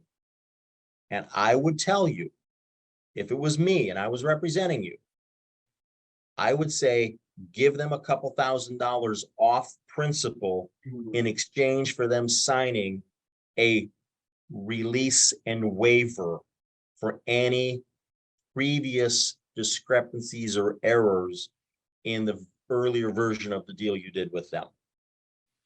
I would give them, $1,000 or 0.5% off.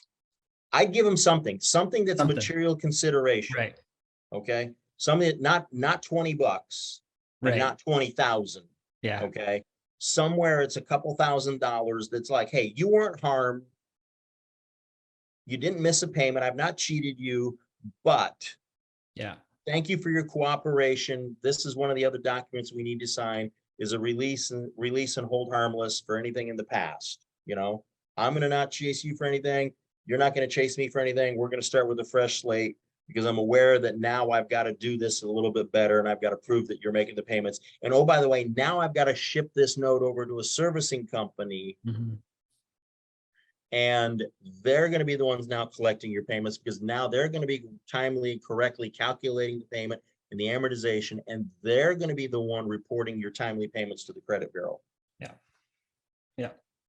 So it's fixable. All those things. Well, for the most part, it's fixable. But it's going to take some fixable time. as It's long going as to take some everybody's still effort. friendly. Right. If they're friendly, it's fixable. Right. Now, if it's not friendly, it's still fixable, but it's going to cost you. I had a Okay. client that bought paper in Pennsylvania that wasn't originated correctly. The Attorney General's office got involved. The Mhm. Attorney General's office cut him a little bit of a slack because they realized he wasn't the guy that was the bad actor. It was the person before him. Yeah. It still cost him, he had to give up like $10,000-$15,000 in equity. You know, reduce principal by 10 or 15 grand. Yeah. Mhm. So Jeff, Okay. so many people listening to are buying subject twos, right? And then wrapping the note. It's a little bit different conversation than the owner finance. What is your thought on that process? Which from my understanding, you're fine with subject twos. But then talk about that part, and then the part B is, I want to buy that wrap note.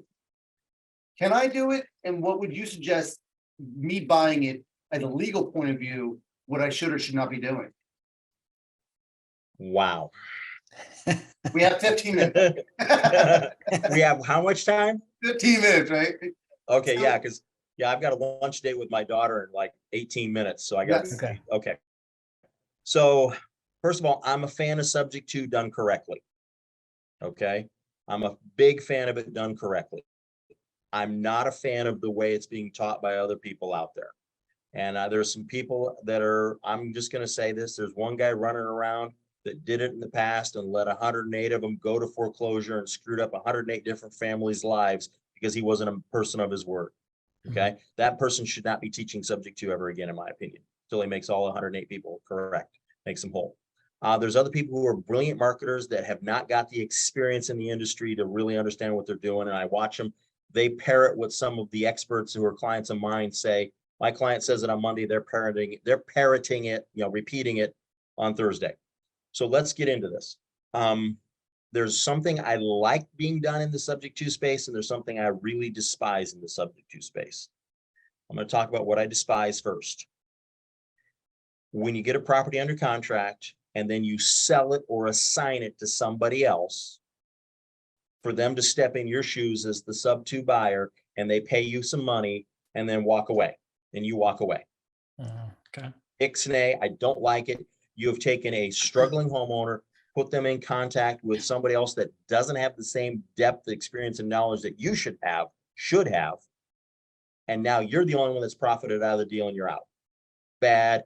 I've decried this in the past. There's a guru out of Texas that has sued me over it. Didn't have the guts to get me served, but he just filed a lawsuit, you know, impugning my name, but whatever. It didn't matter, you know. So I've been against that method for a long time. What I do like is if you're in this business and you're acquiring subject to and you want to resell, I want you to resell on a wrap all-inclusive basis, because you're fully disclosing what is the underlying debts that you're selling it subject to. You're fully disclosing the difference between the two. Okay. So yes, part of the financing on this is that Bank of America is still owed $489,000 on this $700,000 house, and I'm getting paid the difference. But when we sell it on a wrap, we're doing it in a way that legally and from a tax standpoint is the most compliant, because we stay in the middle of the deal. We stay in the middle of the deal. Now, these are things that you set them up right. These are like crock pots. You can just set them and forget them, and the money shows up every month if you do it right. I'm a big fan of that. Okay. I'm a big fan of money showing up every month, whether I got out of bed or was in the States or not. Okay. I'm a big fan of that. So that's what I like. Now, later on down the road, can you resell that? Can you resell that position? Yes, you can. But whoever's buying it, it better understand and better be smart enough to understand, well, how did you underwrite the deal? Mhm. What's been the payment history? And oh, by the way, the underlying debt, yeah, that means I'm going to be stepping into this thing where I now have a moral responsibility to make sure that underlying debt is paid. That gives you some pause and makes you want to think about when you want to step in and buy these things. I wouldn't even think about it until I've seen a couple of years really good pay history on it. Then I'd be like, okay, so we got the bank loan that we bought subject to is just purring along. Everybody's happy. They're taking their payments, auto rip. Great. Love it.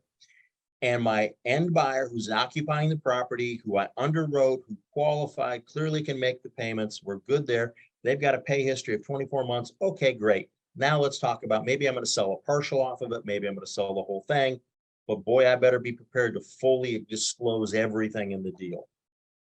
All of the disclosures that I made between the seller and I, all of the disclosures and arrangements between the buyer and I, the whole bit, you better be able to lay it all out, because if you can't, ixnay, it's a bad deal. You better shepherd it across the rest of the line instead of selling. Just when this all stuff in trust, when you do a subject to, how would you regulate that? Put that subject to situation that it's Okay. Yeah, I love using trust and subject to. In fact, I taught a class on that last night. And so anyhow, I will always set it up where I form a trust. I, as the investor buyer, will form a trust. I will be the trustee. I'm going to then buy the property subject to as the trustee of that trust. That trust is owned by my buy and hold multiple member LLC. That then means that the LLC gives me the asset protection and gives me the financial backing for that trust. I'm not personally obligated now, but I'm staying in the deal. I have a real problem with doing deals and then stepping out of them and not being involved anymore, where there's somebody, where the sellers who sold the property, Fred and Wilma, sold me the property subject to. I want to stay in that deal for as long as I'm paying First National Bank of Bedrock. Mhm. Once First National Bank of Bedrock is gone, oh, well, then that's a lot easier deal for me to feel comfortable about reselling somewhere else. Can So we go then ahead and yeah, Nathan. Yeah, I want to buy a wrap loan, but I don't. First of all, I'm a first guy, so I want to be in first position just out of principle, if nothing else. Yeah, well, then you got to get rid of First National Bank of Bedrock. Right. So I could just do that, right? Like I could just buy the wrap loan, included in my price is paying off the underlying first. Yep.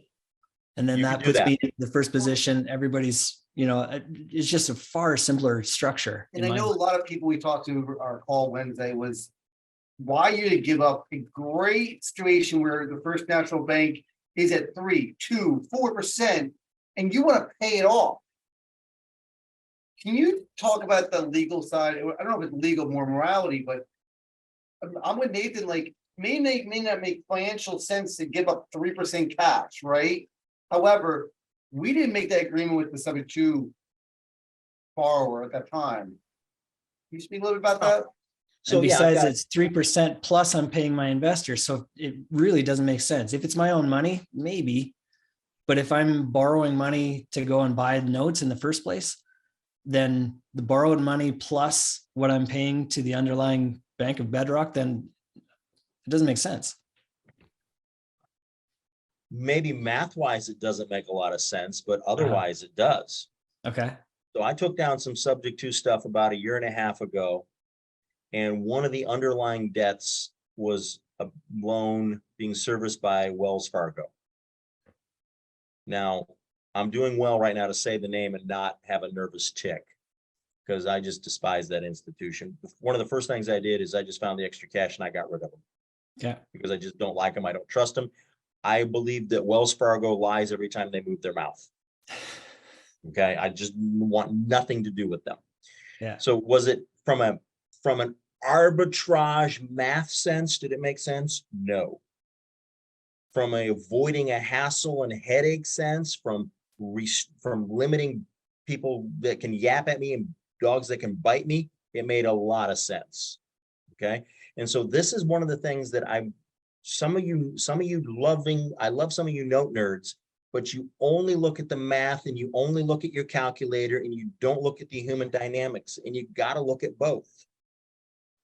You got to look at both, and getting rid of a pain in the neck bank lender is worth it. I mean, I will readily pay 8 and 9% to a private lender instead of 6 or 7% to an institution. But how about the fact that Absolutely. borrower who you made a promise to as the original subject to buyer, now I'm gonna buy the note, they didn't make a guarantee that I'd make the payments, right? Right. Is there a legal thing or is that more of a morality thing you would say? That is a moral thing, because when I buy sub 2, I make it very clear, I'm not promising I'm going to make your payments. But at the same time, I'm proving to you, hey, based on the amount of money I gave you for your equity, both down and in payments, and based on the amount of money I've put in to continue to maintain and run these properties as rentals, it would be financially irresponsible of me to not make the payment. Right. It would be just, why don't I just go pile the money up in the bank, hit it in the driveway, hit it with the lighter fluid and flick a match on it and go. Poof. Can you legally transfer a power of attorney that you did in the first situation to the new loan buyer? Yeah. No, a power of attorney cannot be transferred or assigned. So, but go back to what Nathan talked about. You want to buy that deal in the secondary market, Yeah. go ahead and fund it with enough money when you buy it to get rid of the institutional debt. Then the seller's gone. Their debt's gone, the deed's been out of their name, they're gone. You don't need a power of attorney anymore for them. You don't Right. need anything out of them anymore. They're gone, they're out. Yeah, that's the only way that I would want to do that. I And don't it's want a to be smart way, attached. Nathan. It really Yeah. is. Yeah. Yeah, I don't want to be attached, and it's too messy. People. And we got a lot of feeds back, some questions on stuff. I put in the chat too, you can, we have a little form you can fill out, and if you're looking to get a hold of Jeff and learn more about the stuff, he does have classes. He's not bringing it up, not that we asked him to, but he wants to focus on giving content today, which Jeff has always done. I've run into situations that Jeff bailed me out of because I didn't know. And that happens to everybody out there, and that's why Jeff's around. And Dave, I don't even remember what it was. I mean, whatever it was, it was. I'm glad I helped you. 2015 or 16, and it was literally sitting in Note Expo, I think it was. And I came just for that fact. I want to learn about us. It was self-directed IRA stuff, and didn't know a partner could be disqualified participant, and he fixed it for me. So guys, we all walk around thinking we know everything, and we believe we learned everything, but sometimes you haven't. And we realize that as investors that there's always something we learn and we grow. So we encourage you guys not to only do this for a legal sense, which we've talked about today, but morality sense of, listen, can you sleep tonight knowing what you're doing, right? And if you can't sleep, or if you're a person who just does this normally, it's gonna come back to haunt you. It happens, I promise you. So I appreciate those people in the feed who are answering questions while we're just negotiating that. I appreciate that. And always learning is a key thing. And you don't want to value your time. We're at a disconnect in 3 minutes. So I'm going to ask you one question, and Nathan always gonna ask the last question. So are you be speaking anywhere soon? Or I know we have the link inside once you fill out the form, you're going to get all your information. Are you be speaking anywhere soon that people can be coming to or see you? I'm trying to think. We finally hit the summertime.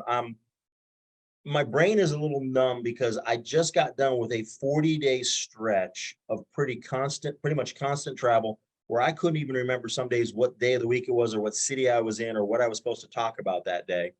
So I've wrapped that up. I don't have anything on the horizon right now.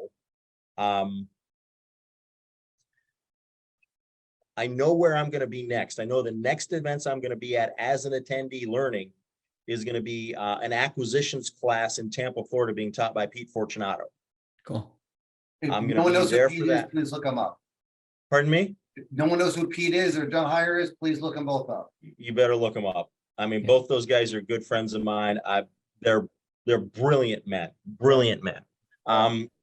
if you're curious about what I'm teaching, I'm doing a lot more stuff virtually and online. So go ahead and register for my email newsletter, and I will be emailing you and sending you, hey, when I'm going to do a free to attend Zoom on whatever, like I did one last night on using trusts, a primer on using trusts in subject to and creative finance deals. I walk through what does a trust look like? How does it operate? How do you set it up? What do you do with it?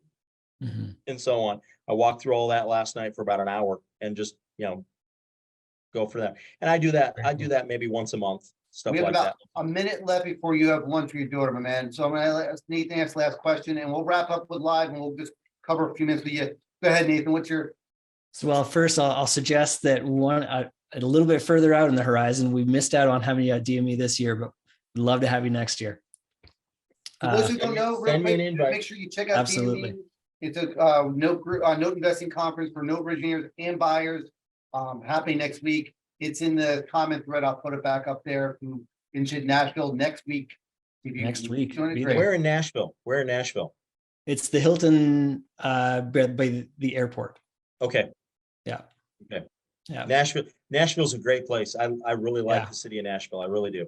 Yeah. Yeah, we're very much right. looking forward to it. All right, Nathan, you got a question? Yeah. So where do you see, with everything that you're seeing and included in that with your visits to DC and everything, what do you see coming up on the horizon? Where's the economy going? Where's the housing market going? What's your crystal ball?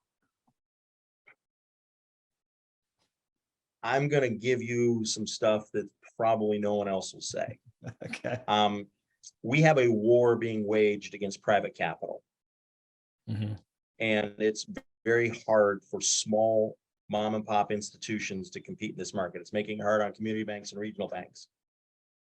That's one of the things going on. The Fed is still fixated on unemployment and doesn't feel like they've got unemployment high enough yet to where they can back off on raising rates. So I expect to see rates go up. I expect to see more and more consumers get literally tapped out to where they can't handle it.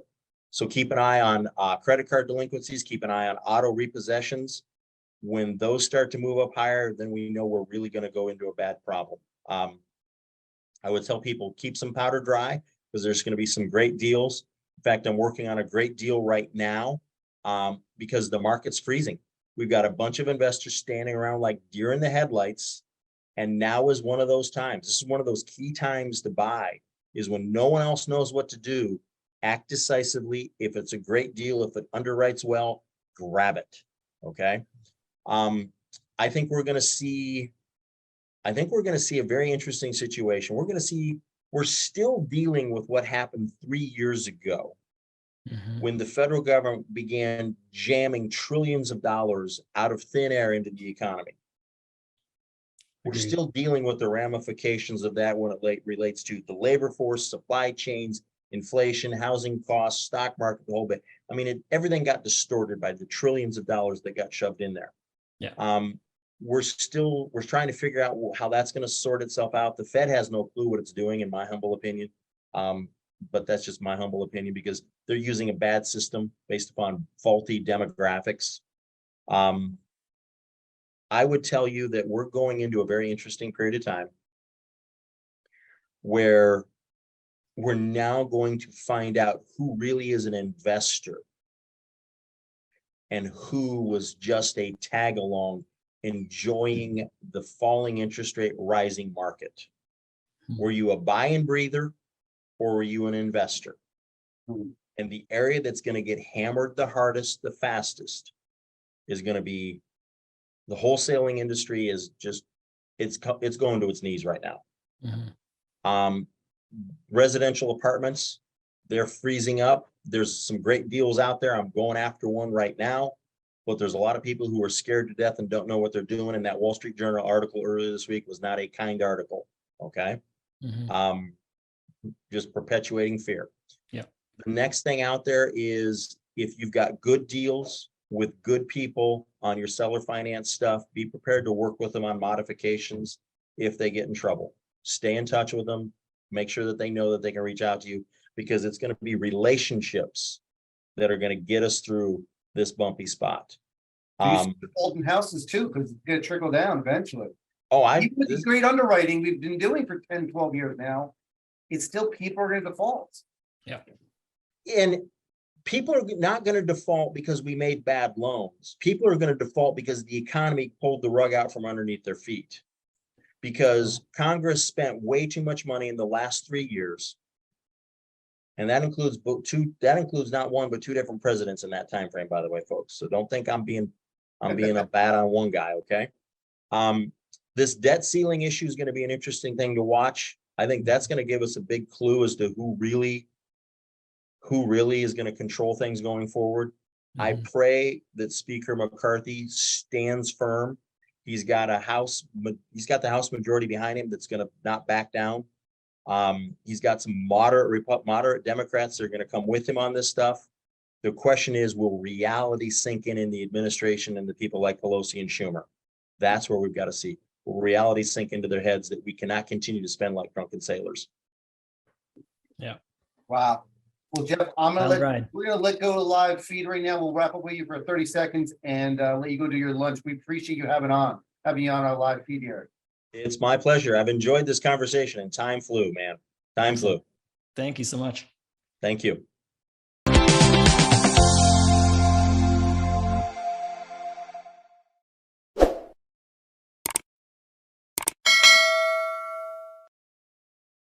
A note partial is essentially selling exactly what it sounds like, a part of the note. You're selling a part of the payments, right? So if I'm selling 10% of the note and there's 300 payments left, then do the math. I'm selling those payments.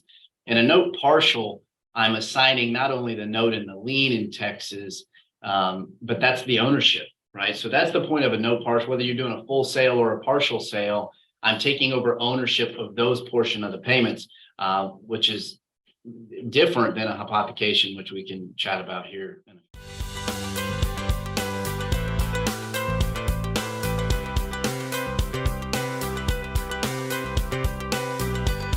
Hey everyone, Dave Putz here.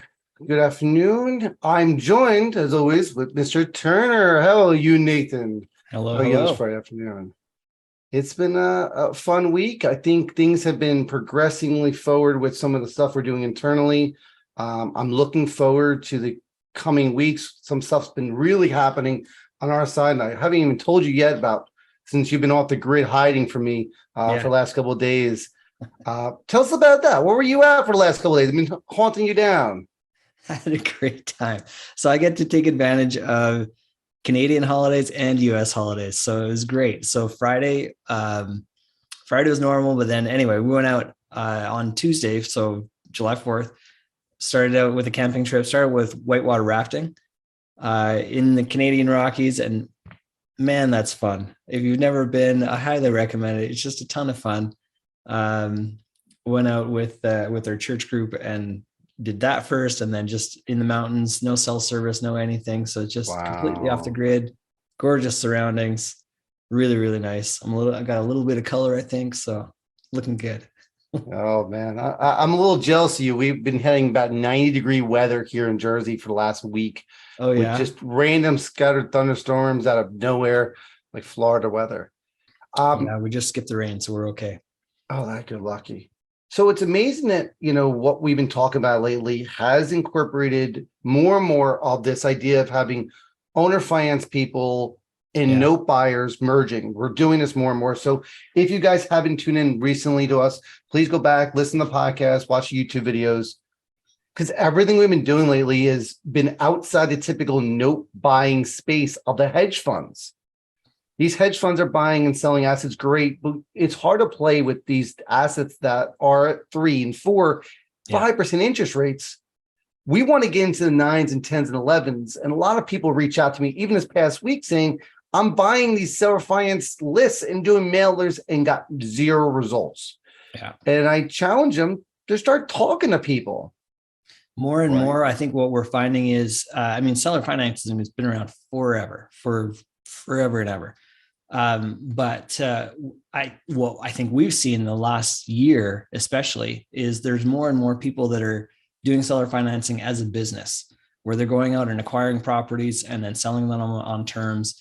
Maybe they're doing a wrap, whatever they're doing, but they're doing it more as a business. And so a lot of those guys are looking to sell their notes so that they can turn their capital around and keep doing it, which is perfect for us. And we're more than happy to participate with them and help them cash them out. But there's been some questions that have come up that we don't know. So we're trying to figure out how it works and why it works and what we can do to make it better. And before we introduce Sean, Nick's comments on Facebook, I don't know how to add this to this feed, but he's been doing around for he said notes of seller finance has been around for over 500 years. Yeah. Thanks, Nick. And Cindy said hi, Coleman, who's a regular on our program. So this came out, we've heard about buying partials, which I bought partials, I've sold partials, and I've heard about this thing talk about this hypothecation versus note collateralization versus pledging a note. And I said, listen, I don't know enough about it. And as most of the time when we don't know something about it, we run a webinar on it so we can learn, and you can learn alongside of us. So this came out, and what I found was I had a hard time finding an attorney who would A, talk about it, and B, knew enough about it that felt confident about it. Even at the DME, some of the attorneys have said, just not our bread and butter. Yeah. And it was difficult. But what we all know about no partials is this theory out there, and not a lot of people are doing it. Do you think it's because they just don't understand it? I think that's a big thing. I know that was the case for me for a long time. Now that I've gotten a better understanding, just with the setup that I have, it's difficult for me to get a deal done. But it makes a lot of sense. And especially when you're dealing with your own cash, it makes a ton of sense. It's a really great way to get some really juicy returns. But again, it's still relatively unknown, and a lot of people just don't know how it works or if it works and all that kind of thing. So that we're hoping to kind of learn more about it ourselves and help other people learn about it as well. It's Absolutely. A great strategy in most circumstances. Yeah, that's awesome. So what we talk about in our space is the buying of notes, and the seller finds people are creating these things and they want to get their capital out. Yeah. We've been talking about buying wrap notes. And then the headache of it was, if we bought the wrap note, what do you do with the underlying debt? How do you handle with the borrower? And how do you take over the power of attorney part in the subject to? But these notes are rated at, created at 10, 11, 12% interest rates. Mm-hmm. I want to get my hands in some of this stuff. Mm-hmm. And they've acquired the property for a low enough amount that they're not trying to squeeze out every dollar when they're selling the note, which is great news for us. That means we can jazz up those returns even more. So we're very excited about that, and we want to do more, but we need to know all that we can so that we can do it correctly. Yeah, absolutely. So let's, without further ado, and let our guest sitting there looking pretty, Sean, we appreciate it. Thank you for joining us this Friday afternoon. Thanks for having me, guys. It's been great. So we always start with a background. How did you get first started with doing attorney work as well as doing this type of attorney work, which is really a specialty? Good question. I mean, so I've been a realist. I've been an attorney 15 years, started with a large law firm in Texas. I should say I'm a Texas licensed attorney in Texas, representing title companies, builders, developers, buyers, sellers, banks, financial institutions, really anything in the financial world, in the real estate world.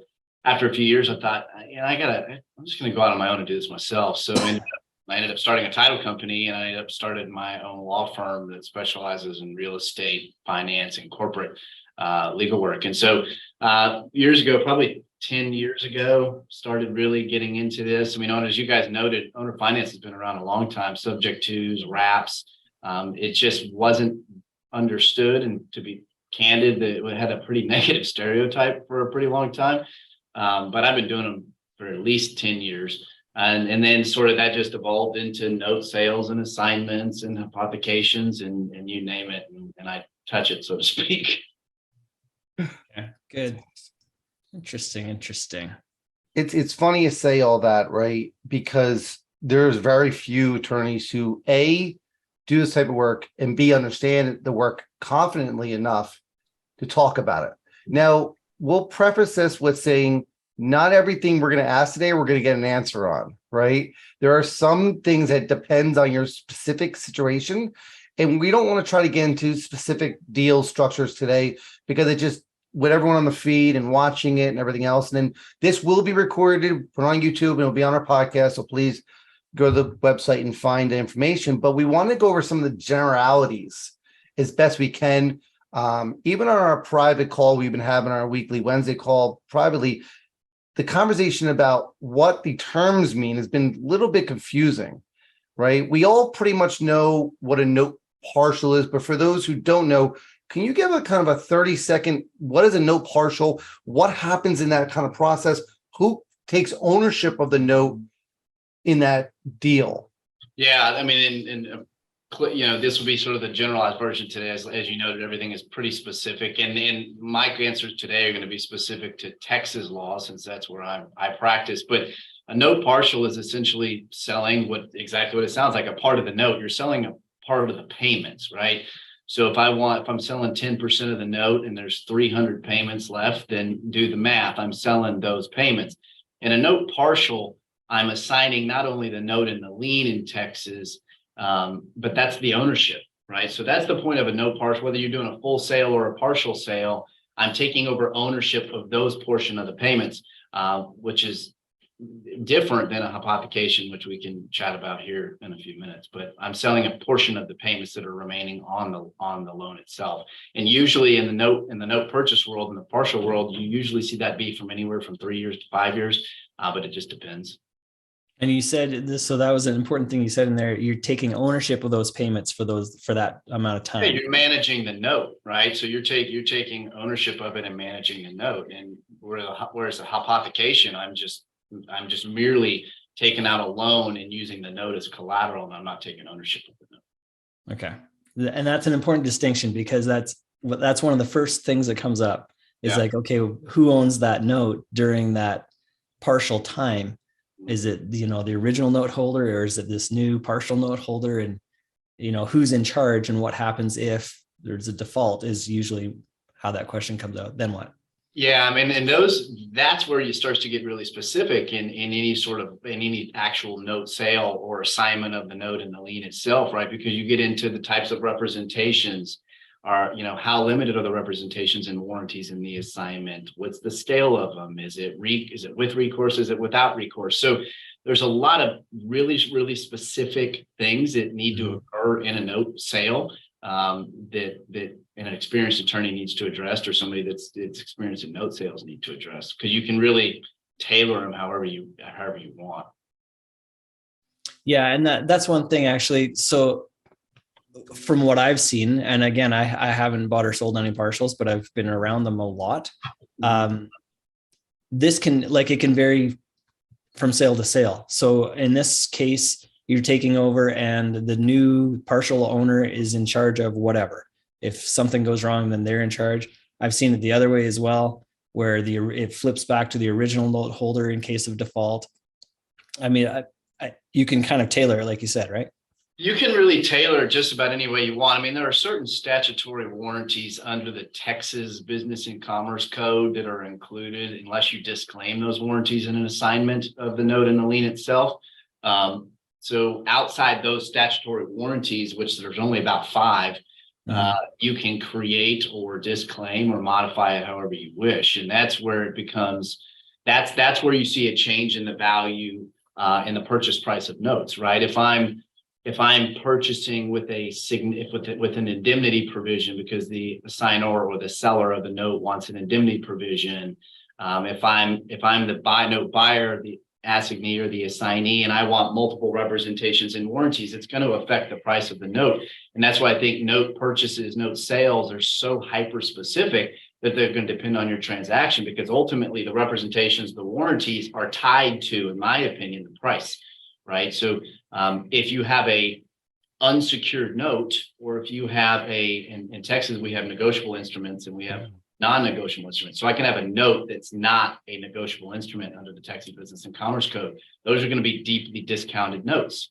If it is a negotiable instrument and sat under the Texas Business and Commerce Code, you're probably going to pay a little bit higher on the value of the note. So there's so many factors in determining the price to pay for the note and what type of representations and warranties you get.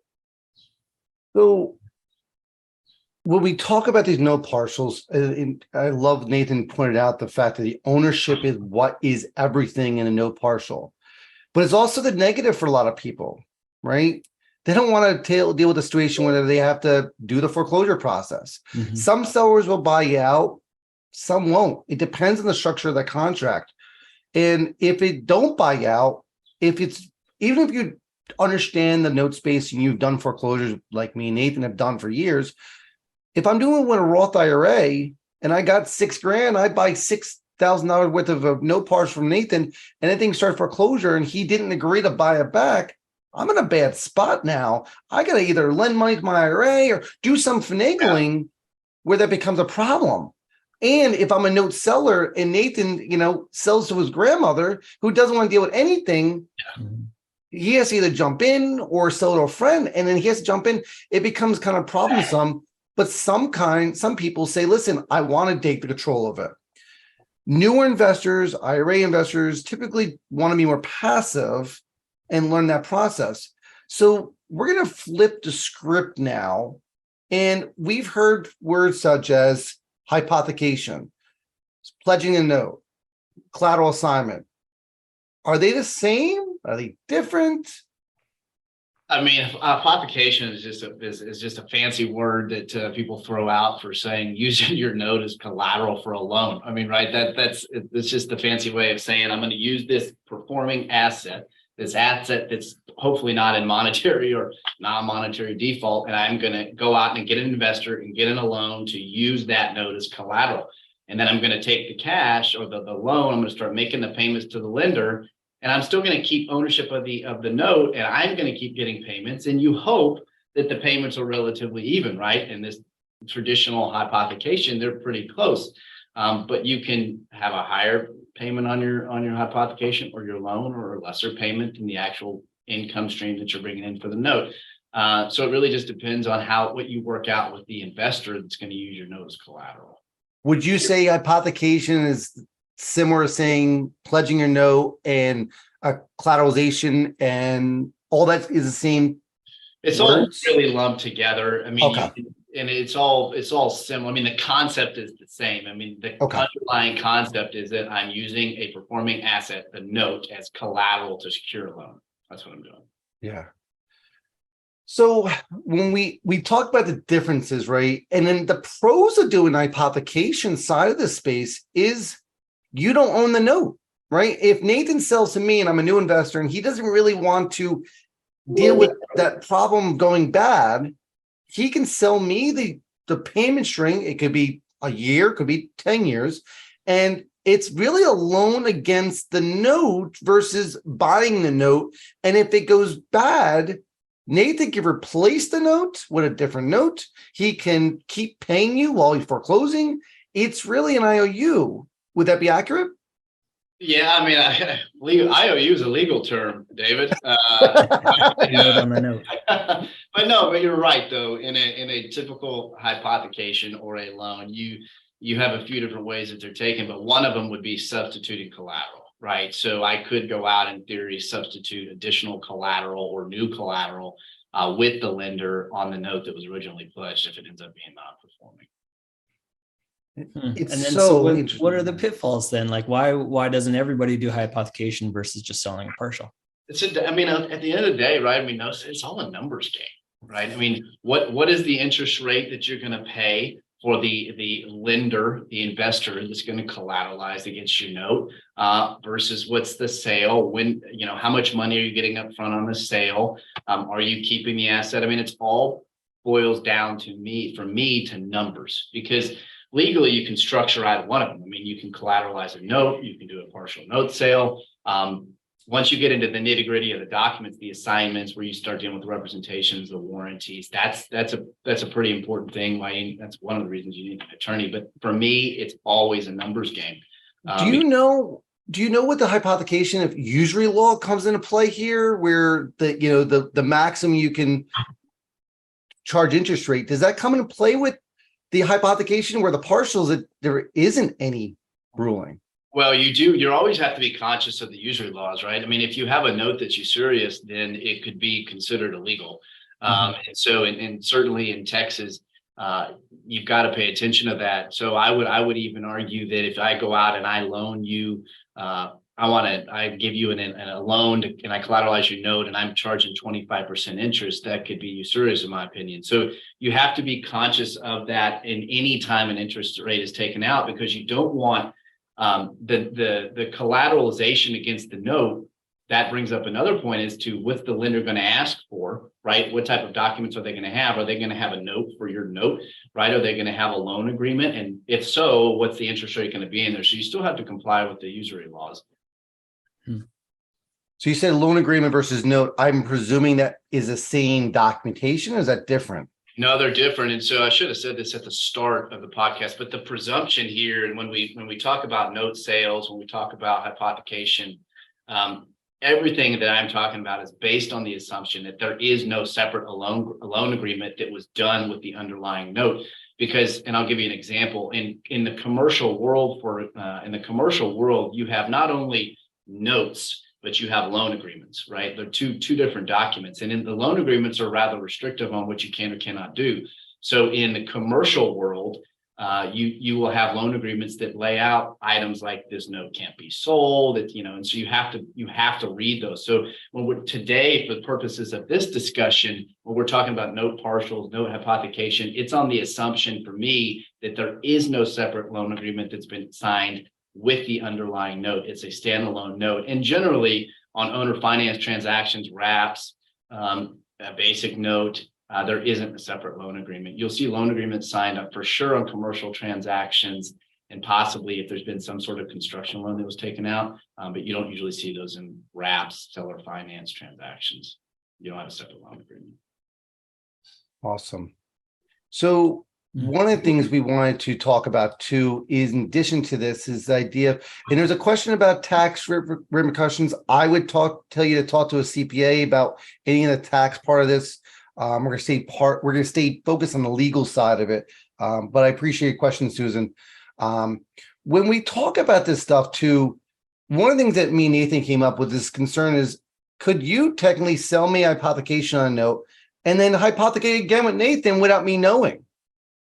It depends on the underlying agreement, right? I mean, it depends on the note. I mean, that's why the preparation of the documents is so critically important, because what the documents are going to control, the note is going to control, right? The assignment's going to control. So you have to, it all goes back to the documents, what they say, what they allow, what they don't allow, because they can be tailored in a certain way. So since we're keeping this in a high level general discussion, I will say it's going to depend on the documents that are drafted and created.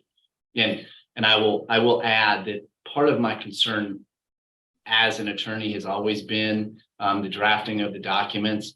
I've seen the most ridiculous notes. I've seen the most ridiculous assignments, transfers that arguably, in my opinion, aren't even valid under Texas law. So I'm gonna go right back to, and I'm not trying to pitch attorneys for business, but because I like to help, but you got to have a turn. This is such a hyper specialty, dealing with the Texas Business and Commerce Code, dealing with these certain federal laws, that you got to have an attorney draft the underlying note and the assignment.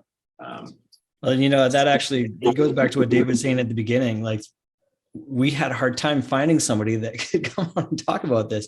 It's not just any attorney, anybody, even the attorney that you're using for foreclosures, may not know anything about this. So it is a niche within a niche within a niche. Like, this is, it really is. I mean, and I would even say, I mean, I'm a big believer in Thomas Jefferson's quote when he said, "He who knows best knows how little he knows." I mean, I don't know everything there is to know about every aspect of law that I practice. And so you have to David's point, I mean, some of it really does depend, and you have to stay updated and abreast of all the developments and changes in the laws. It's especially in an area like this, or in real estate, frankly, just in general.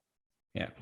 So I apologize for the feed. I realized that Zoom updated a thing and we can't pop out the chat, but some of the questions we came in regarding owned by retirement plans that they have to follow under the UDFI we're gonna let if you have a question about what retirement plans can or can't do, I would focus more on those kind of people out there doing that kind of stuff. We got Tim Heritage saying, showing your great resource. But Herb, I definitely would focus more on the legal side. I would definitely talk about that. And I would say that Susan asked a question regarding that she does a lot of these things. The difference has been the speed of the transaction as well as the costs.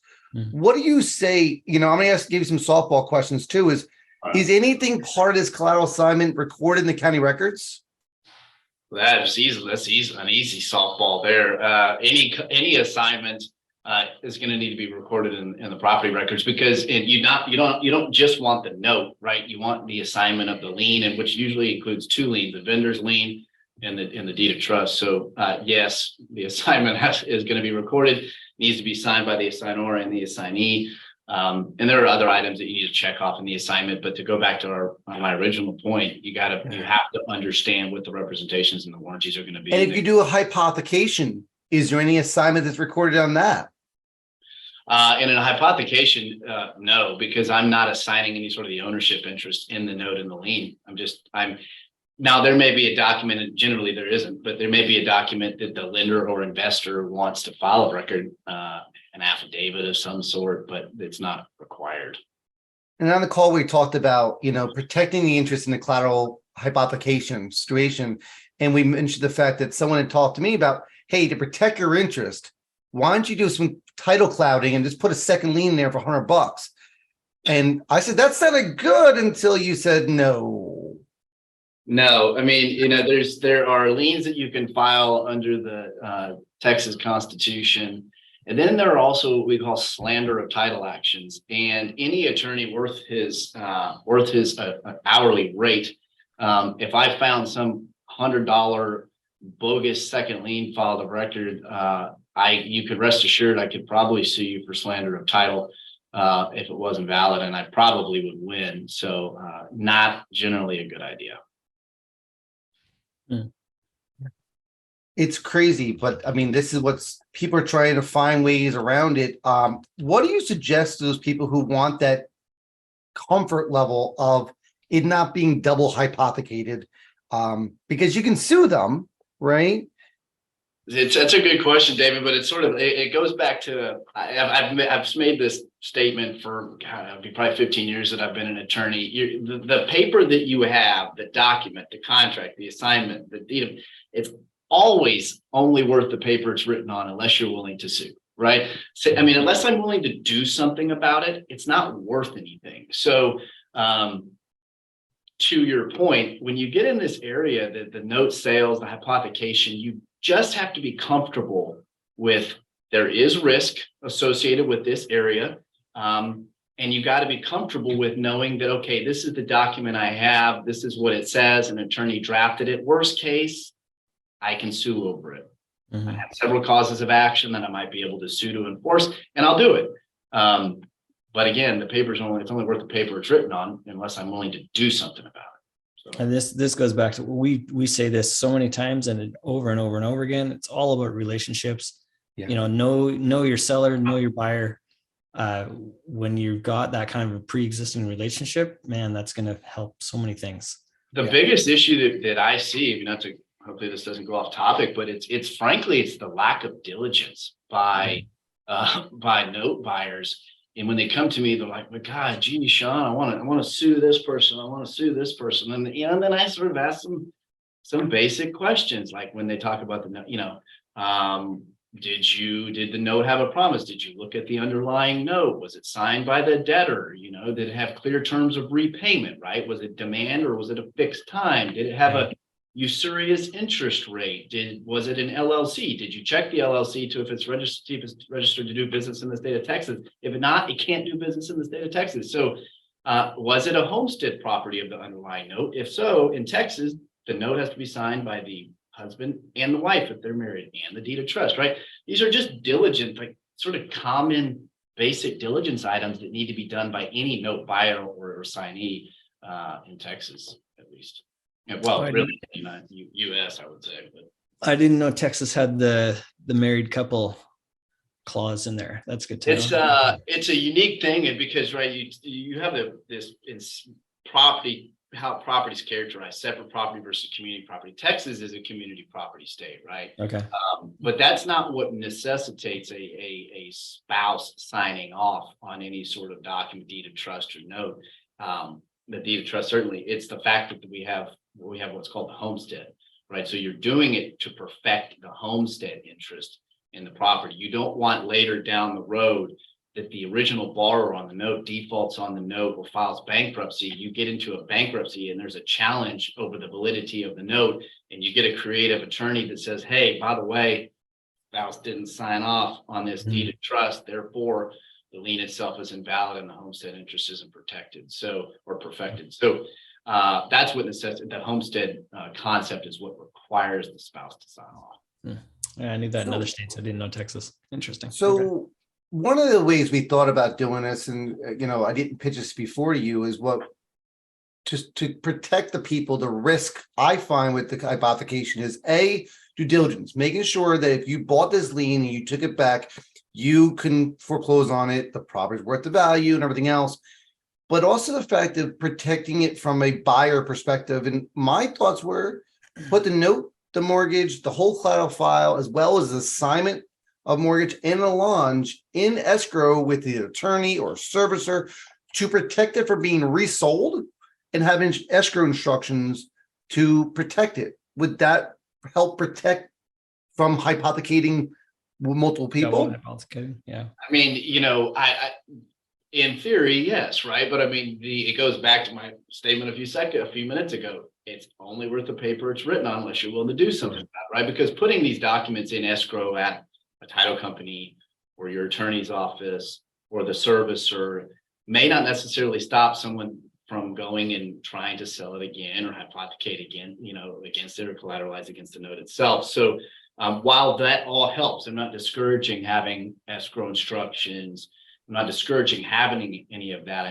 What I'm saying is it's not going to stop really somebody unless that person has integrity and they go, well, geez, the document I signed says I can't do X, Y, Z, then I'm not going to do X, Y, Sure. Z. So to Nathan's point, it's all about relationships. It's about who you know. You want to do business with people that are going to respect the terms of your agreement. Because if they don't respect the terms of the agreement, what do? You're going to have to sue them, right? And that's where attorneys like me you just love it, right? We love people that don't have integrity and don't follow the terms of their agreement. That's your bread and butter. So let's get into the fact of, we want to write these agreements up, right? And we want to buy a lot of these kind of notes, right? How do we have to work with an attorney that's licensed in that state, or can we work with attorneys such as yourself to draft the general documents in purchasing this kind of asset in the escrow instructions? That is a great question. I mean, most attorneys are licensed as attorneys in their respective states, right? So I'm a Texas licensed attorney. One of my business partners, he's a Texas and Georgia licensed attorney. So for me, I can draft documents in Texas, right? Could I, in theory, draft a general document? Yes, but the concern for attorneys is that what passes in Texas may not pass in California, and that could be considered malpractice. So, as capable as I think I am, even in other states, I would tell somebody, hey, look, if you're going to go buy a note in California, use a California attorney. If you're going to go to Nebraska, use a Nebraska attorney, because I can tell you there are a lot of attorneys that come to Texas and try to draft these sort of general documents in Texas. And I look at them and go, geez, I mean, what on earth? And it's not even close, because Texas is extremely strict. And Texas is one of the more complex states legally. That's why our bar exam is one of the most difficult in the country, because the laws are complex here. So you need to, as an attorney, you need to make sure you're not committing malpractice. So if you can't, anybody that's on this call, I can do what you need in Texas, but you would be best suited getting an attorney outside of Texas for whatever state, wherever. If the collateral is in Nebraska, then you probably want a Nebraska attorney to go look at it. If you're hypothecating, You say, is there a way to find attorneys like yourself? Is there a category that we should be looking up? Is there a network? I've been asked that before, and to my knowledge, there is not. There's no database that I've ever found.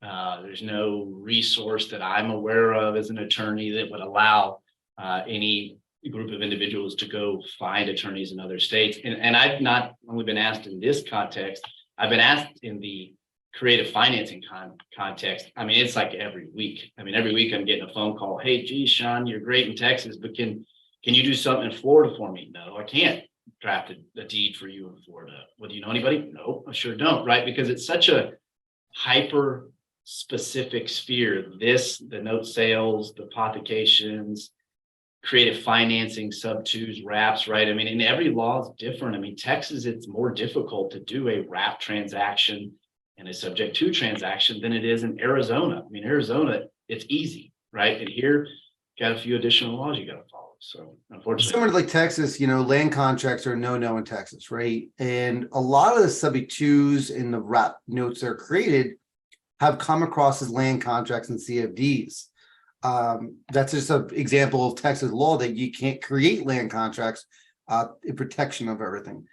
When we talk about this stuff, do you recommend someone to get a basic understanding of notes, the legal, a consultation with someone like yourself?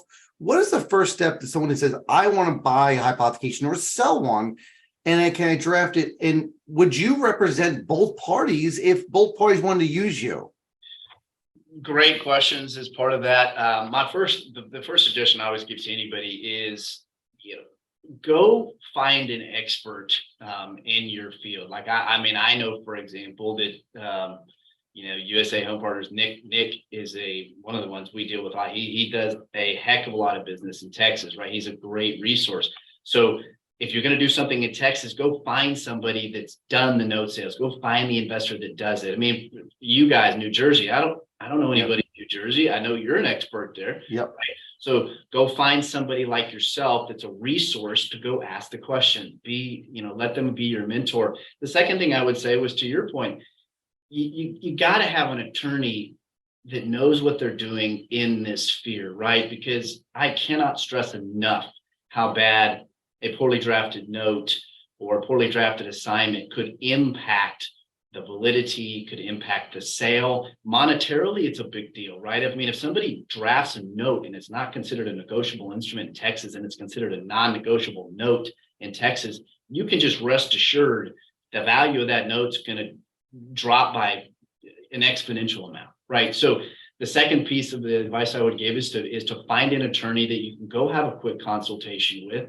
Yes, it might cost you a few $100, but I'll tell you what, it's worth the $300, $400, $500 that you may pay now, because you're going to save that later, getting sued for $15,000 because you signed a full recourse note and you had no idea what that was, right? Or a non-recourse. So that was my second suggestion, would be to partner up with an attorney. And then the third is, frankly, you just got to jump in at some time. And it's to be part of groups like this. Listen to podcasts like this, right? You guys do a great job of talking to people and help educating. And it's just at some point in time, then you just dive right in. Yeah. And my experience is that most things are fixable. If there's some kind of like the note wasn't written correctly or something like that, or for example, this is years ago, but I bought land contracts in Texas and then just converted them over to a deed of trust. So it's fixable. It's not necessarily easy. It's not necessarily cheap, but you can do it. You can fix. I've always said you can fix just about anything. Yeah. But to your point, how much does that fixing cost you, right? Yeah. So if you spend $500 on the front end to make sure it's done right, then you might save yourself $50,000 on the back end. Even though it's fixable, it's just some people I think are afraid to put up money at first, and that is a bit terrifying. But to me, it's worth it, especially in this area. Yeah. Some people were asking for your contact information. In the chat, we have a link to just fill out. It's a form on our website. You'll get shown information regarding his partner in Georgia. Just fill the form out and he'll reach out to you and follow up with any kind of questions you got. When we buy these kind of applications and another softball question. Buy 1 year. Can I go buy a second year? Another $6,000 next come around. Can I keep doing it on the same note? Can you keep buying partials, or can you keep loaning out, keep hypothecating, loaning out? Yeah, on the same note. Can I hypothecate once and do it again and again? Yeah. Right. So some people are saying, well, if I do $6,000 now, I'm done. No, you can do as many times as you want, right? But we really focus on the fact that this hypothecation versus this no partials, it depends on what kind of person you are and what you're looking for. And then make sure you have the attorney in place to review the collateral as well as review the document that you're signing regarding the transaction. Both items need to be reviewed, because if something happens, you make sure you're backed up. And understand what a partial is in regarding to the schedule if the buyer pays off or whatnot. Where hypothecation, if the borrower pays off the original debt, you may still have the hypothecation going.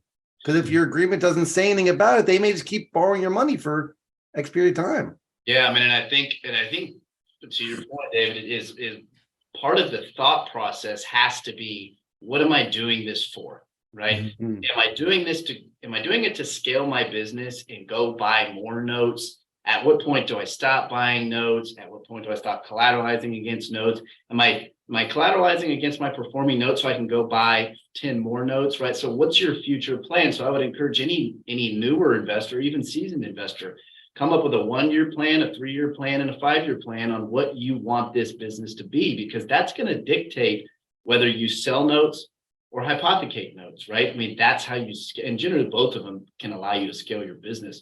But you got to have an idea of where you're going in order to make decisions now. We have one question regarding what happened if the borrower gets foreclosed on with the seller and didn't tell you about it. Is there any way to get notice that the foreclosure is happening? Well, that's a good question, loaded question. In that if I'm in the partial note world, Yeah. and there's an assignment of interest, even if it's 10%, if there's an assignment of interest in the note in the deed of trust, well, then now I have an ownership of that note. So the foreclosure notice, in theory, I should be put on notice that it's going to be foreclosed. The hypothecation, since nothing's filed of record, that's a little bit more problematic. And do you recommend doing hypothecation on wrap notes versus partials, or selling a wrap note because of the issue of the original borrower with the power of attorney situation? We're feeling that a hypothecation is probably a better suited thing because you don't want to transfer that note over and then have to deal with the original wrap subject to owner kind of thing. Yeah, I don't know. I mean, to me, there's really no difference legally, in my opinion, as to what may happen. I mean, I suppose it kind of is, but like I said at the start, it's a numbers game, in my opinion, right? It's how much do you want now, right? What is your business going to be like? How much would the note be sold for versus how much can you get as a loan from the investor on your performing asset? So to me, I think you got to decide numbers first. Then, because again, if you have a good attorney, either one of them can be structured in a way that you're protected. So I think you have to decide first, from a numbers standpoint, what decision you want to make, and then go from there. So this question was, why is negotiability important? I think it's the fact of figuring out what you as a buyer or you as a seller want in the note, in the deal, to be noticed of, and make sure you cover everything. It's easy to say cover everything. You don't know what everything is. But as Nathan and I started with a note space, we didn't know what a launch was. Yeah. And you kind of learn, you make some mistakes, and you ask your attorney, is there anything I'm missing in this protection process? And they're going to do the best to protect you, but there's no foolproof plan that things just come up. People file BK and change ownerships and all kind of stuff.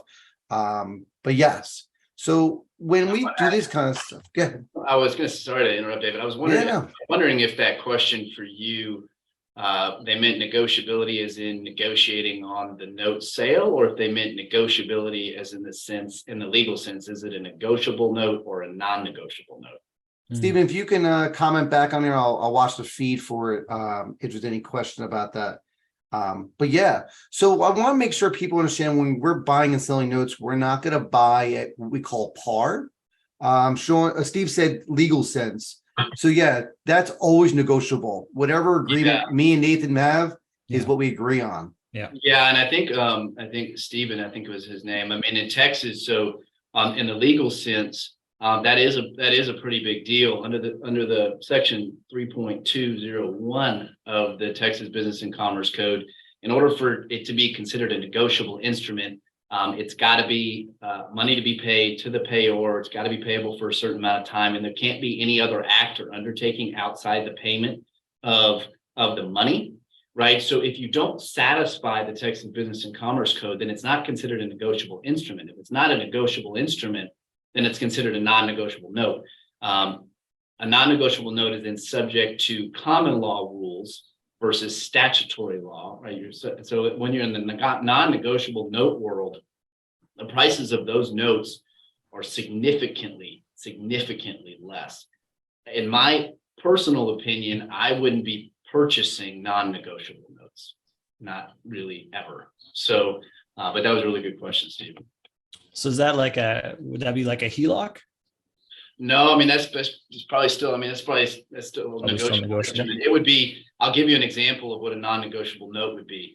You've got the promise to pay, right? You've got the borrower, you got the lender. And then in the note term, you have it is no term at all, right? So there's no 30 years, there's no 10 years, there's no 5 years, there's no balloon payment, Gotcha. right? Okay. There's no maturity date. It's just this indefinite period of time. That would be considered a non-negotiable note. I'll give you another example.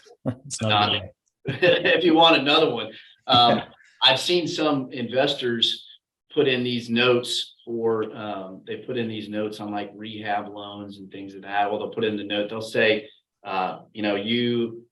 it's going to on payoff, you got the interest rate, you've got, whatever the maturity date. And then they say in the maturity date, owner to all or borrower to assign interest in its LLC in connection with this note as part of its payment, right? Like I'm going to acquire an equitable interest in an LLC as the lender. So that's an act. That's an act outside of the promise of money. So that would arguably make that note non-negotiable. So these are concepts that are really boring, but for me, they're fun, which is why you need an attorney to look at them.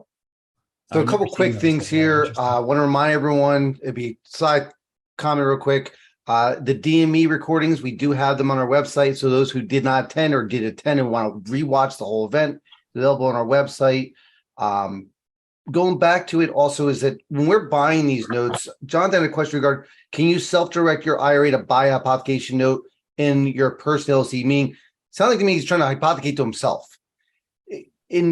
I would say direct yourself to your custodian, stuff like that. I'm going to say that's probably self-dealing, but I'm not going to be an attorney on that play. But I mean, I would tend to agree with you, David. I mean, you got to go back to the custodian on the account. You got to go back to the documents that you executed with your IRA, whichever Quest, whatever company it is. Yeah.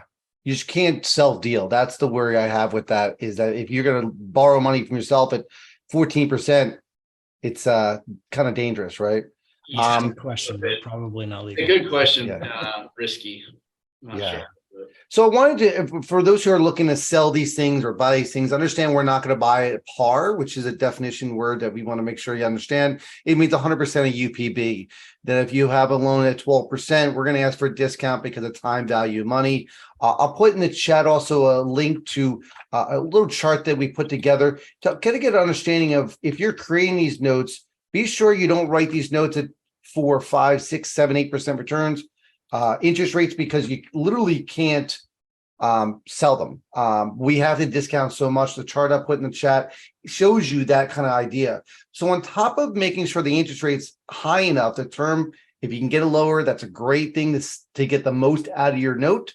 But also make sure the collateral and the actual origination of the note is legally clear, which means we've had webinars on this. Make sure your RMLO and underwriting is being done. And if you're creating this stuff, make sure you follow the laws of Dodd-Frank, especially if there's an owner-occupant, that you are following, because we can't buy them. We literally can't buy them because it makes it really difficult for us to foreclose if we have to. So you got to be sure you're doing that. So maybe slight clarification. we may be able to buy them, but we'd have to discount it even further because then Yeah. we're going to have to fix it. Yes. And again, like we said, that costs time and money.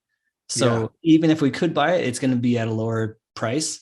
And if you're willing to take the discount, then come talk to us. But Yep. just realize that that's a pretty major factor. Always a Yeah, so numbers Yeah. It is. So the chart's a big numbers game, right? That I put together for you guys. I saw Loan the other day, listed about 6 notes, all under 5% or 6%. And I said, listen, I'm going to buy these things at like 40 cents on a dollar, just not possible to get 11% yield. Yeah. So we're buying on yield. We're discounting on the yield feature and saying, what can we buy it at? It just doesn't make sense for you guys because banks are creating notes at 7. Why are you creating at 5 or 6? It just doesn't make sense. And I get the fact you're worried about LTV. That's a byproduct of our concerns because really, first we're concerned about what goes in our pocket. Yeah. LTV is a secondary feature. Don't try But to yeah, compete with the banks. no, Yeah. your borrower would have went to a bank if he could. They couldn't. So make sure that you're charging the interest rate that matches that. It's trying. When It's we- like trying to compete with Walmart. You're going to lose. Yeah. Just don't do it. Yeah. Make sure you charge a little more interest rate because that borrower could not go to the bank. That's the feature. Is that borrower, if you're writing 5% notes, the borrower should have been able to go to the bank and get it. If they couldn't, I'm going to say the words take advantage of, but So Sean, what's the interest rate that would be considered usurious in Texas right now? anything over 18%. So you've got some leeway there. So if you want to Yeah. write a loan at 12%, go for it. You're Yep. going to be fine. We're going to be way more likely to buy that, and you're going to be Yep. happy with the price that we're. and we could hypothecate it at 15, right? Yeah. Or 16 or 17, up to 18 to make sense for us, right? Now we're doing a couple in Virginia right now at 17. I just gotta make sure the users law protects me okay on that. And then finding a Sean out in Virginia to help me out on the other side of it. So, and I hope that gentleman's listening right now because we're looking to close that before the 15th, a bunch of hypothecations on that. So we do these webinars not only to teach you guys, but to learn ourselves. Yeah. So we hope you guys continue to join us and continue to follow along as we bridge the gap between note buyers and note sellers. We've been doing this for over 15, almost, I've been doing it for 13. Nathan's been 15 years, Yeah. but we want to bring people on like Sean on. If you have any additional questions before we close up here, please put in the chat. This again will be recorded. We'll be on YouTube. We'll be on our podcast. It'll also be on LinkedIn and Facebook on the recording. So I want to make sure if you have any questions for Sean, click the link, fill out the form, and we'll get it over to Sean to answer specific questions on any kind of specific deals. But keep all all accounting, CPA, tax things to those kind of people and custodians. So we're almost at the top of the hour. I'll let Nathan finalize us and we'll let the audience go. So just curious, Sean, we asked this to everybody who's on. We're always looking to the future. We're always trying to figure out, trying to see what's coming down the pipe. With your experience and deals that you've been working on more lately, do you see any kind of patterns? Do you see anything changing coming up in the next 6-12 months? Yeah, I mean, that's a good question in that I think it's going to get and has been, and it's only going to get better, frankly, for investors, right? Anybody in the creative finance world, wraps, sub-twos, anybody in the note buying world. I mean, when you see these interest rates rising, people are forced to get more creative. It looks like, you and David have been doing this a long time, so you're just what you do. But for a lot of people, even maybe some on this call, they've been forced to get in there because they started thinking, well, there's other ways I can make money. How am I going to figure that out? And with rising interest rates, I mean, you saw this in the 90s a bit. With rising interest rates, you see an uptick in the amount of creative finance world. I can tell you personally, through my title company, we have closed a significant more of subject to wrap seller finance transactions in the last year than we did probably the last 3 years. And it's because of the change in the real estate market. So, I mean, honestly, I'm pretty excited about it. So, and I'm excited that now creative financing, I've been on this crusade to dispel the rumors and the negative stereotypes for creative financing for years. And I'm excited where I feel like it's finally getting to a place where even real estate agents are going, you know what? It ain't that bad, right? Yeah. There's people with integrity in this business, and I want to do business with that person. And so that's where I see the market going. I think it's only going to increase. Absolutely. Very interesting. Good So to know, good to I'll know. answer Susan's question real quick regarding does note prices change if you have the seasons or non-season notes with or without third-party servicers? Yes, seasoning notes have a little more risk to it. We want to show proof of ability to pay, even though they went through the underwriting process. I would say that season notes, definitely third-party servicers. We encourage you to use third-party servicers. If you're not and you're self-servicing, make sure you follow all the rules required, meaning a monthly statement, end of year stuff. But yes, there's a slight discount on that. And also, if you're writing land contracts versus mortgages, that's another factor. You can use the chart to see what the differences are. And each note buyer, me and Nathan, are not together. We have different companies. We just enjoy talking to each other. We price things differently. So I would encourage you to reach out. I believe our feed, you can go to the website and reach out to me and Nathan anytime and ask some specific questions. So, Sean, it was a pleasure having you on. I think our phone call initially came across as both of us saying, I'm not sure if this is going to fit, and ended up being a perfect fit. I couldn't have found a better guest for us to join in and explain the differences, and maybe I'll help.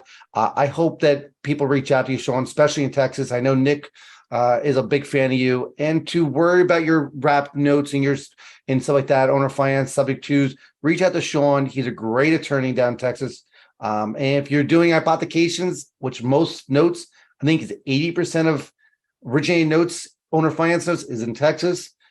We'll buy owner finance hypothecations all day long. So feel free to reach out to us and ask us questions. I appreciate you guys joining in. We're going to disconnect from everyone live and hold on to Sean for a few minutes. We appreciate everyone jumping in for the Friday afternoon. Thank you. Take care, everyone.